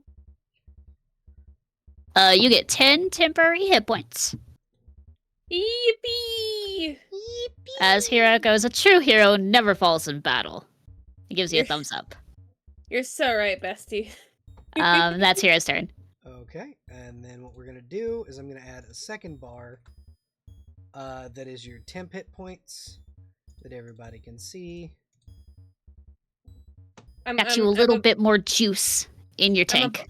I'm a boss now with two hit point bars. Phenomenal. Ashton, you are blind. You are in the center of a ball of magical darkness, but your opponent does not seem to have left where they were. Your attack rolls are going to be at disadvantage, but it is your turn. He's not blind. Visage of the astral self. I can see in magic darkness. Phenomenal. Ooh. Yeah.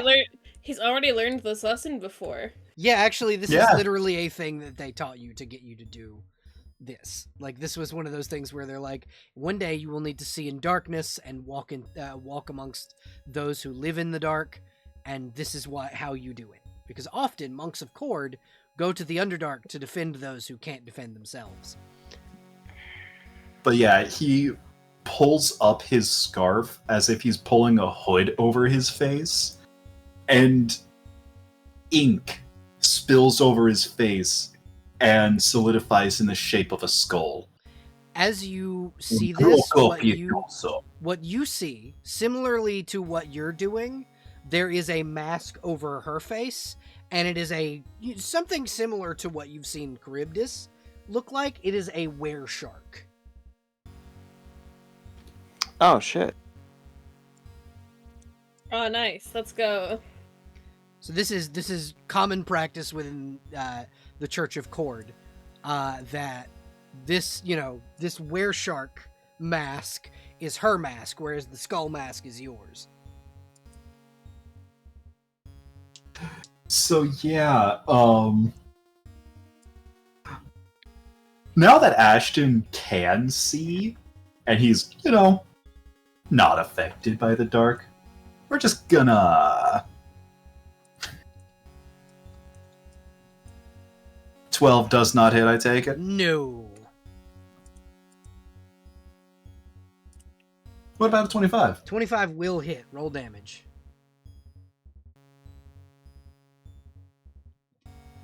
Right. That's 12 damage. Alright.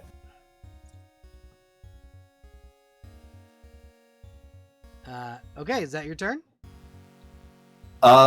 Action, bonus action. I do have movement, but I want to stay in melee range anyways, so... Okay, yeah, that's your turn. Quincy! Your opponent in front of you and the opponent directly to your right is... Actually, technically, this Goliath is like... He rolled into the pit. So he's down here, next to the corpse of his friend. You have one guy in front of you, one behind you. Both of them look kind of fucked up. You also And have they're ready. sanctuary, so you can move yourself and probably be safe. Yep. If you're very careful. You could go here very easily. Like, push past this Goliath that is covered in webs. If you want to go through the purple area I have mapped out, it's essentially just difficult terrain. Okay, I'm thinking...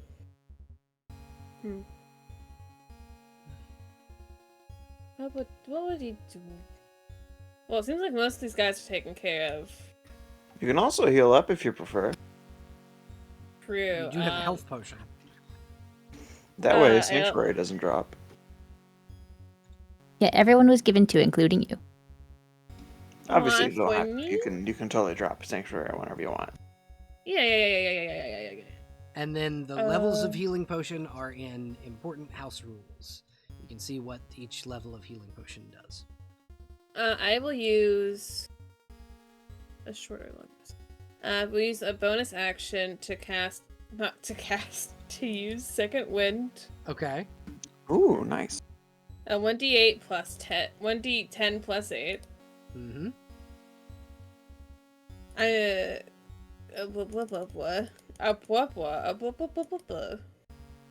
10. You Yay. heal 10 points. Yay! Okay. So technically you have 40 hit points. Technically, yeah. I'm gonna scooch. Well... I mean, this guy can't attack of opportunity you. He's restrained. Which one is? Both of them. And honestly, even if they could, they'd have to make a wisdom save before they can even attempt it. Yep. Okay, I'm gonna hang out right next to her, right next Oh, to... it's very breezy here. Wow. Crazy. But don't worry, the breeze won't bother you by the time it's your turn again. Sick. It's fine. It's like a nice spring breeze. I am gonna attack Okay. to hopefully get Hell yeah. rid of this fucking bitch. Yeah, 21 will hit. Roll damage. 11. 11 points of slashing damage. He is not quite dead yet. Is he raging? No, he was not raging because he was frozen at the time. Okay, sick. That's okay. I need to make sure that's all I can do, but I'm pretty sure that's all I can do. That second wind gone. So once per turn. Because second wind is, I believe, a bonus action, right? Yes. Then you did 2 actions and a move, so I think that's your turn. Action surge is a bonus action. It doesn't say that. No, it's just Then free you action. can take Oh, an okay. additional action. Yeah. Okay. Right. I just like flavor-wise, probably Quincy's a little winded going into his fucking next turn. God help him. Okay. Bonk, Hey, I don't Don't have feel so to. bad. I don't have to roll anything on a natural 1 anymore. That's true. I just whiff really fucking hard. But that's my turn now. That's really okay. it this time. Alrighty. So now it is... When this Goliath starts its turn, it has to make another strength saving throw, and since it's not raging, it does not have advantage. Okay. Goliath. It also takes the fire damage now. Strength. Ooh, also That's fire a damage. 13.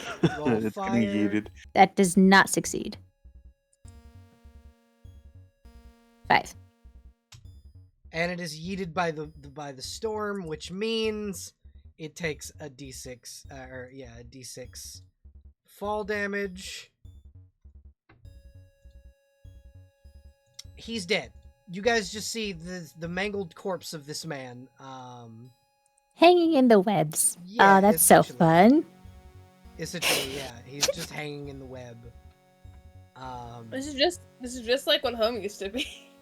How macabre. Yeah, it's just a taste of home. You know. Okay, so this Goliath is gonna roll a strength save at advantage. He's also gonna take the what is it, 5 points of fire damage from starting in the fire. Mm-hmm. Oh wait, no, that was this guy down here that started that. So But it the would have to fire move spreads every round. Yeah, it would move. Which to, is like, not right yet. here, so it's not quite Mhm. because hero's higher than the fire. It's getting Yeah. there. So this Goliath is going to make a strength saving throw at advantage because he's raging. That's a 17. Yeah. He's then He's going free. to attack Leo twice. Jerk. Not the boyfriend. That's 1 and 2, and both of those hit. That is a 16 and an 11. Actually, no. Okay. One of them doesn't. Okay, so he will then he'll take the 16, which will miss, and so he takes 11 slashing damage. And then this guy is gonna have to roll his strength save. See if he can get out. That's a 14. Does that succeed for getting out of the webs? No, it does not. Okay, and then this final man's is gonna 17. Does that get out of the web? Yes. Okay, so then he's gonna move over here, and he's gonna start attacking Gale. He can try. Okay, yeah, he's gonna. Normal as a boop and a boop. Ah. 22 and an 18. The first does one hit. hits. He takes Only the first 12 one. slashing damage. Okay. All right, so Rude. it is now Leo's turn. Leo is going to make an athletics check at advantage to kick this motherfucker in the pit. That is an 11. Let's see if the Goliath rolls poorer than Leo. No. So he tries to kick him in the pit, and he goes, you know what? Fuck it. And then he's going to stab him in the gut.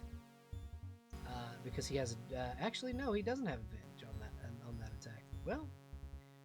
Is he still restrained? No. Or did that he free guy's not. himself? He freed himself. That's a Mm. 17, so that hits. And then he's gonna fucking smite him. Because fuck that guy. Let's see. Killing him. And then he's going to use his movement to come over here and basically look menacing at this guy because he used his attack, one of his attack actions to try and kick that guy in the pit. He did shove the corpse in there though, because fuck him. Excellent. And then Charybdis, it is your turn. Hello. So according to my calculations, I should be able to jump across this little gap here, right? Because I've got a about 18, 19 foot jump, and this is only 25 from end to end. Yeah, but you'd have to save for web because there's a giant fuck off web there. Okay, what sort of save am I making? Strength, I do believe. Marvelous. Or is it Dex? I can do a fancy. It's Dex, I think, when you enter its strength to try and escape it. Okay. I can't do anything fancy about Dex, but we'll see. Although part of it has burned down now, and for web to stay upright, it has to be like attached at multiple points. Oh, then yeah. So it might have partially collapsed. That web is gone. Like, it's still probably in the chasm, but it's not up here. And all of the people in the chasm are dead. Yeah. And from here, I'd like to beat this man's ass. Okay, yeah, Charybdis, you leap to this other side, and you see this particular red brand look back and go, "Oh shit!" Charybdis, roll insight for me. Oh man, I was gonna roll an attack instead, but I guess I'll roll insight. I would like you to roll insight also. 4. Charybdis, you don't understand why this man is afraid of you, but he is afraid of you specifically. That's fair. Samehara will eat now. Son of a bitch. Well, maybe not with an 11. Yeah, an 11 misses. Well, she gets an extra attack, so we're gonna go ahead and do that real quick. How about 14? 14 will not hit. No. He is Okay. his fear. He is ducking and dodging and dodging and ducking. If you can dodge a sword, you can dodge a ball. I'm going Dodge, to use my bonus action to change the angle of the winds. I hear you speaking, Ashton. I'm sorry to interrupt you. However, I am changing the angles of the wind a little bit, just to make sure that once it's these guys' turns, they're probably going to get pushed. Will that also affect Gale and Hero? Yeah. I'm trying to see what angle would be best that would only affect one. I think this probably. It's only affecting these two, and it's really just a shove, so it's getting you away from the ledge, if anything. Okay. Alrighty. Hero is flying, so I don't know. I don't think it'll touch Hero because Hero is above it. Hero, you're probably fine. This is just wind in a cave. Okay. So once it's these guys' turns, they'll have to roll again or be thrown. Okay.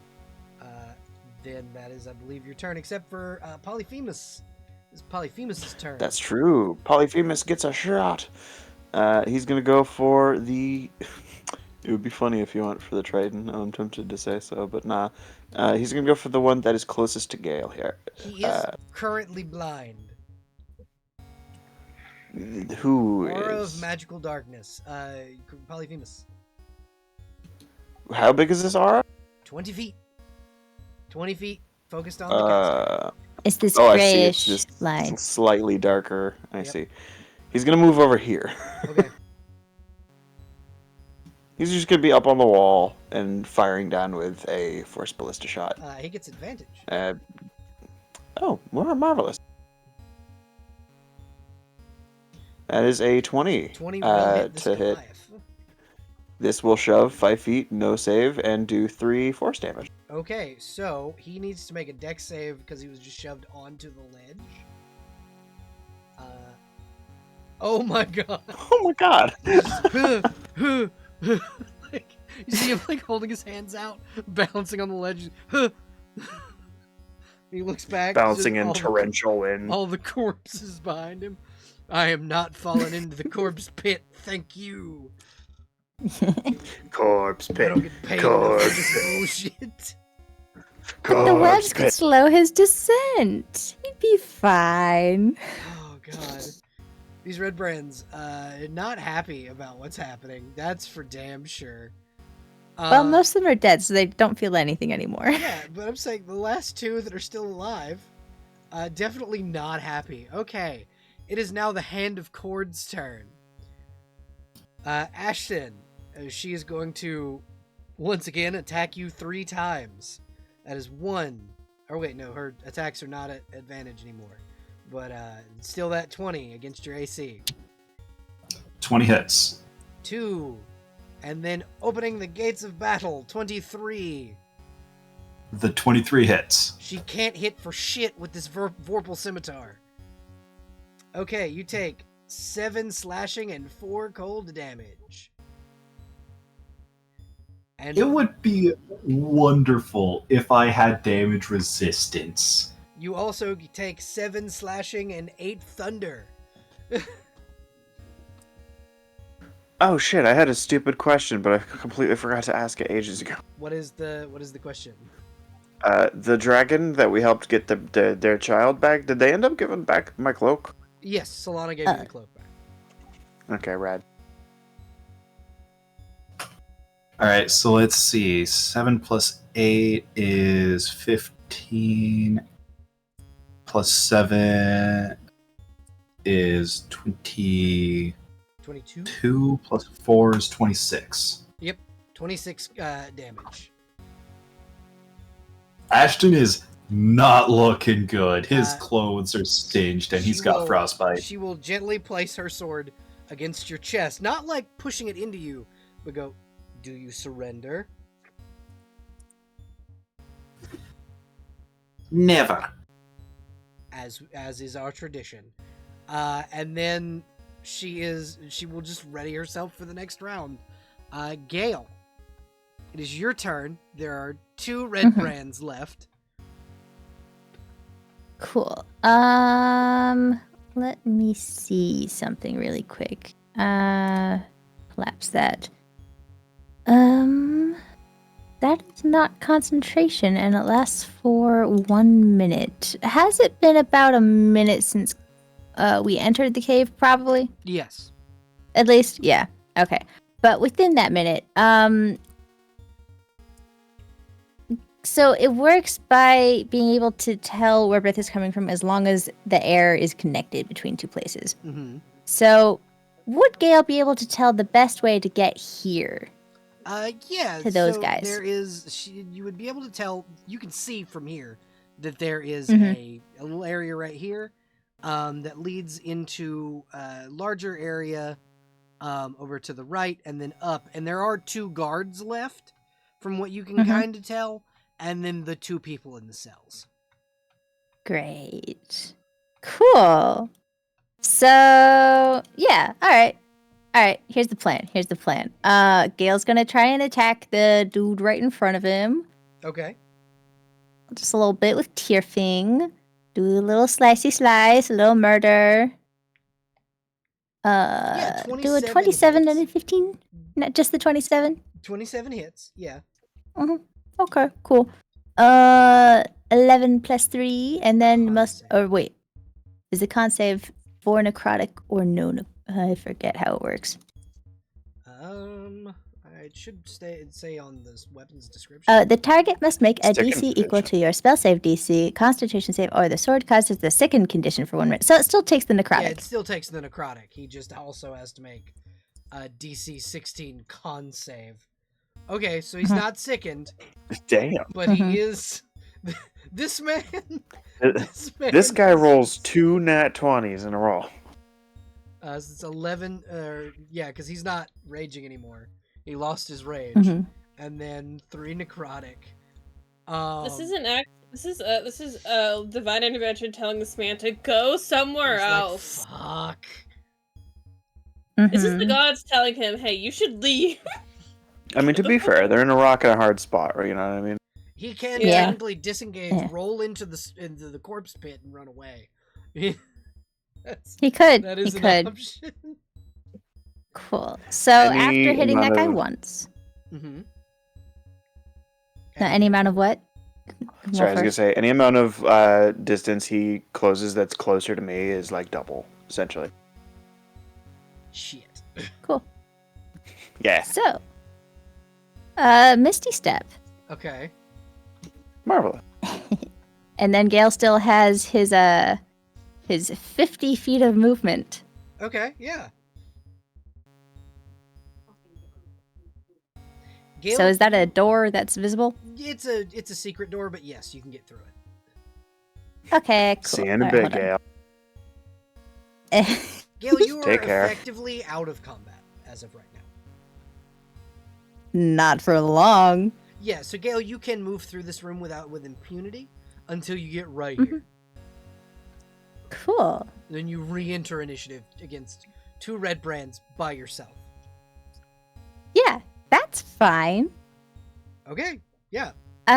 Question though. Uh-huh. There's a certain spell. Do I have access to that yet, or has that not happened yet? Because I'm perfectly willing to work It around has that. not happened yet. That will be after Cool. this. Great. So, Gale's gonna do something else then. We'll find out. So yeah, just you know what? Come back to me on my turn, and then I'll enter there and I'll start dying or killing, either or. We'll find out. Yeah, absolutely. Lorraine, it's your turn. You just saw Gale just fuck off, essentially. God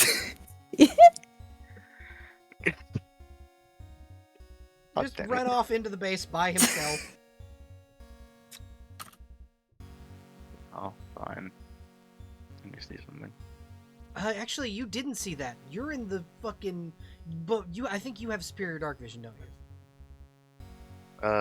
I do not. At least I don't think so, unless tieflings get it. I don't think so. I thought it was No. from your armor. No. Okay.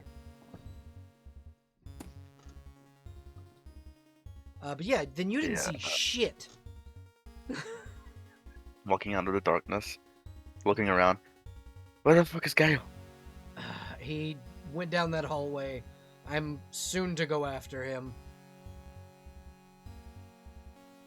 He sort of sighs, rubs her face. You and me both. And let me just double check. I don't think I need to combustion to.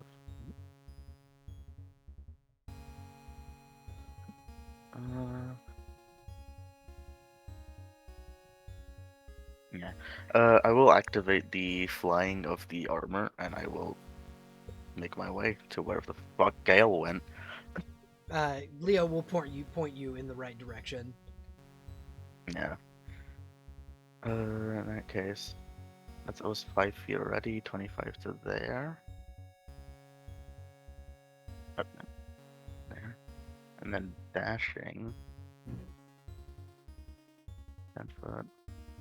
1 foot. 30 foot. Okay. Alrighty. The Leo or Hero, it is your turn.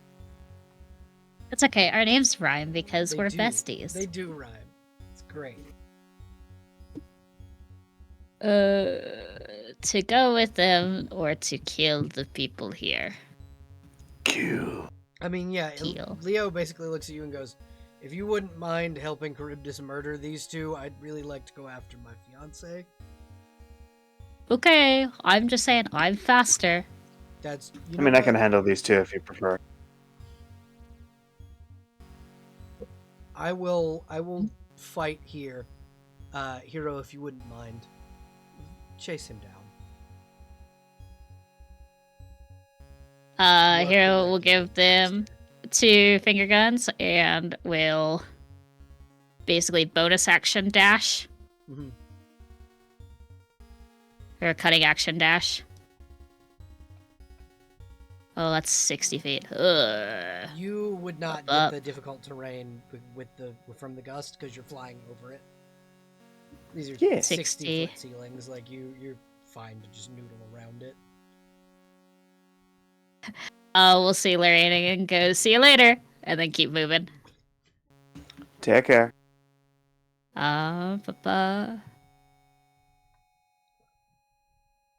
This would be their movement. Mm-hmm. And then would come in shouting, "Oh, Wizard Gale! Your hero has arrived, courtesy of Leo." Hero. And both Gale and Hero can hear, "The fuck's that commotion out there?" As these red brands begin to make their way that way. Okay. Is that your turn, Hero? Because I can't hold my action to do anything because I used my movement and bonus action. Okay. So, and I think heroism, funny enough, is a touch spell. Yeah, it's a touch spell. Alrighty. Then I will. Mhm. Nope. Never mind. I can't do that. That's a bonus action spell. That's it for hero. Okay. So what is the spell? It's Shield of Faith. I will say that you can use your action to do that, because if Okay. you can do it in a bonus action, you could do it in an action. Like, that doesn't make sense to me as far as like it doesn't count as like an action spell. Like you can't yeah. So I will say that yes, you can use Okay. yeah, that. So yeah. Thank you, benevolent DM. Gale, you get +2 to your AC. Hell yeah.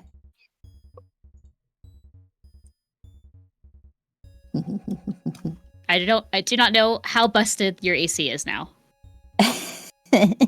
We'll find out. Okay, so it is now Ashton's turn. Ashton, you're kind of fucked up. Yeah, he's a little fucked up.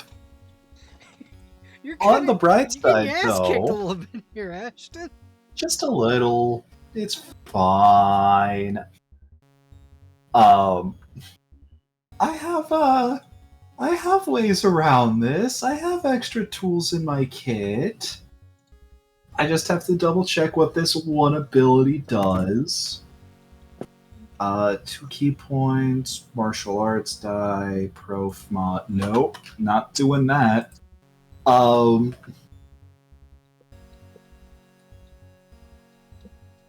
god, I forgot. No, this is D&D, so being in melee range Does not provoke attack of Doesn't- opportunity unless somebody has Mage Slayer. Well, Or Sentinel. Or Sentinel, yeah. Yeah, Sentinel we're only just works gonna if you don't cast. attack the one with Sentinel. We're gonna cast a quick spell. Have Ashton place a hand on his chest. Does 19 hit your AC? 19 exactly hits. Okay. Damn, they do have Mage Slayer. Yes, they do. Or not Mage Slayer, That's it's Sentinel. It's Sentinel. Oh, That's no. a weird way of using Sentinel. That's not usually how it works, unless you changed it. I thought you could do Sentinel if somebody cast in melee range. No, No. Sentinel Okay. works that if you attack a different Oh, creature, okay. if they attack a different creature, Then the Ashton, one you of do Sentinel not, can attack you do them. not get hit. I thought Sentinel worked a different way, but I was wrong. Ashton, you do not take that damage. You do heal the 7 points. Excellent. Fuck. Don't need another Um, death in my fucking mind. Hey, Crow, check your DMs real As quick. he's. I am. I'm about to respond, but I have one more action I want Ashton to do on his turn. Okay. As he casts the spell, he takes a nice deep breath. As he also casts Healing Word on himself. Okay. Yeah, so this turn was dedicated to healing, and the healing word he uses is, in Celestial, un attimo di respiro, which translates to a moment's breath. fantastic. That is magnificent flavor. Oh yeah. So it's just he's only spending this little bit of combat, this moment's breath, to pull himself back together and log back into the fight. Phenomenal. That's also all he's allowed to do. Yep. All right, that is your turn. It is now Quincy's turn. What's up? Quincy, you are in the wind. It's windy. It's fucking windy in here, dog. I could probably follow after everyone else. You could. I don't think. Well, there's still one guy. There's 2 guys left. Bonk. Fucking back against the wall type shit. Jesus Christ. I will say that bridge down there where you are, like this way, is Yeah. like an actual bridge that does exist. Okay, good to know. I am going to. These guys didn't bring ranged options, but guess who did? Wah. All right, that hits. Roll One. damage. On the top one. Yep. That's 9, and I do it again. Bonk. Ah. He as you shoot him again, he like pulls his arm up and moves to the side, and he's just like, shit, fuck, shit, fuck. And there is absolutely no warmth in Quincy's expression as he's staring down this fucking guy. Yeah, so it is now his turn. He is going to disengage, roll into the corpse pit, and then slowly but surely try and make his way the fuck out of here. He is not. I'd argue he should make a dex saving throw because gonna there's still say, webs in the yeah. pit. And also, like, at the start of his turn, he has to roll a strength save or be shoved anyway, Okay, so as opposed to being rolled in. strength save, natural fucking 20. Oh, hey, nailed it. Motherfucker. This dude has rolled 3 nat 20. He's getting the fuck out of here, y'all. Yeah, he's fine. He is getting So the long, fuck dude. out of here. He's like, fuck this. I don't get paid for this shit. And the dude in front of Crib just goes, listen, I surrender. I am just doing a job. Well, very well then. I And she will dismiss I don't her get, I don't gust get of paid wind. for this bullshit. And he's like, starts to put his sword away. He's like, I don't get paid enough for this bullshit. Do you happen to have keys or something like that that I should be aware of for the prisoners you helped incarcerate? No, I don't, but the jailers do. If you want me to, I can lead you to them and tell them that we're chill. That because this is some bullshit. I don't get paid enough for this. She's gonna look at Quincy and Leo. Y'all intent on staying here, or would you be interested in following this fella here? Leo just kind of goes, go ahead. I'll follow him. Right. He just kind of goes, I will follow if you would like to stay with Ashton. I know he is within your Yes. employ. Yeah, lead us forward. And yeah, this Goliath is going to lead forward. Now, Gale, you don't know that this is No. happening. Neither do these 2 Goliaths who kick this fucking door open. Mhm. Hey, Gale. Yeah. Goliath kicks the door open. I need you to make a contested athletics check with this Goliath. Contested athletics? Yeah, you're getting kicked off that ledge. Aw, that's rude. Alright, well, I can try. Take a d6 falling damage. No, I'm using inspiration to try again. Okay. 20! You match his athletic score, and he just goes, damn, that's a strong little nerd. Rika in the distance. That's my strong nerd, you fucking idiot. And then he tries to stab you. And it doesn't land. And then this other one's gonna just slide his way on out. How does he get there? He is going to attempt to move through your space, so he will get an attack of opportunity, but he is going to move right here, and then he's going to attack you. With his Well, best- hold on. Let's get that attack of opportunity first. That's a That miss. doesn't do shit. As a 20 or 22. No. Neither of No. those hit. No, not with Shield of Faith. Jesus Christ. The Goliath just kind of looks at his friend and he goes, "Nah, you're right. That's a strong little nerd." And it is now Leo's turn, and Leo is going to just follow this man on into the fucking thing. He's like, Lorraine, with the Red Brands have surrendered, or at least this one has. Right. Have I heard the fighting in the upper room? Yeah. Yeah,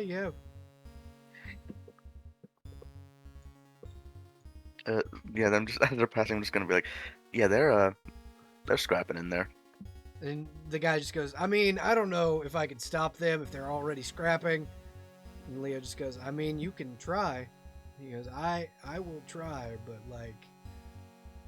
And they kind of both walk in, and he goes, guys, we surrendered. And two of them go, no, we didn't. We get paid far too much to surrender. And he's just like, no, the fuck we don't. I think Hero doesn't help this accusation, and Hero turns towards Leo and goes, Bestie, they've called your fiance a weakling. I'm sorry, what?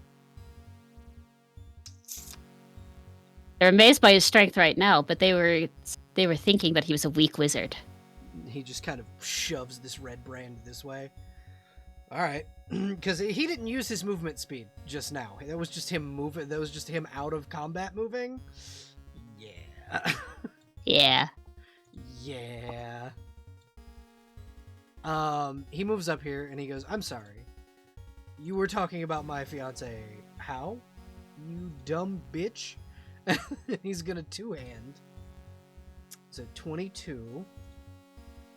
This is his last divine smite, I do believe. So that is 21 points of damage on the first hit. And then he's going to once again swing with, but this one's going to be one-handed. At 16 will miss. And then the red brand's just like, oh, son of a bitch! Fucking magic! Okay, Charybdis, it is your turn. There is Hello. magical darkness in front of you, kind of making it where you cannot see Ashton. But you can still hear the brawling happening inside the darkness. How you doing in there, buddy? I believe that was to you, Crow. That is to Ashton, I know that much, but I'm trying to figure out how he would respond. Because I'm torn between two reactions. You know what? We're gonna respond with we're gonna have Ashton try and be honorable. It's a tough fight. I wouldn't have it any. No wait, fuck. That's not his voice. God damn it. That's Gort. Yeah, you went full Gort there for a second. Oh god.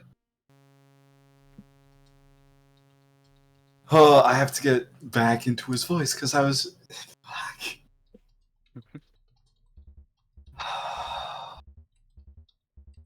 And scene. It's a tough fight, but I wouldn't have it any other way. I know of one thing that I can do to help. I'll just follow the sound of your voice, so make a bunch of noise for me, will you? And see, here's the thing: a little known fact about Visage of the Astral Self.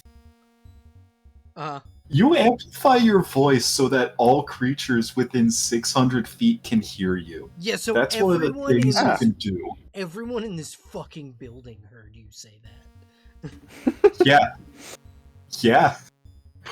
Actually, let me go Essentially- check just to see if that is. Essentially, what Charybdis is going to do is she's going to take off her cloak, walk into the darkness, follow your voice, and once she finds you, wrap you up in her displacer cloak and give you guidance. The displacer cloak would need to be attuned, so the displacer cloak, How long does that normally take? 30 minutes. An An hour. hour. Oh yeah, 30 minutes to an hour. Oh. As an artificer, can I speed that up for in any way? No, you cannot. Okay, then all I, mean, can even if physically you did do. speed it up, you would have sped it up to half an hour. Or 15 minutes, maybe. Yeah. Okay, I'm afraid there's nothing I can do for you. You can guidance. Yeah, that is a thing you can do. Is that cheating? Question mark. According to the so that depends on if you would know the law of chord. Technically, yes. I brought Cord to my kingdom, so I would hope so. Yes, that would be cheating in an honor duel. Okay, then sorry, bud. Sorry, I'll bud. leave I'm some here more, as your. One thing Emotional that you support. Sorry, can bud. do Yeah. is essentially you can champion him and basically tag him out, and it be Oh, hell Charybdis yeah. versus this bitch. All right, this will be the end of the ring. You come to me and tag me when you need me. All right. In the meantime, I'll take a couple potions. He's you can't see it because magical darkness, but he gives you a thumbs up. I feel a thumbs up. Yeah, you know Ashton well enough where you knew.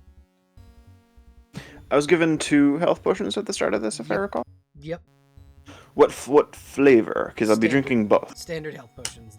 What they do is in the important house rules. Potion of healing. Damn, I'd have to look that up.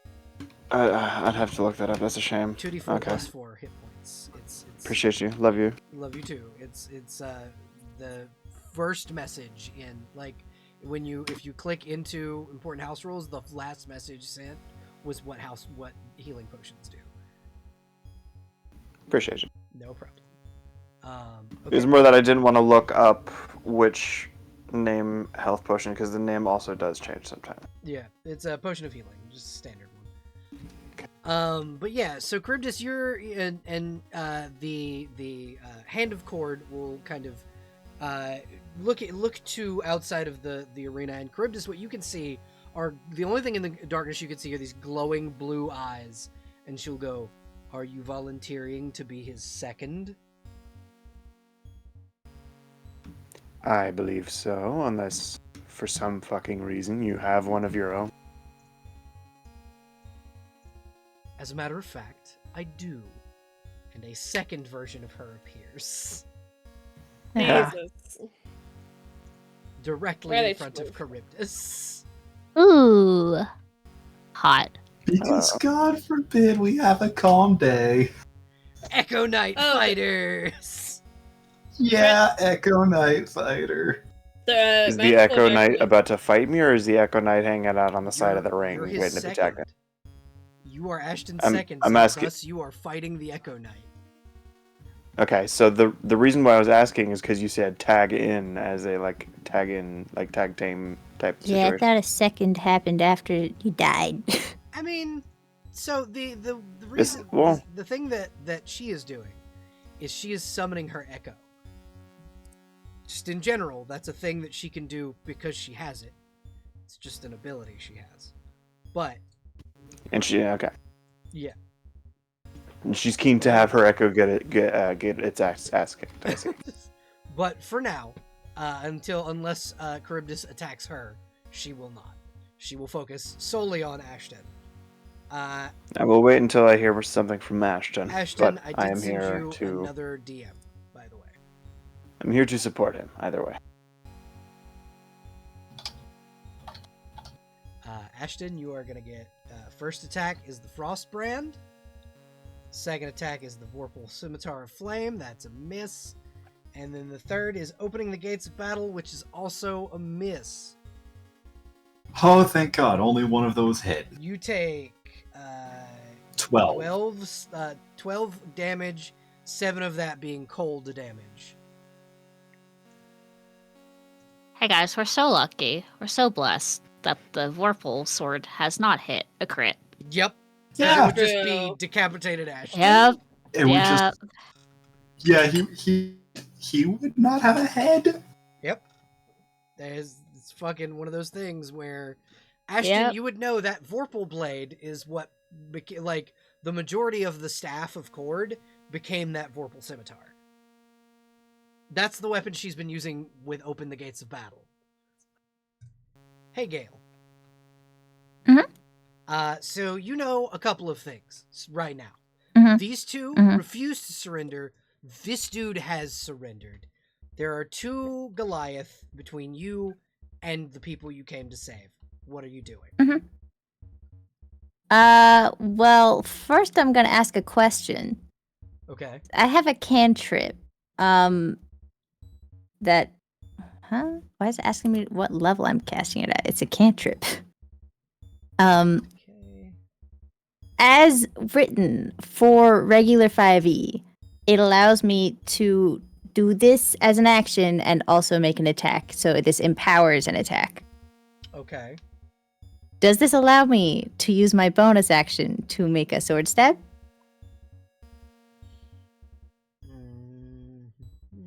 Infuse your weapon with necrotic magic that causes your opponent to swing faster as a part of action that used to cast a spell.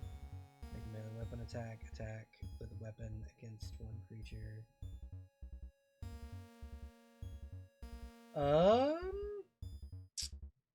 Yeah, if it's like booming blade Yeah. or flame blade, then yeah. It should be functionally basically the same. Yeah. Yeah, I Okay. would say yes. Yeah.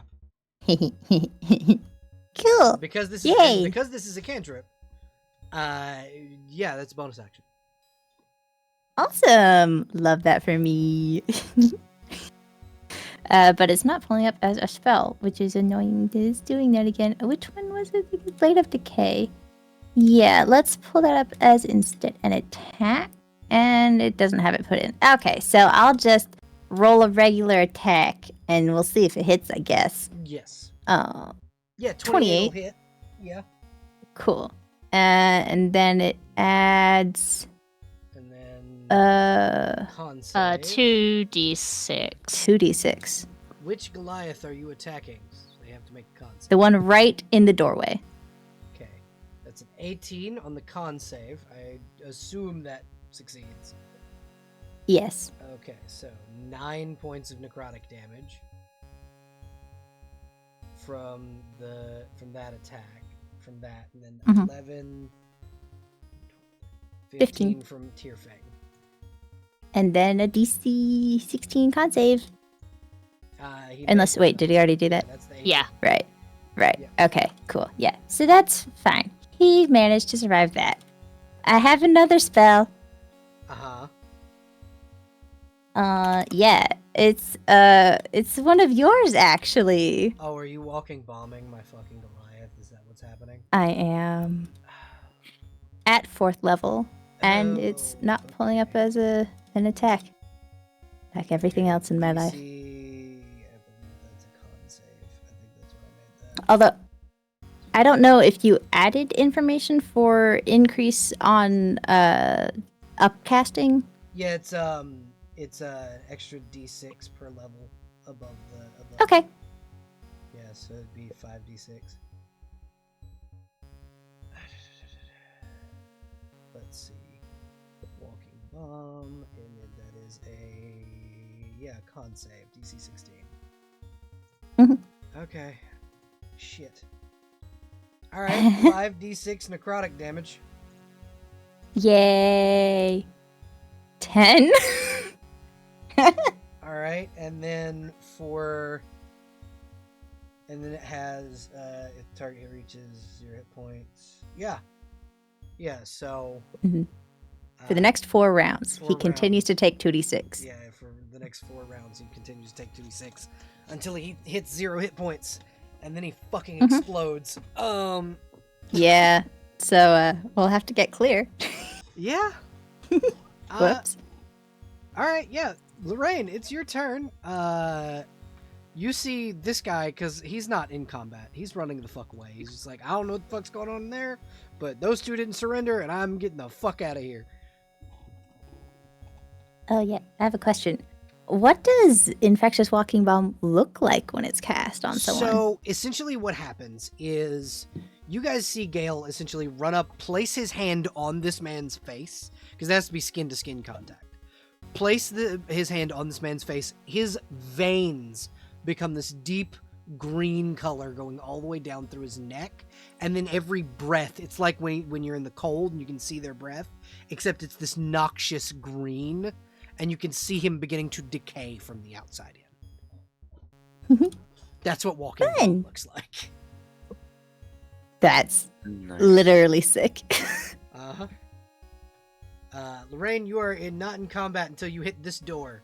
Now you have your Yeah. full movement speed. Okay. I also had a question regarding Walking Bomb. Yes. Goliath made a con save, but the spell says it's a melee spell attack? Yeah, it's a melee. Well, so it would have to be.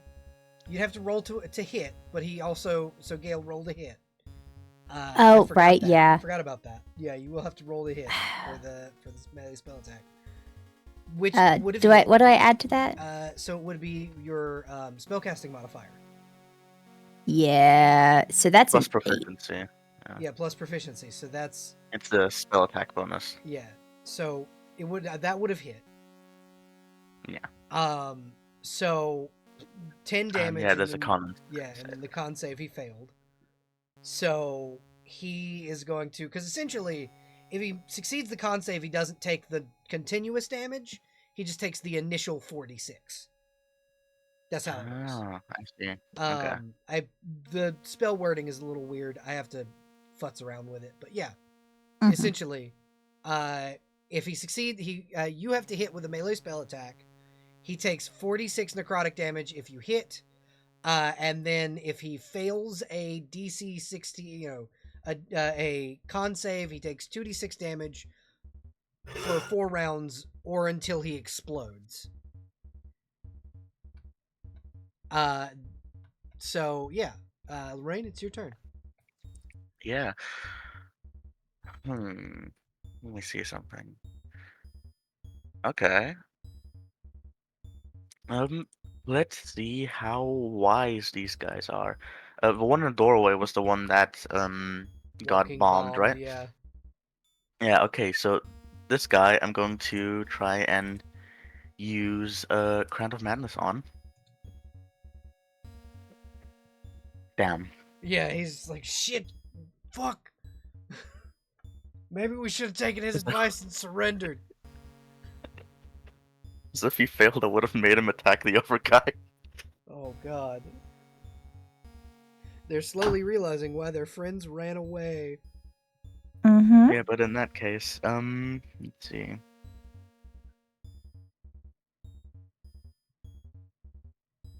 You know what? Sure. I'm going to cantrip Mind Sliver in that case. Okay. The fuck does Mind Sliver do? You're about to see. Mind Sliver, you need to make an int save or take 1d6 psychic damage and subtract 1d4 from the next. Okay, yeah, that's a fail. Also, I think it's because we're level 8 now, so that is 2d6 damage actually. Yep. Where is the damage? Here we go. Alright, it takes 5 5 psychic damage. damage. Next save, he reduces by 1d4. Alright. And then I'll move up. Okay.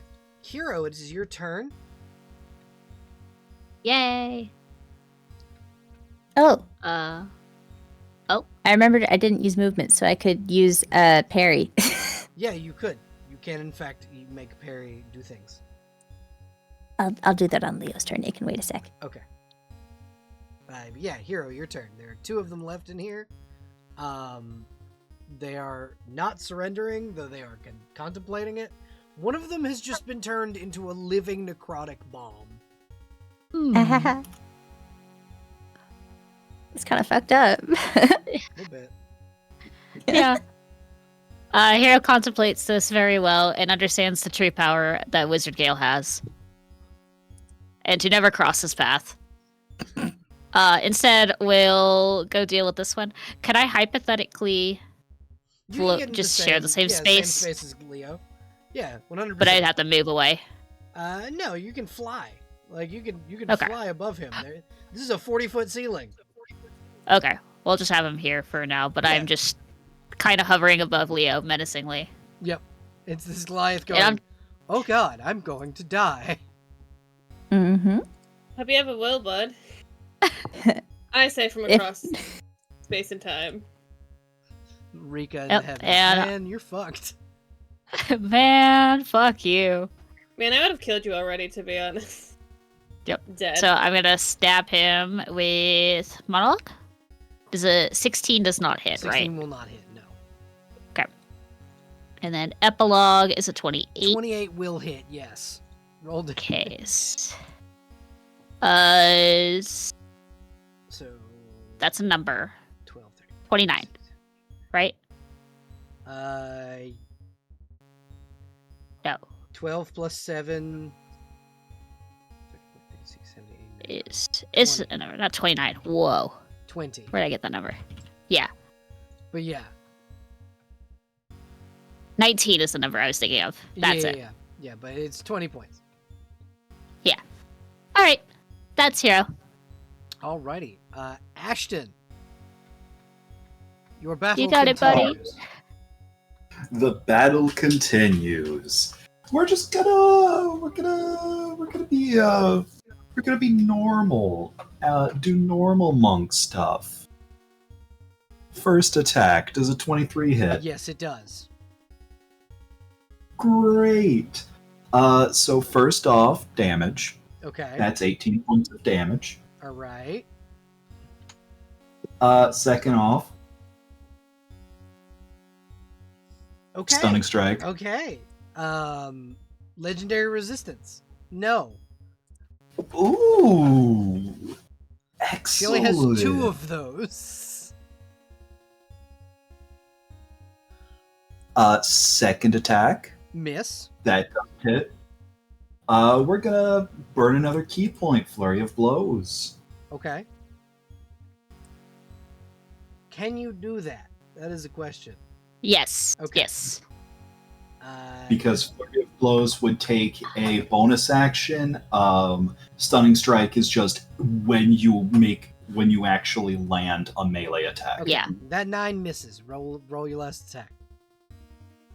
I'm gonna burn that last inspiration to re-roll that Okay. specific attack. Okay. 16 will not hit. Well, that's what we get for burning inspiration. Final attack. Miss. Also does not- Wait, take mine. Crow, take mine. Do What- it. Crow, take You're it. in a high stakes fight, sir. Take it. You are. Yeah, might as well. I'd We'll rather- re-roll this other attack. 19 will not hit. No, We have it pool will inspiration. not. Everyone in favor of using pool inspiration, say aye. I mean, Aye. fuck it, go Aye. off. Of all the times to use it, do it against this bitch. Well, Go for it. It's up Will to you you. let me? Yeah. If you want to Might as well if you wanna burn it. burn the pool inspiration, that's fine. We still have a few. It's Ah, a miss. well, Jesus. That is we for tried the 3 round. times. For the round, that is all I will give you. yeah, that's all we got. He landed Wait, one inspired, solid no punch miss. to the face. Quincy, both it is your times. turn. You hear the sound of battle from the darkness. You can see what's going on. Ashton's looking kind of rough. You do know that a battle between 2 members of the Church of Cord, it is not within your jurisdiction to interrupt. Not that, yeah. I was sitting here the whole time like, bro, I can't do shit about this. You could retreat to go help with the with the prisoners. That is an option. I think he's gonna look at Charybdis, who's kind of the highest ranking person here. At least for Hello. In the room. What would you like me to do? Pardon? It's like, I can't do much to help him here. And I can't really. What do you want me to do? Do you want me to go help them or stay here? Charybdis, roll. You can help them. Roll. Yeah, I was about to say roll history for to see if Charybdis would know who the Flaming Fist are. Yeah, I mean, sure. And because you're nobility, you can have that at advantage. Okie dokie. Okay, so Charybdis, you as a conqueror have come up against the Flaming Fist before. They are the defenders of Baldur's Gate. They are the standing army of Baldur's Gate. One of the few armies to have ever repelled your people. It's one of the reasons why you, as a conqueror, kind of respect that city. Quincy is a low-ranking lieutenant. He needs orders. That's why he looked to you and asked. Yes, help the others. I will keep an eye on Ashton, make sure that nothing ill comes of him. Yes, ma'am. And he will go. So, effectively, for right now, you are no longer in combat. You can move with impunity. This dude passes you and then just fucking leaves. Because he is not in it to fight. He's done. He gets the absolute worst murderous stink eye. He just gives you a I'm getting the fuck out of here wave. Okay, where's the you point? You can get right here before combat starts again. Okay. Alright. I was giving orders, ma'am. Heading off. What the fuck is happening here? Quincy, you come into another combat. You see everyone kind of ganging up on these two Goliaths who don't seem to be backing down. Unlike their intelligent friends, these guys are not surrendering. Okay. Do I have... So what do I... Do here, I have... you could hit this guy. I have long... I... If you get here, you can get a clear shot on either of them with your crossbow. And I have my full movement? Yep. To move up? Okay. Well, that doesn't get me far. Right there, you could get a good shot on him because it's not 5 feet. You are 10 feet from him because you are 5 feet below him. So you don't get a disadvantage for a ranged attack. Okay, sick. Alright. Let's go, baby. Before Crib just being like, why are you looking at me for orders? Did I help you? It's Crib just looking over the garb and going, oh, right. Yeah, that hits. Roll damage. You guys see this fucking little drow soldier come in and just shoot this man twice. Just Shoot him dead. Perforate him dead in the center mass. Okay. That's it. All right. It is now the Goliath's turn. The one that was just shot is going to attack. Is going to rage, and then attack Hero with his bastard sword. Bop and bop. That's 2 20s. Do those hit you, Hero? Yes, I don't have my shield out. Okay, so that's 11, and you take 22 points of slashing damage. The second Goliath is going to tank the attack of opportunity, shift here. Gale, you get an attack of opportunity. Yay, my favorite. And then we'll let's do a cone. Oh. And then rounded. He will be able to hit you and Quincy because he's on the staircase. and he is going to cleave. That is a 14. I don't think that hits either of you.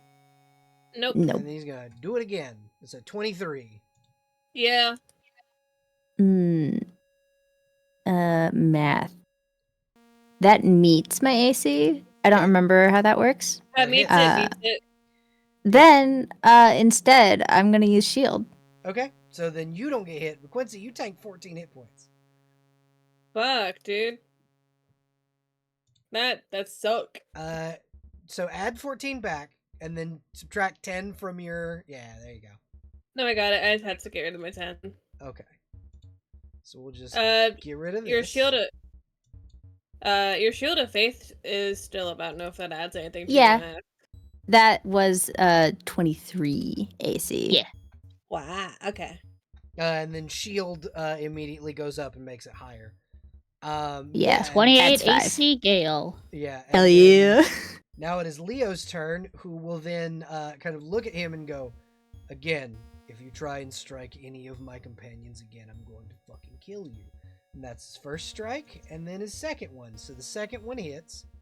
Let me just... Ooh, he has second level spell slots. Mhm.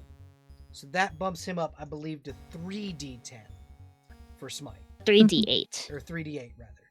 Yes, Yes. 3d8 for smite. So we're going to add an extra d8 to this. So that's 5 extra points. This is 8. 8 and 8 is 16, 7, 8, 9, 20, 21. 21 hit points on his strike. And the Goliath's just like, oh shit. He is not looking good. Charybdis, it's your turn. Hi. The one that's not looking good, that's in the combat in the other room, right? Uh-huh. Okay. How you doing in there? You... Ashton. Brain is not connecting. Yeah, thank you, Ashton. How you doing? I am surviving.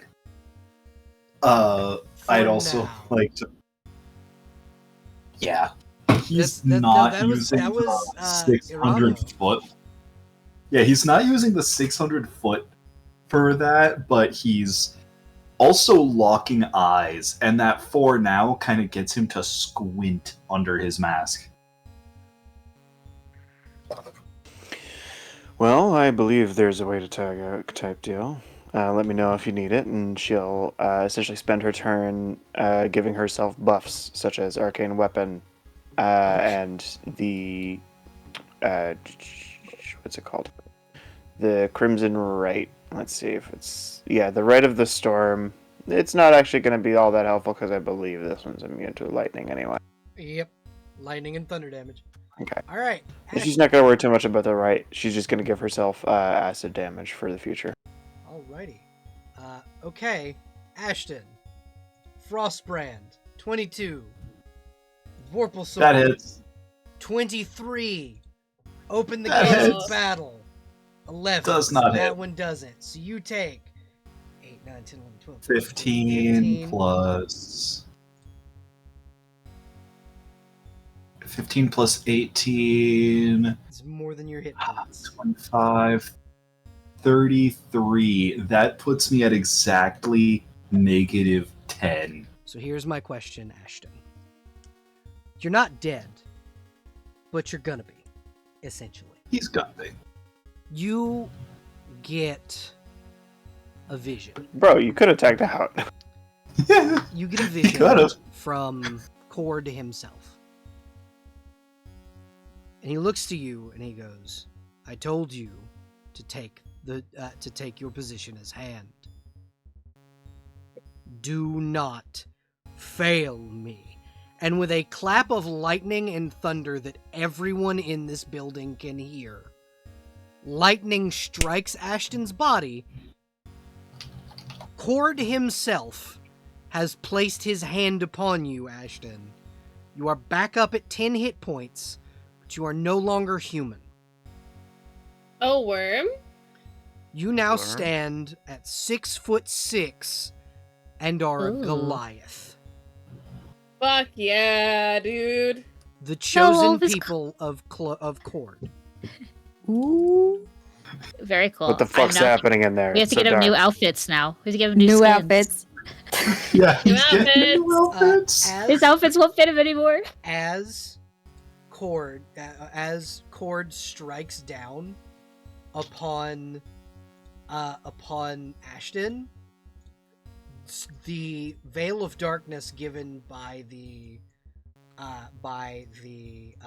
hand is dissipated, and what you see Charybdis standing where Ashton would have been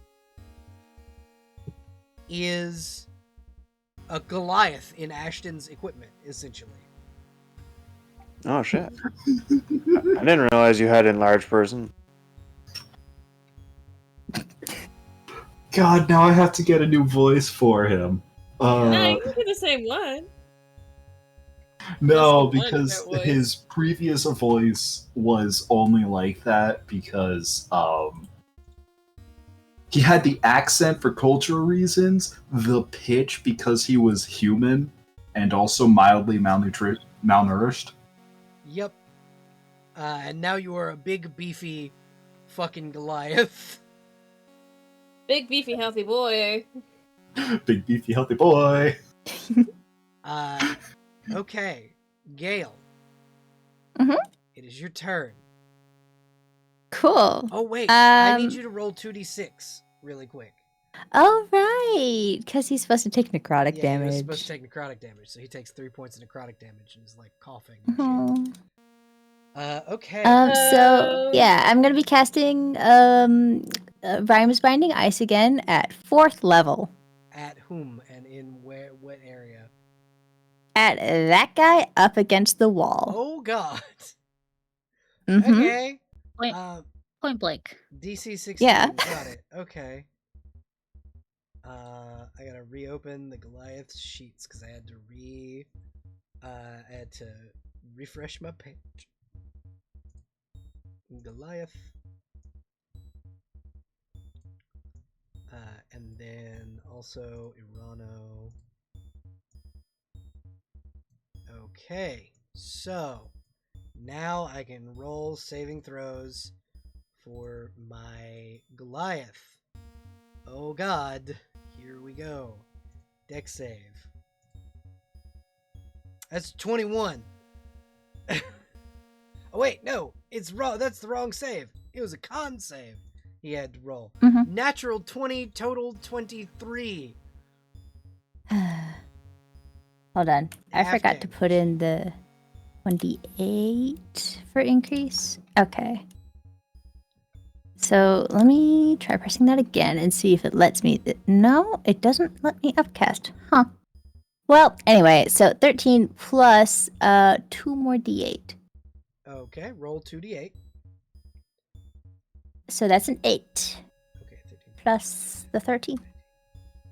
Okay, so it's 21 damage, so that's what, 10? 11 damage that he takes? Yeah, 11 roughly. damage. Yeah. He takes 11 cold damage, and he like shakes off the ice. He's like, son of a bitch! Yeah. And then gets sapping stinged. Biatch. Okay, let's see. Vitality of a creature you can see in range. Target must succeed a Constitution saving throw. Alright. Gale get dipping real heavy into necromancy. Yep. And then that is a con save. Oof. That is 2d4. insufficient. And he falls prone. Yeah, no, he is just getting sicker and sicker by the moment. And if he dies within the next 2 turns, he's gonna fucking explode. Mm-hmm. Yeah. Rain. And he's gonna keep taking damage from that spell, too. So you know what?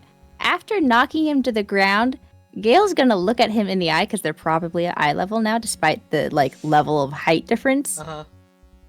And Gale's gonna say to him, Run. or die. Ooh. Okay. Okay. He does not respond. He just spits at your feet. Okay, Lorraine. So it shall be. Lorraine is. He's made his choice. Yeah, he has. Lorraine, he was offered a chance to surrender. He refused. I think there's still BRB'd. Oh yeah. Okay, so we will come back to Eldritch. Hero, it is your turn. I think Hero is going to bonus action disengage from this mess. Okay. Wait, Yes, I waiting. forgot. Parry. I keep forgetting Perry. Let Parry kill this man. Do it. Can Perry kill that man? Yeah. Perry can fly. Perry Let's can- find out. Oh, there you are, Perry. Parry the platypus. Perry! That misses.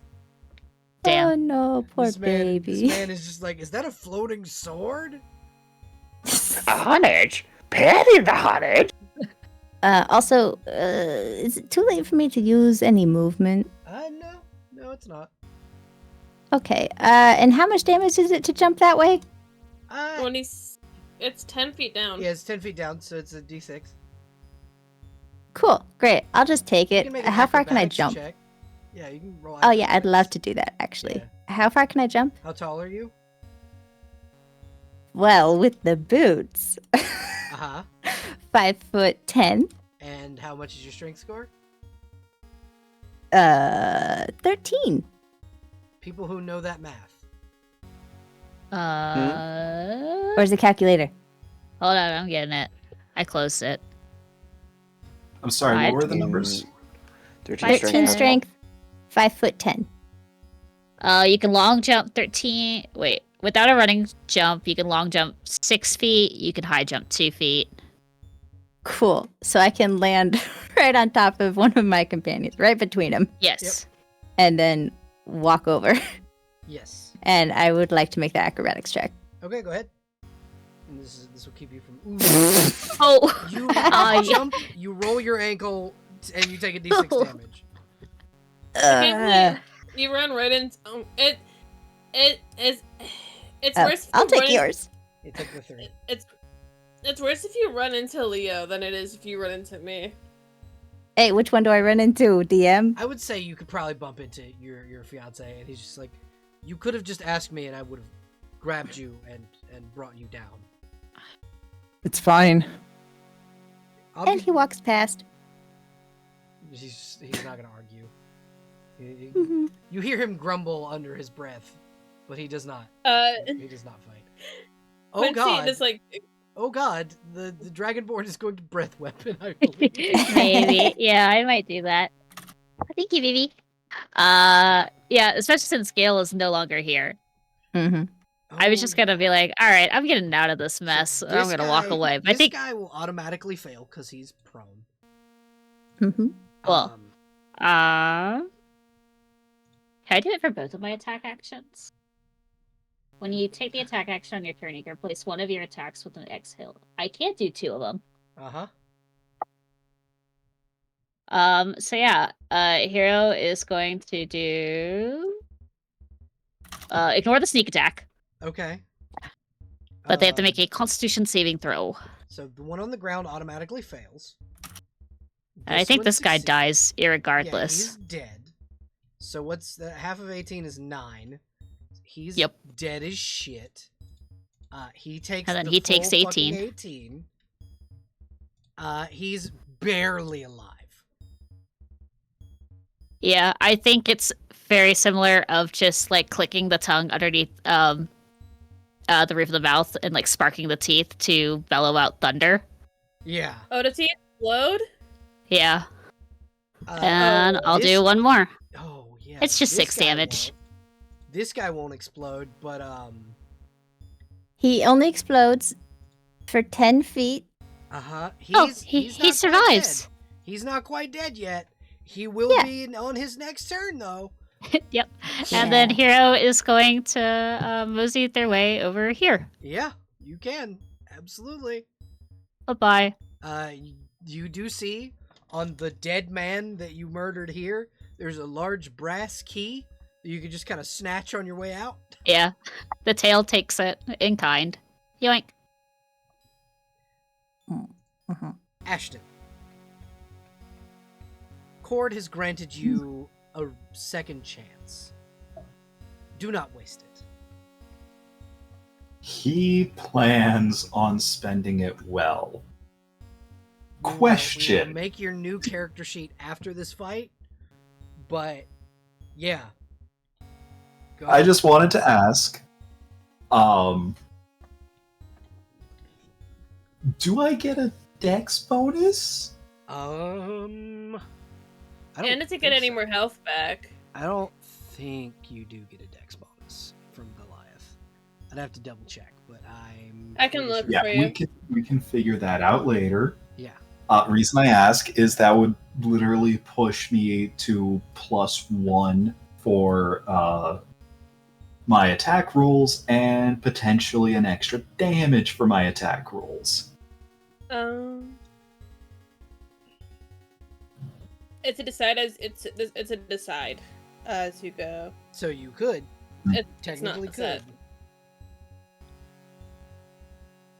So I think I basically- already will deal with that bridge later because I think Yeah. I also put the human skills into Dex. So Yeah, because you're a variant human, aren't you? yep, Yep. he is very inhuman, which means Was. now he can't cast that one spell. Yeah. Good.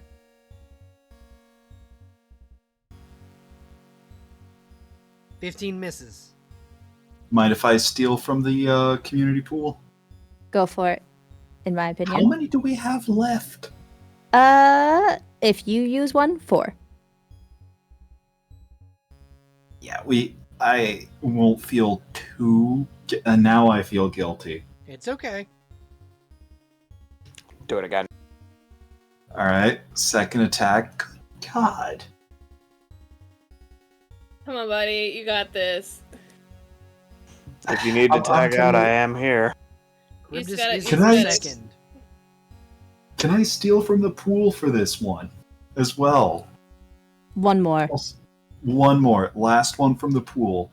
And Like- and you do have a second waiting if you need to tap out because 18 also misses. Rip. And she'll just look at you and go, "Are you even trying, Ashton? All of those new muscles and you still can't hit me.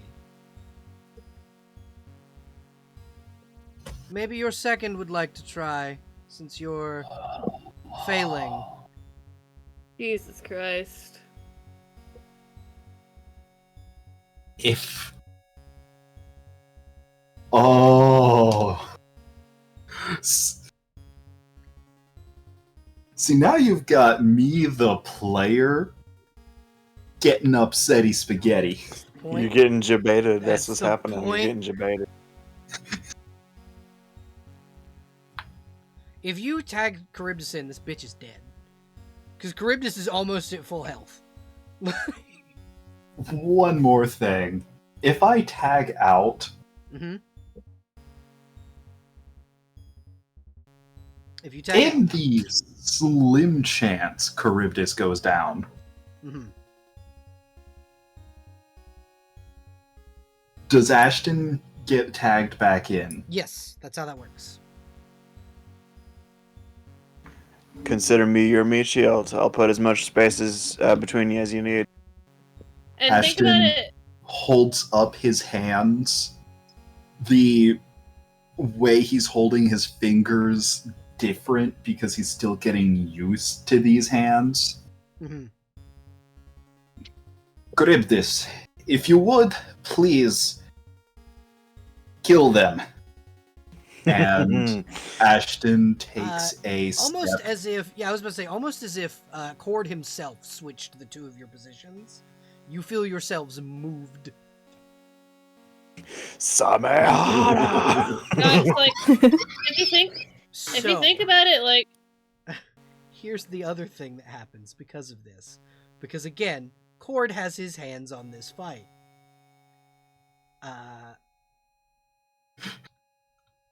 What is the other? What is the okay? If you think about it this way, you're technically making the most of this body by not fucking dying. Hey, Charybdis. Did you just reverse our Mhm. initiative scores? It's Charybdis' Okay, turn. You tagged in Oh my in an honor God. duel. You tagged in an honor duel that Wow. Cord himself has his hand on. It is your turn. Fucking wild. Yeah, alright. She's just gonna start wailing on her, or at least try to. Actually, wait. I'd like to do my hybrid form, I do believe. Yeah, okay. The the So big she's form wearing, is like a D4 turns, right? Yeah, she's wearing a mask that looks similar to your hybrid form. Ah. How does Charybdis feel about that? I get it for 3 turns. I think at first kind of confused, and then suddenly like, you know what? That actually kind of makes sense. I can see why people would use this as a means to scare each other. Okay, yeah. Does your hybrid form increase your size category? The fancy kind that I control with Samehada, yeah, I believe so. That's your kind, the homebrew Yeah. So moon kind. big fuck off wereshark. Ashton, the first thing you see Charybdis do when she gets into this fight is shark the fuck out.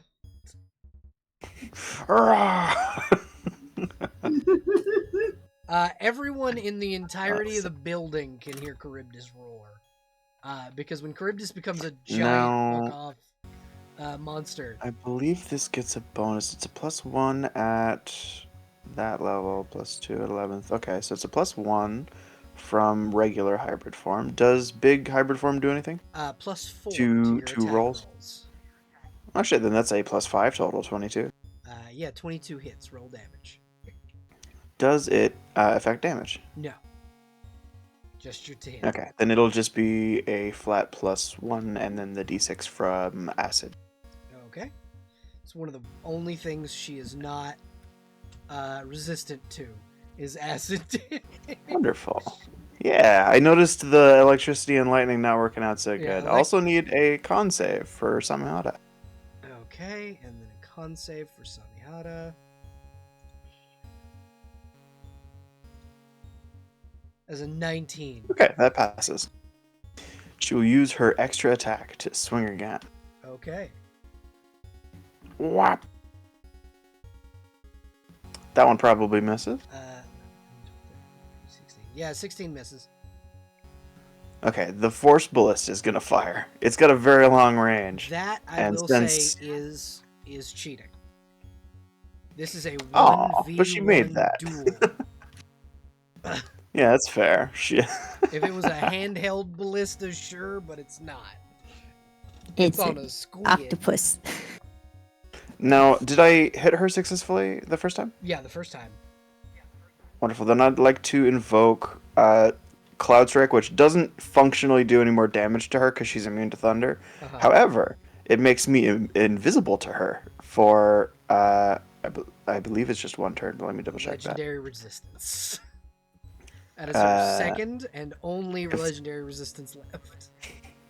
Okay. That one would have been a wisdom saving throw, but she skipped it, so fuck her. It's like, no, fuck that. Essentially, it's just a way to be really obnoxious in a 1v1.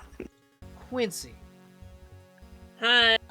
Before Quincy does anything, important, Gail's gonna put a hand on his shoulder and like just very gently like indicate that he should step back and say, Move back before he dies. Yes, sir. You watch him like you touch like his shoulder, and he like stiffens straight up.